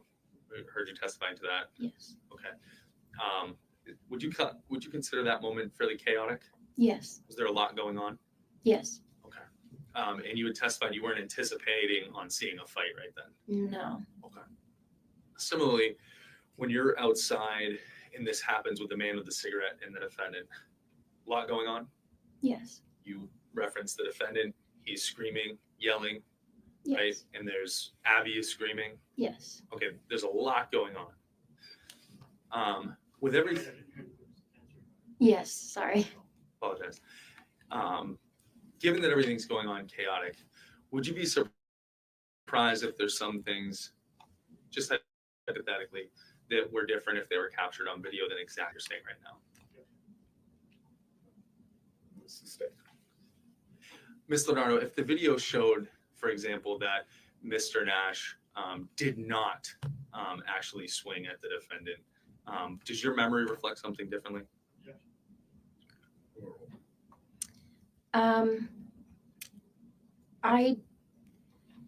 I don't remember who threw the first punch with that fight. Yeah, I just remember there being a fight. Okay. You just remember that something was going on? Yes. Okay. You also mentioned that Mr. Nash or Trenton, the man with the cigarette, and Michael walked up the street, correct? Yes. And that was after the defendant and his friends were walking up the sidewalk? Yes. Okay. You had testified earlier, you didn't end up seeing where anyone went? No. As far as you didn't see if somebody went to a parking lot or a different street or anything? No. Okay. Just one second. There's nothing further. Any further recross? Okay, you can step down. Thank you. All right, ready to call your next witness? Yes, Your Honor. The state calls Officer Jeffrey Pouliot.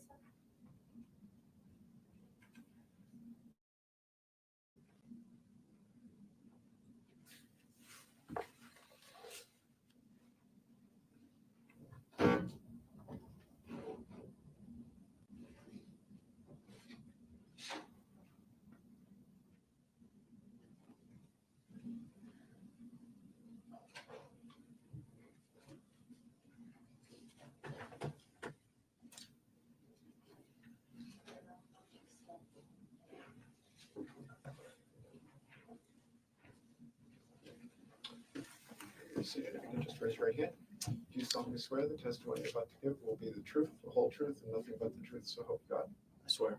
Please have a seat. Officer Pouliot, could you state your name and spell your first and last name for the record, please? Yep, that's Officer Jeffrey Belleza, Jeffrey Belleza. Thank you. Where are you currently employed? The Manchester Police Department, And how long have you worked for Manchester? 3 years. Are you certified as a full-time officer? I am. I'm going to turn your attention right now to January 28th, 2023. Were you working that night? I was. Or I should say early morning? Yes, I was. Okay. What shift were you on? The midnight shift. So you had started on the 27th and you're going into the morning of the 28th? That is correct. As part of your duties that night, did you respond to 50 Old Granite Street in Manchester? I did. And why did you respond there? I responded for a call of shots fired. Do you know which officer was reporting shots fired? That was Officer Eric Smith. Where were you when you heard that call come out? I was near the Delta Dental Stadium, the Fisher Cat Stadium, in that general area. Okay, so how long did it take you to arrive at the Old Granite Street location from where you were? I would say less than 2 minutes. Were you on foot or were you in a car? I was in my vehicle. What did you observe when you arrived at the scene? I observed a large crowd, and I observed Officer Smith detaining somebody at gunpoint. Had you seen, I think we know this, but you hadn't seen any of the events that led up to that point, is that That is correct. correct? Okay. What did you do at that point? At that point, I ran out to assist Officer Smith in detaining a subject. And what was your role in the detention? My role was providing commands to that subject and then actually putting handcuffs on him. And while you were putting handcuffs on this person, where was Officer Smith? Officer Smith was to the left of me, just providing cover. Were you aware whether the person had a weapon at all when you arrived? I was aware of a weapon that was on the ground near Officer Smith. However, we weren't sure if we had another one, so at that point, we were still trying to find out. But you were aware that there was a weapon on the ground? That is correct. Do you see that person in the courtroom today, one that you detained? I do. Can you describe that person for something that he's wearing? From that night or to right now? I'm sorry. Could you describe what he's wearing right now? He's wearing a dark suit with a blue tie. May the record reflect that the officers identified the defendant. Were you so you were in full uniform, you were in your normal gear that night? When you That is responded? correct. Okay, so were you wearing a body cam? I was. Did you activate it at some point that night? I did. What did you Sorry. Right after I got on my cruiser, I had attempted to activate it. Realized it activated right when I pulled my weapon out. And your body cam, like most, doesn't have sound immediately when it starts, is that correct? That is correct.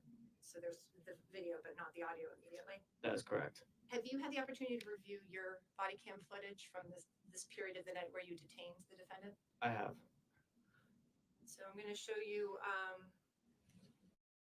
what's been entered as State's Exhibit 71. Is this the beginning of your body cam footage? This is. Okay. And I know it's a little blurry, but can you tell us, just orient us, what are we looking at right as this starts? So what you can see is the defendant in the sweatshirt in front of me. I have my gun out, giving him commands at this point. And where's Officer Smith in relation to you? He's probably about 5 feet to my left. Put your arms on your face. This is about 3 minutes ago. Was it this guy? You fucking punched me in the face. You shot me out.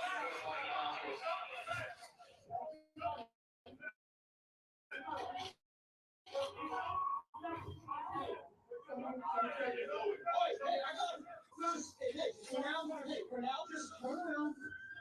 You're in custody right now, okay? Fucking situation.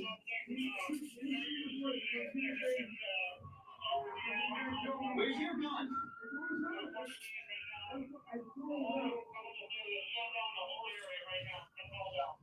Hey, Sarge, they think you went to a market basket.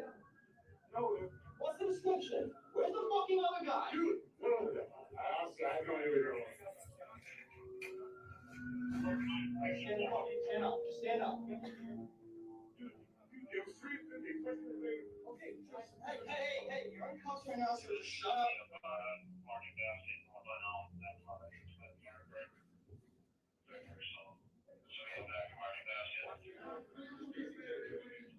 Dude, it was self-defense, dude. There was 3 of them, they punched me in the face.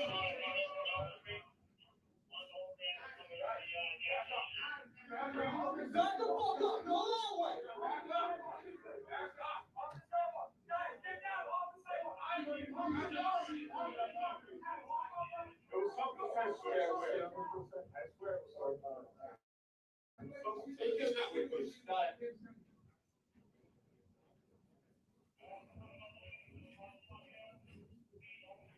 Take a seat. Right on, guys. Right. Stand. That's fine. Right now.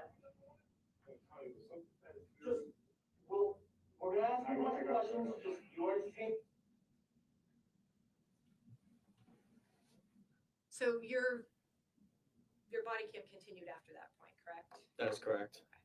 So I'll just give another. So I'll remind again, ladies and gentlemen, you're not going to see the remainder of the video based on pretrial rulings in the case, so don't speculate about the portions you're not seeing. Okay. Did you observe any injuries to the defendant when you were dealing with them? I did. What did you observe? I observed a laceration. I believe it was above his left eye. And how deep did this laceration appear to be, just from your visual? It looked pretty minor. It looked fresh, but it was pretty minor. Did, in the time that you were with the defendant at the scene, did he receive any sort of medical attention for that? From what I can remember, we brought him to be seen by AMR, and he refused medical attention. And what's AMR? Sorry, it's the ambulance service for Manchester. Were they on scene, or did you have to bring him someplace? They were on scene as soon as the scene was secured. And he refused to have them look at it, or? That is correct. Let me just have a moment. Nothing further for you. Defense counsel.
When you say that Mr. Delee refused medical attention, do you just mean that he wasn't transported to the hospital or anything along those lines? That is correct. He was actually seen by medical staff, correct? That's correct. And he didn't refuse to see them or refuse to be looked at, correct? That's correct. Okay. And in fact, throughout the entirety of your interactions with Mr. Delee, he cooperated with every directive he was given by the police, correct? That is correct. He never provided any kind of physical or verbal resistance of any kind, correct? That is correct. May I have just a moment, Your Honor?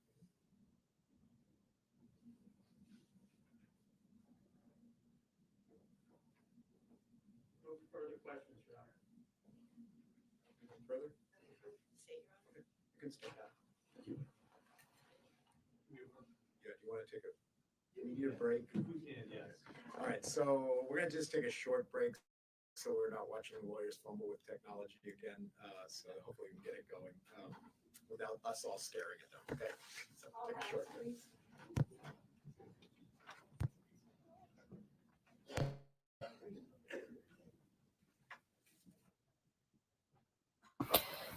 Okay, let's see what's happening back in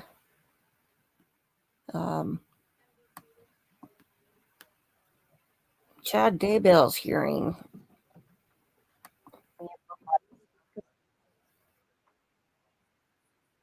Even more so by the trial being held there. We had individuals in public roles in Ada County that gave interviews. The only reason I bring that up is I think oftentimes if it's someone you know, someone that may be a public figure in the area you're from, you may be more likely to hone in on that. Those interviews were conducted there at the courthouse in Ada County. So displaying the courthouse, I think there was note of some vigils being held here at the Fremont County Courthouse years ago. And so again, just looking at that, that raised some additional concerns and some additional facts that the state thought should be considered at this point in time.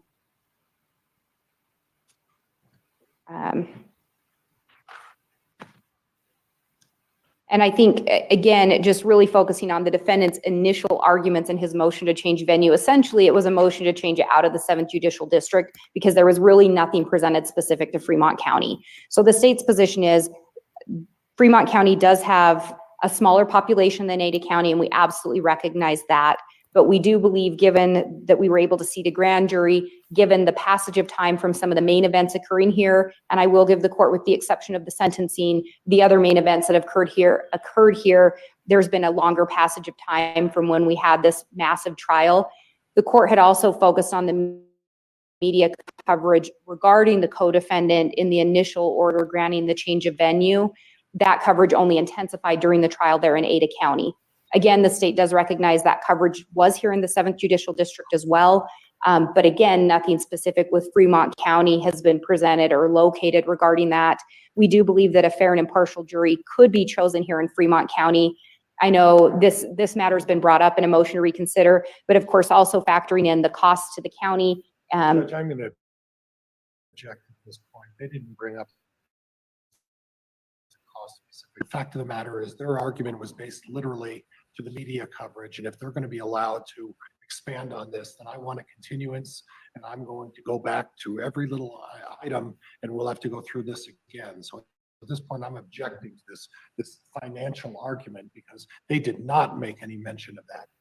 I thought there was a mention. There was a brief mention, but I'll just keep it brief. That is all I was going to say really regarding that. Is what was contained in the motion is obviously some of the factors the court can factor in and consider when determining whether or not a change of venue is appropriate are the costs and things. I think the court addressed that in the prior motion. The state, Fremont and Madison County are cognizant of that issue as well. And so we just bring that to the court's attention also. As an alternative in our motion, we had indicated, again, looking at the population of Fremont County and considering that may be a concern for the court and a factor because of the pervasive coverage in Ada County, because the defendant opted to request a severance and the co-defendant opted to proceed in Ada County. I think we are now in a different situation. So we would ask the court to reconsider whether or not Ada County is the appropriate change, the appropriate venue, if the change of venue is still determined to be appropriate, given that.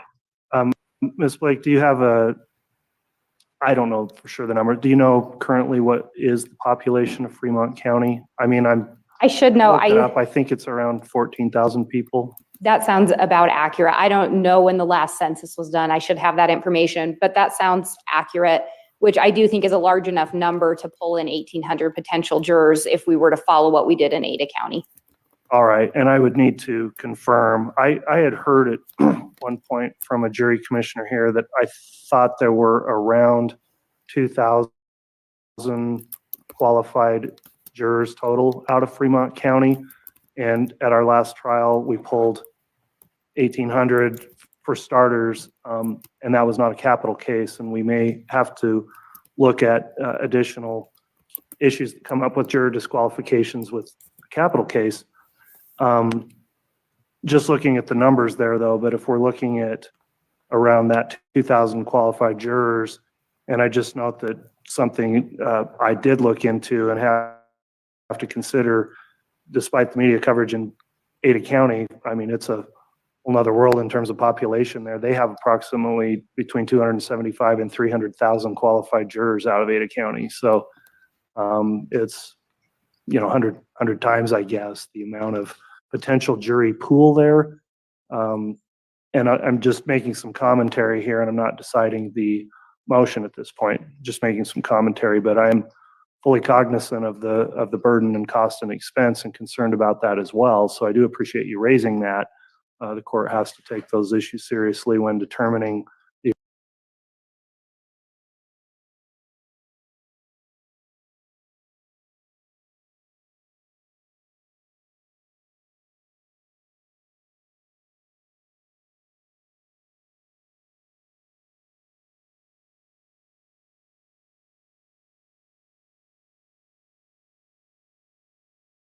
I'm not sure what happened there. Let's take a look. They fixed their technical issues. Nope, not in.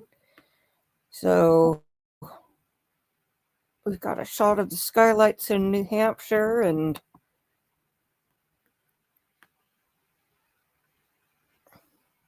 the stream says the stream ended. Huh. Okay. It's strange. Okay, well, let's go back over here to our interesting ceiling here. Not 100% sure if that's some kind of special lighting or if there is an actual skylight at the top of those rectangles that are recessed.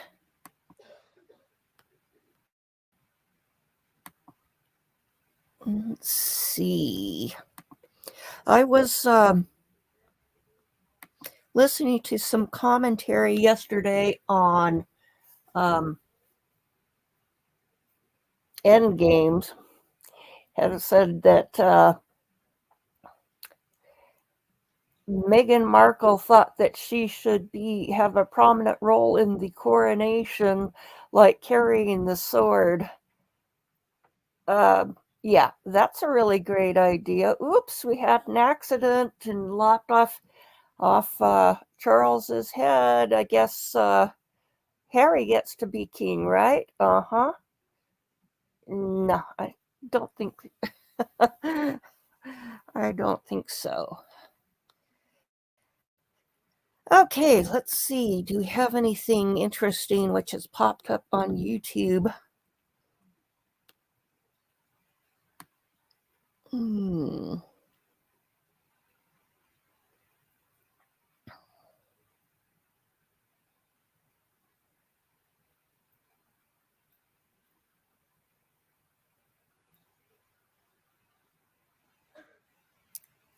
Speculation about whether Endgames is going to prompt a lawsuit.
I hear him saying all rise, so it sounds like we should be having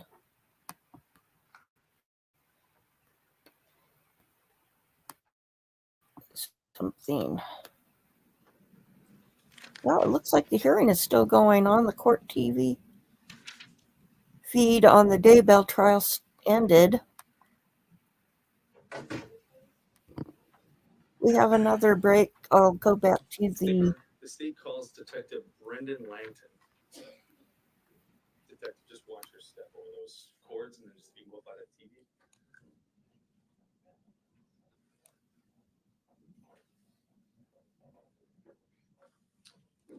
Before you're seated, solemnly swear the testimony you're about to give will be the truth, the whole truth, and nothing but the truth, so help you God. I do. Please have a seat.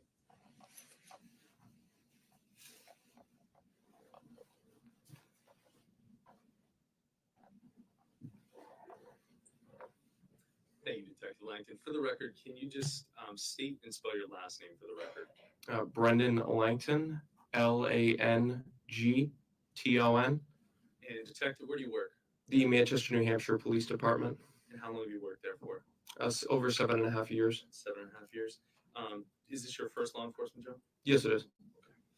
And what's your current assignment with Manchester PD? I'm a detective within the domestic violence unit where I've been for 2.5 years. And what types of crimes and investigations do you do? Assaults, sexual assaults, homicides, shootings, burglaries, harassment, stalking, and the list goes on from there. And in addition to investigating like interviews and things like that, do you investigate crime scenes? Yes, I do. Actual scenes? Yes. Do you have any specialized experience or training with regard to documenting and processing crime scenes? Yes, I have basic and advanced death and homicide training, shooting scene documentation, crime scene processing, sexual assault scene processing as well.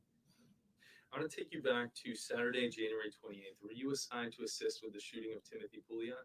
I was. And when you arrived at the scene, was that scene secured by law enforcement? It was. And how was it secured? By midnight patrol officers. And does that prevent anyone that's not authorized to be in there from going in and out of the scene? Yes, that's correct.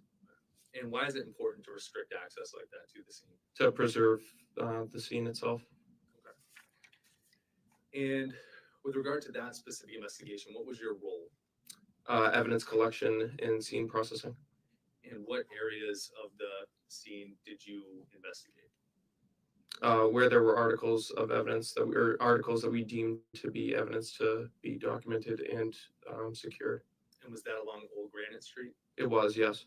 And that alleyway adjacent to Soho Bistro? Yes. Okay. And you said as an evidence technician, what were your role? What was your responsibility in that role? To taking the articles of evidence, giving them evidence identifying markers for each piece of evidence. So when we have a piece of evidence, we identify it with an identifying marker.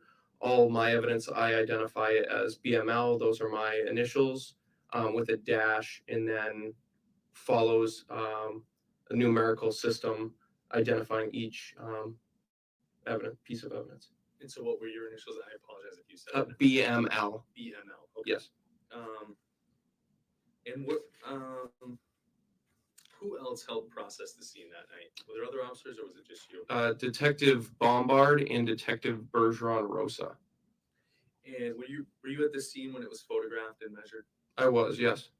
And days later, were aerial photographs taken of the scene as well? Yes, they were. And have you reviewed those photographs? I did, yes. Okay. And did those photographs reasonably and accurately reflect the layout of that general area? Yes, it did.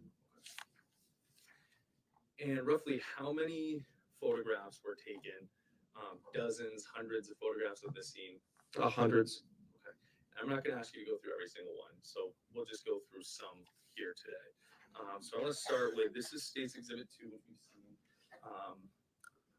Do you recognize this area? You can. Yeah, is it okay if I? That one or that screen. Oh, okay. Go ahead. If you want to get down and point something out, Your Honor, do you mind if the witness steps up? Detective Langton, you may step down and direct us. Okay. So right here is east and west on Old Granite Street here, and then Hampshire Lane right here to the east side of Soho. Or excuse me, Hampshire Lane is here to the east side of Soho. And that's the area you searched? Yes, within this area here. Okay. And moving on to States 4, do you recognize this area? Yes, that is the business that go. And the goat. So what direction would be the Southern New Hampshire arena if we're looking at the goat?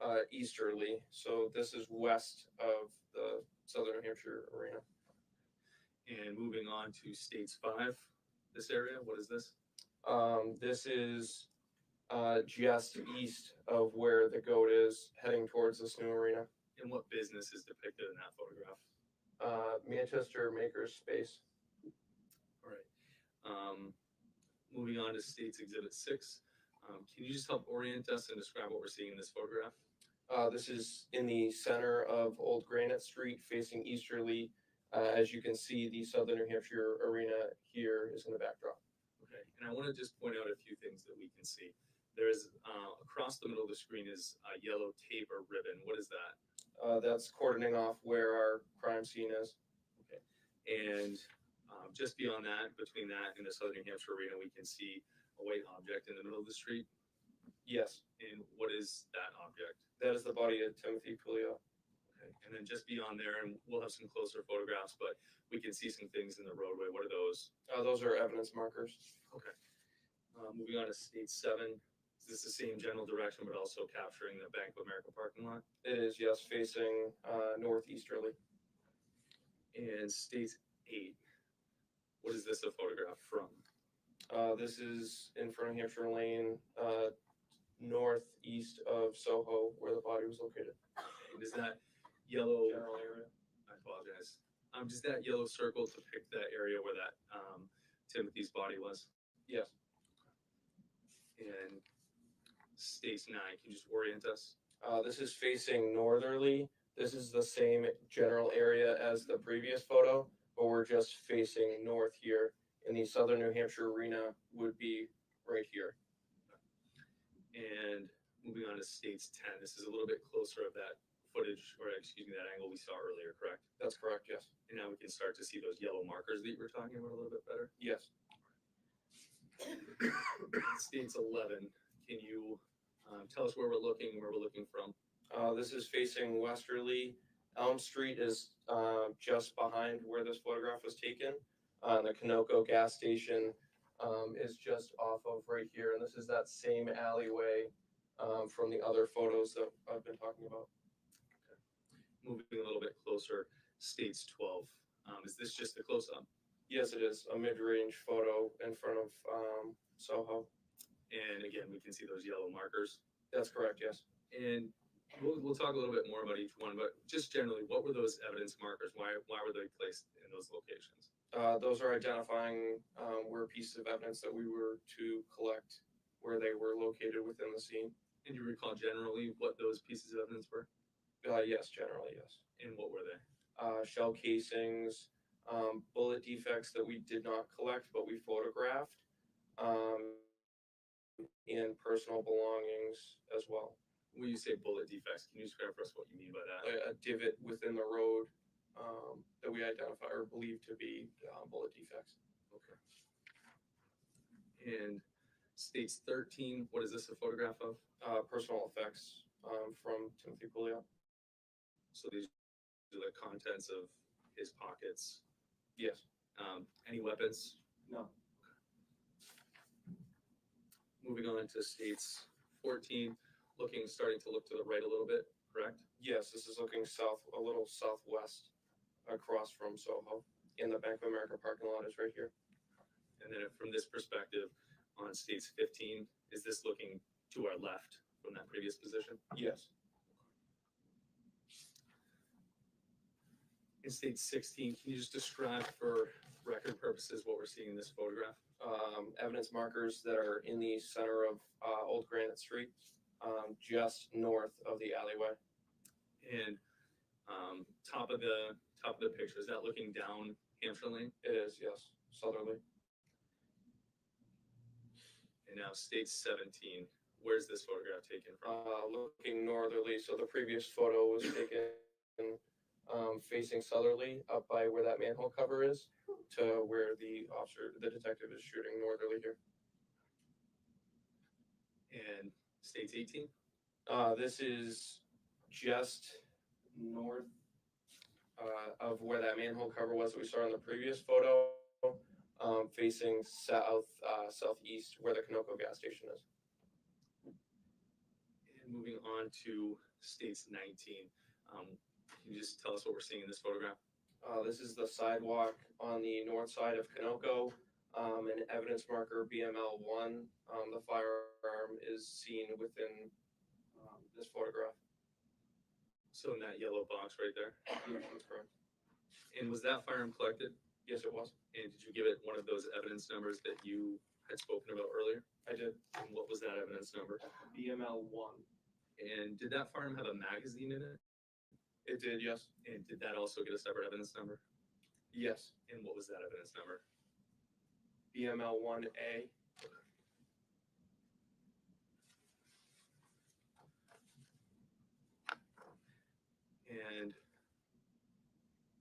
What is this photograph showing? This is the firearm BML1A, excuse me, BML1. And with regard to the firearm, was there a round in the chamber? There was, yes. Okay. Was that the item that was labeled BLMA, the bullet that was in the chamber? I'd have to look back at my notes there. Okay. Your Honor, may I approach the witness? Defense, page 709.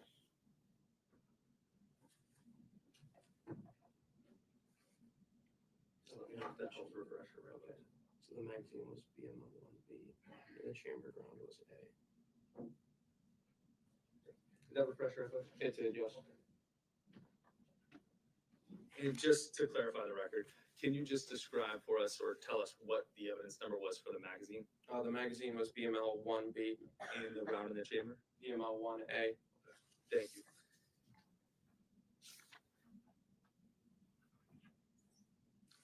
Now,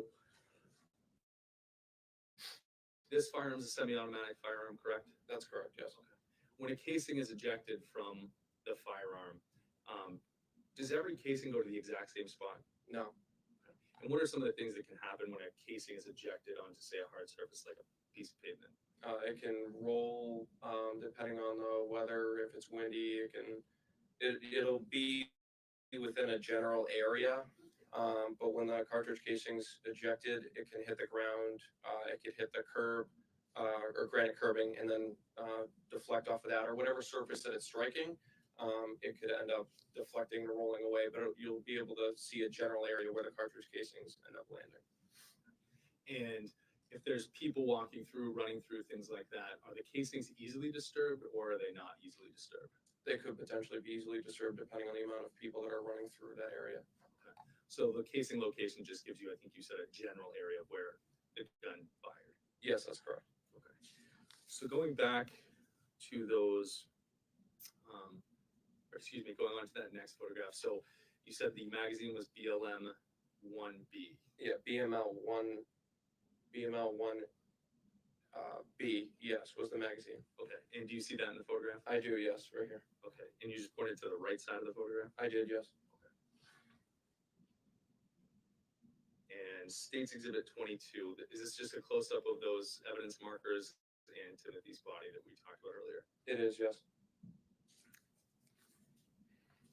What, moving on to State's 23, what was 20? What was evidence marker 20 marking? If I believe correctly, BML 20 was the bullet defect that was in the road. And did you find casings in this investigation? Yes, we did. How many casings did you find? Would I be able to look back at my notes for the exact number? Yes. Your Honor, may I approach? Defense, same.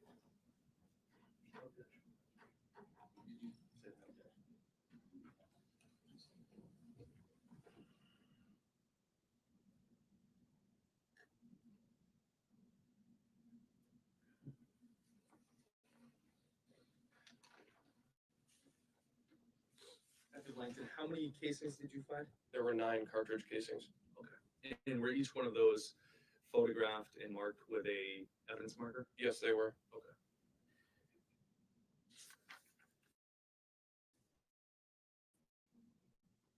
This is State's Exhibit 24. Is this one of those casings? Yes, it is. And State's Exhibit 25, is this another one of those casings? Yes, it is. And this is State's Exhibit 26. Is this one of those casings? Yes, it is. And State's Exhibit 27? Yes. And State's Exhibit 28, is that one of those casings? Yes, it is. And State's Exhibit 29, is that Yes. one of those? That is the same, yes. And State's Exhibit 30? Yes. And State's Exhibit 31? Yes. And State's Exhibit 32? Yes.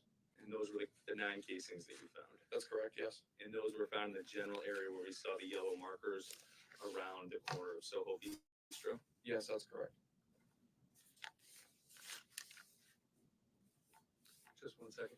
Detective, you can have a seat. Your Honor, there's no further questions. I think that that's good. Thank you. Yes, please.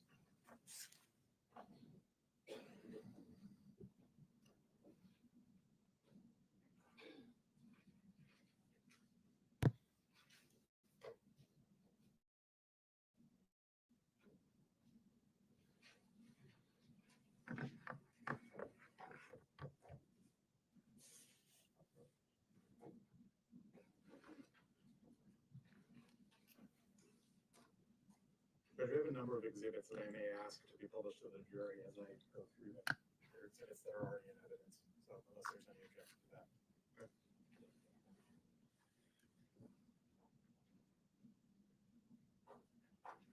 Good afternoon, Detective.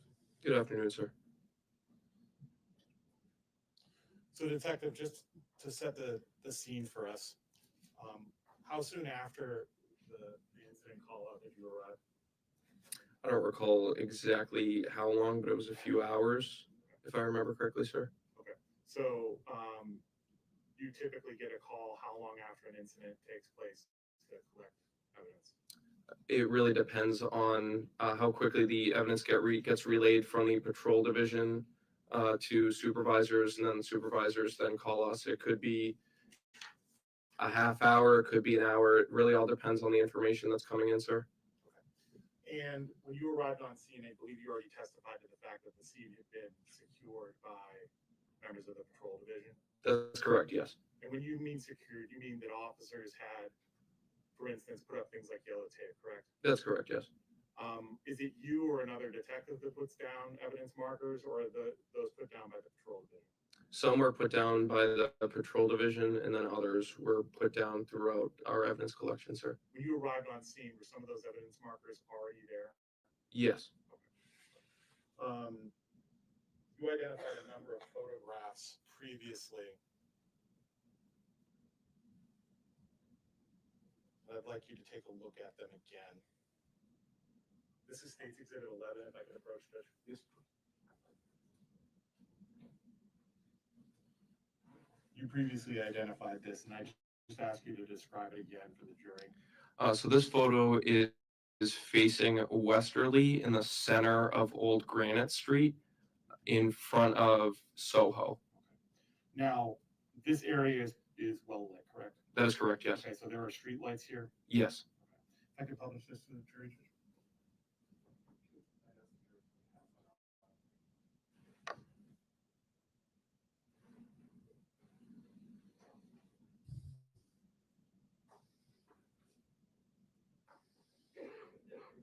Now, Detective, you previously identified a number of photographs of an alleyway that intersects with Old Granite Street, correct? Yes, that's correct. And you'd be able to identify the photos that you previously identified, correct? Yes, sir. Now, it's fair to say that you arrived on scene several hours after the incident, correct? That's correct. Okay. To your recollection, or your knowledge, did the incident take place at night? Yes.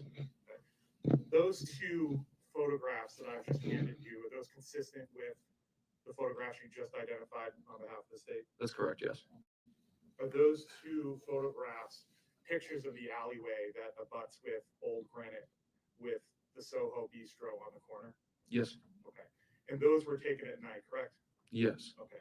And the incident occurred at night? Yes. Yes. 15. That would be State's Exhibit 15 and State's Exhibit 16.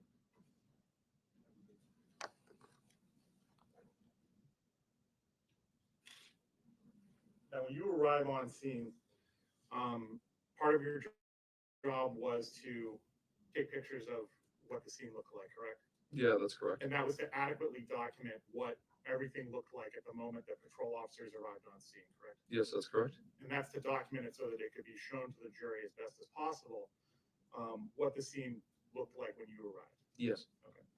And that includes the collection of all the other evidence, including the shell casings and everything like that, correct? Yes. Okay. You previously spoke to the state's attorney about what you identified as BML 1A. Strike that. BML 1. Yes. That's the Glock firearm, correct? Yes, that's correct. And you took photographs of that firearm? Yes. Detective Bershman also took photos of the firearm. Were you present when you took pictures of I was, yes. Okay. And you were able to identify that photograph, correct? Yes. Is this that photograph? Yes, it is. This is State's Exhibit 20. State's Exhibit 20 is a photograph of the Glock handgun as it existed at the moment that you arrived on scene with Detective Bergeron, you stated? Detective Bergeron Rosa and Detective Bombard. Okay. Is that an accurate representation of what it looked like? Yes, Is there ice on that firearm? it appears so, yes. Is there snow on the ground that night? Yes, there was. It was pulled out? Yes. I apologize, Judge. I'd asked to publish that to the jury. Oh, yeah, of course. If it's a full exhibit, you can publish.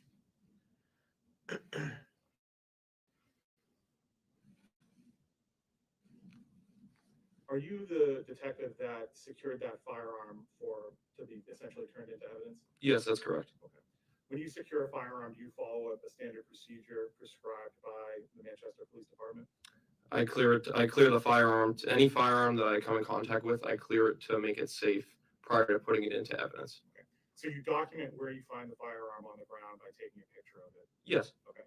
Then you take that firearm and you clear it. By clearing it, you mean you remove the magazine, correct? Yes, I removed the magazine, yes. And you check the chamber to make sure that there are no live rounds. That is correct. And that's the procedure you used in this case. I did, yes. You picked up the firearm, you removed the magazine, Yes, and you cleared the chamber of it. I did. And you previously testified that there was a live round in the chamber. That's correct, yes. Were there also live rounds in the magazine? There was. And then you placed those items into a evidence box, I did, yes. and those evidence boxes were secured and sealed. That's correct, yes. And so you would have placed the magazine with ammunition in one box and the firearm in another one. That's correct, yes. And you placed the magazine into that box as you found it with however many rounds were loaded into it, I right? did, yes. Okay. And then you placed the separate chambered round into another box, or with the magazine or with the firearm, I'm not sure which. Yes. Okay. And then you took a photograph of the firearm in its cleared state, Yes, and that's this photograph. that'd be correct, yes. And this is State's Exhibit 21. After published. That's standard procedure, right? Yes, sir. And that documents, at least for all of us, that the firearm was found loaded with rounds in the magazine and in the chamber, correct? Yes, And that was all documented in a police report. yes, And you're able to get those evidence designators, the BML 1, 2, 3, 4, because you all documented that in a report, correct? yes.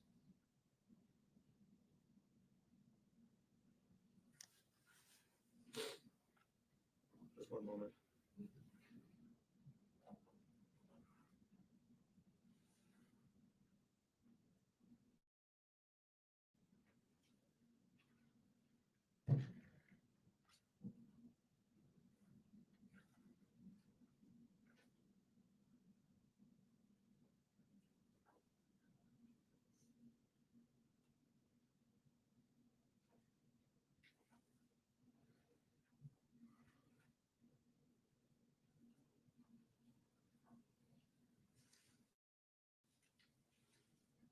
Detective, did you document the number of rounds in the magazine?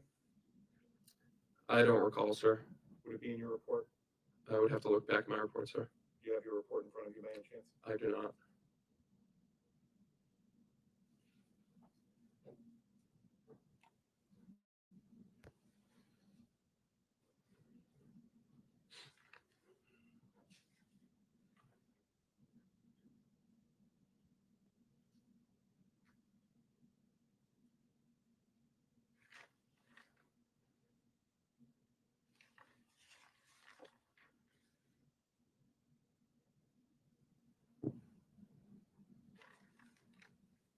Detective, I'm gonna approach. Would you say that your memory is exhausted as to whether there were 4 rounds in the magazine? I don't recall how many rounds there were, sir. If I showed you your report, would that help? Yes, I would. I was just asking if you yourself. You know when you're done.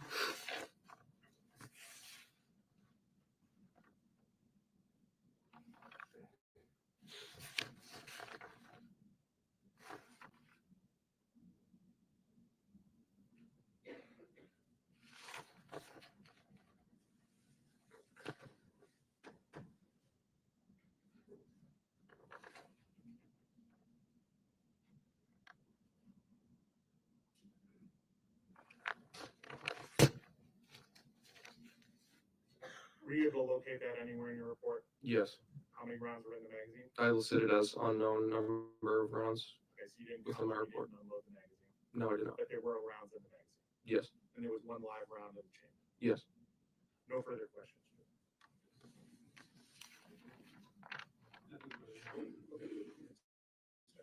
Thank you, Aaron.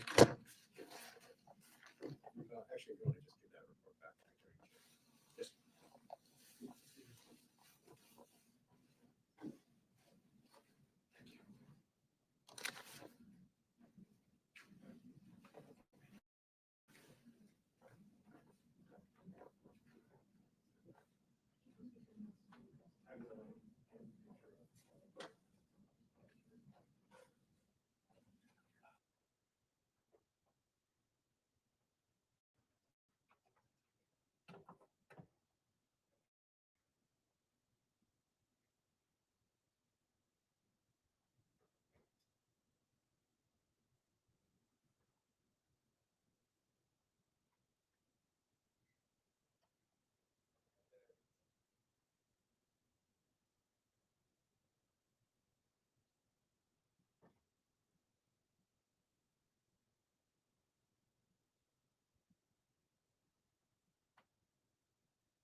So it looks like we are going to end a little early today.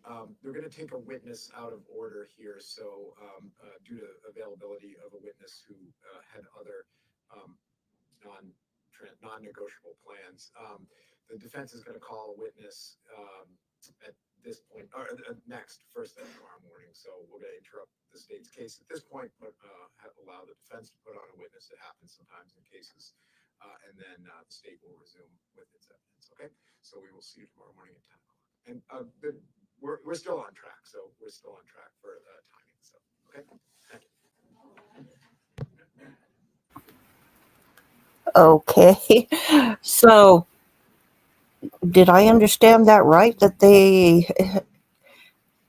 they're going to have a defense witness out of order first thing in the morning? Let's see if there's anything that they're going to say. So I just wanted to spend a moment talking about jury instructions in a big picture, not in the weeds at the moment. So I guess I want to see what the state's position is about. It sounds like there's no question self-defense instructions are appropriate. I guess the question is, what's your position on provocation, manslaughter, and then reckless manslaughter? Manslaughter as far as provocation. This doesn't pass the extreme. We can cause something for your but this doesn't last the extreme provocation necessitates provocation. Yeah, some case law would be helpful. But, there's a case in Virginia that just dropped it. So what I was going to do is redistribute the instructions. I've included the lesser included reckless manslaughter instruction in there. And I went back, I read Soho and I read what's this? Soto. And there's another case that comes after that on provocation manslaughter. So I have the instruction in there. I'm not prejudging your argument yet, but it's easier for me to have it in and then take it out than it is to add it later. So I was going to distribute a new draft today, reserving ultimate judgment until I hear all the evidence on provocation manslaughter. So the way I've got it structured is a little bit different than Soto and the other case, which I'm drawing a blank on, that came after that. I don't have provocation manslaughter explicitly delineated as one of the elements of murder, it doesn't really, I mean, Soto was different and that other case was closer to what we're dealing with. And I think, I mean, the statute says provocation manslaughter is murder, except that it can be reduced upon extreme provocation. And so I think it makes most sense for the jury to have to find whether or not the defendant is guilty, not find whether he's guilty or not guilty, but whether the state met the elements of second-degree murder, including, you know, disproving self-defense. And only if they find those elements do they go on to determine whether the state has disproved the provocation beyond a reasonable doubt. So that's why I've got it structured the way it does, because it's really hard to explain to the jury what verdict they should return if you include the provocation within the elements of murder itself. So, and again, you know, whether that is appropriate based on the facts here is a separate question and sort of the structure. So I just wanted to explain to you what I had done in structuring instructions. If you think that's wrong, I obviously want to hear that. But that was my thought process.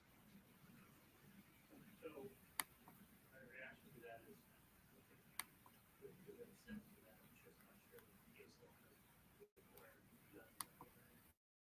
Well, the case I'm thinking about that comes after Soto actually doesn't require it. It said, you know, the trial court didn't give it that way. And the trial court, I think, in that case, I wish I could remember, it starts with a D, Decato? No, it's not Decato, it's something like that. But the trial court sort of didn't do it the way I'm doing it either in that case. And yet I think that the ultimate point of that post-Soto case was that so long as the instructions clearly communicate to the jury that it's the state's burden to disprove provocation beyond a reasonable doubt, that the instructions are appropriate.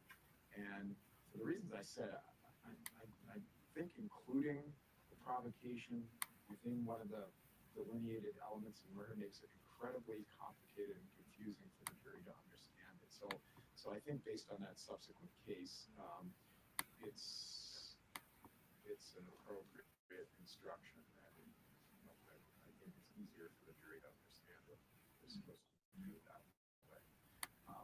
Soto was not really akin to this because there they had an acquittal first instruction, which we don't need in this case. And so the reason that they did provocation within murder is because of the way the acquittal first instruction. We don't need to get into all the nuances of that, but I think that in that case, it's easily distinguishable from this. So that's why I structured it differently than Soto recommends. All right, so I'll distribute that this evening. If there's anything else you think I missed, let's talk about that tomorrow. Thank you.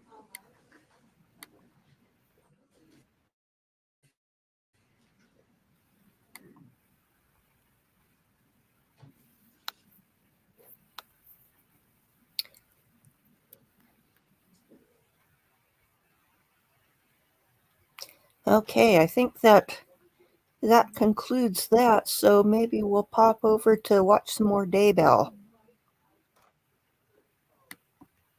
Oh, they're on a break, I think.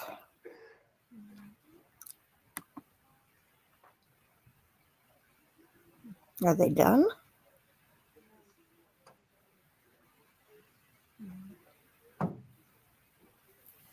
Oh, they're done with the Daybell hearing, it looks like.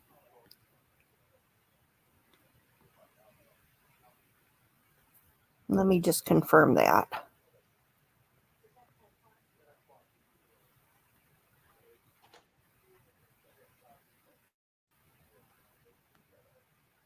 It looks like it.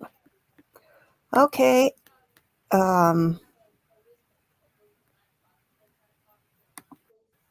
Well, okay, let's do this again tomorrow morning. I want to see the coroner on the stand. So, that pretty much will conclude it for today. And I'll review what went on in the Daybell hearing and see if what points we might have missed.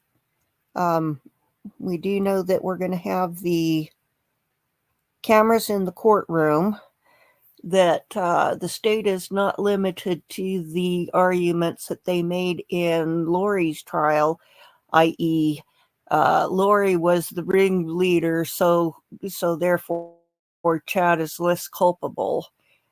They were trying to argue that so that they could say Chad shouldn't get the death penalty because Lori didn't get it.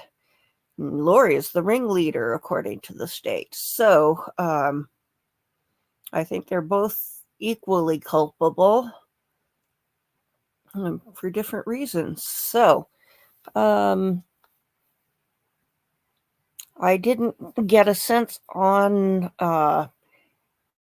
whether they were going to do the change of venue or not, but from the comments that I was seeing, I think that the chat wasn't persuaded that that the judge should change it. So I would have to say that it's still going to be in Boise.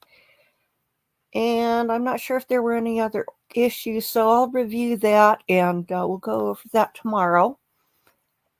And thank you And very the much other for two joining. have managers, so. Okay. Yeah.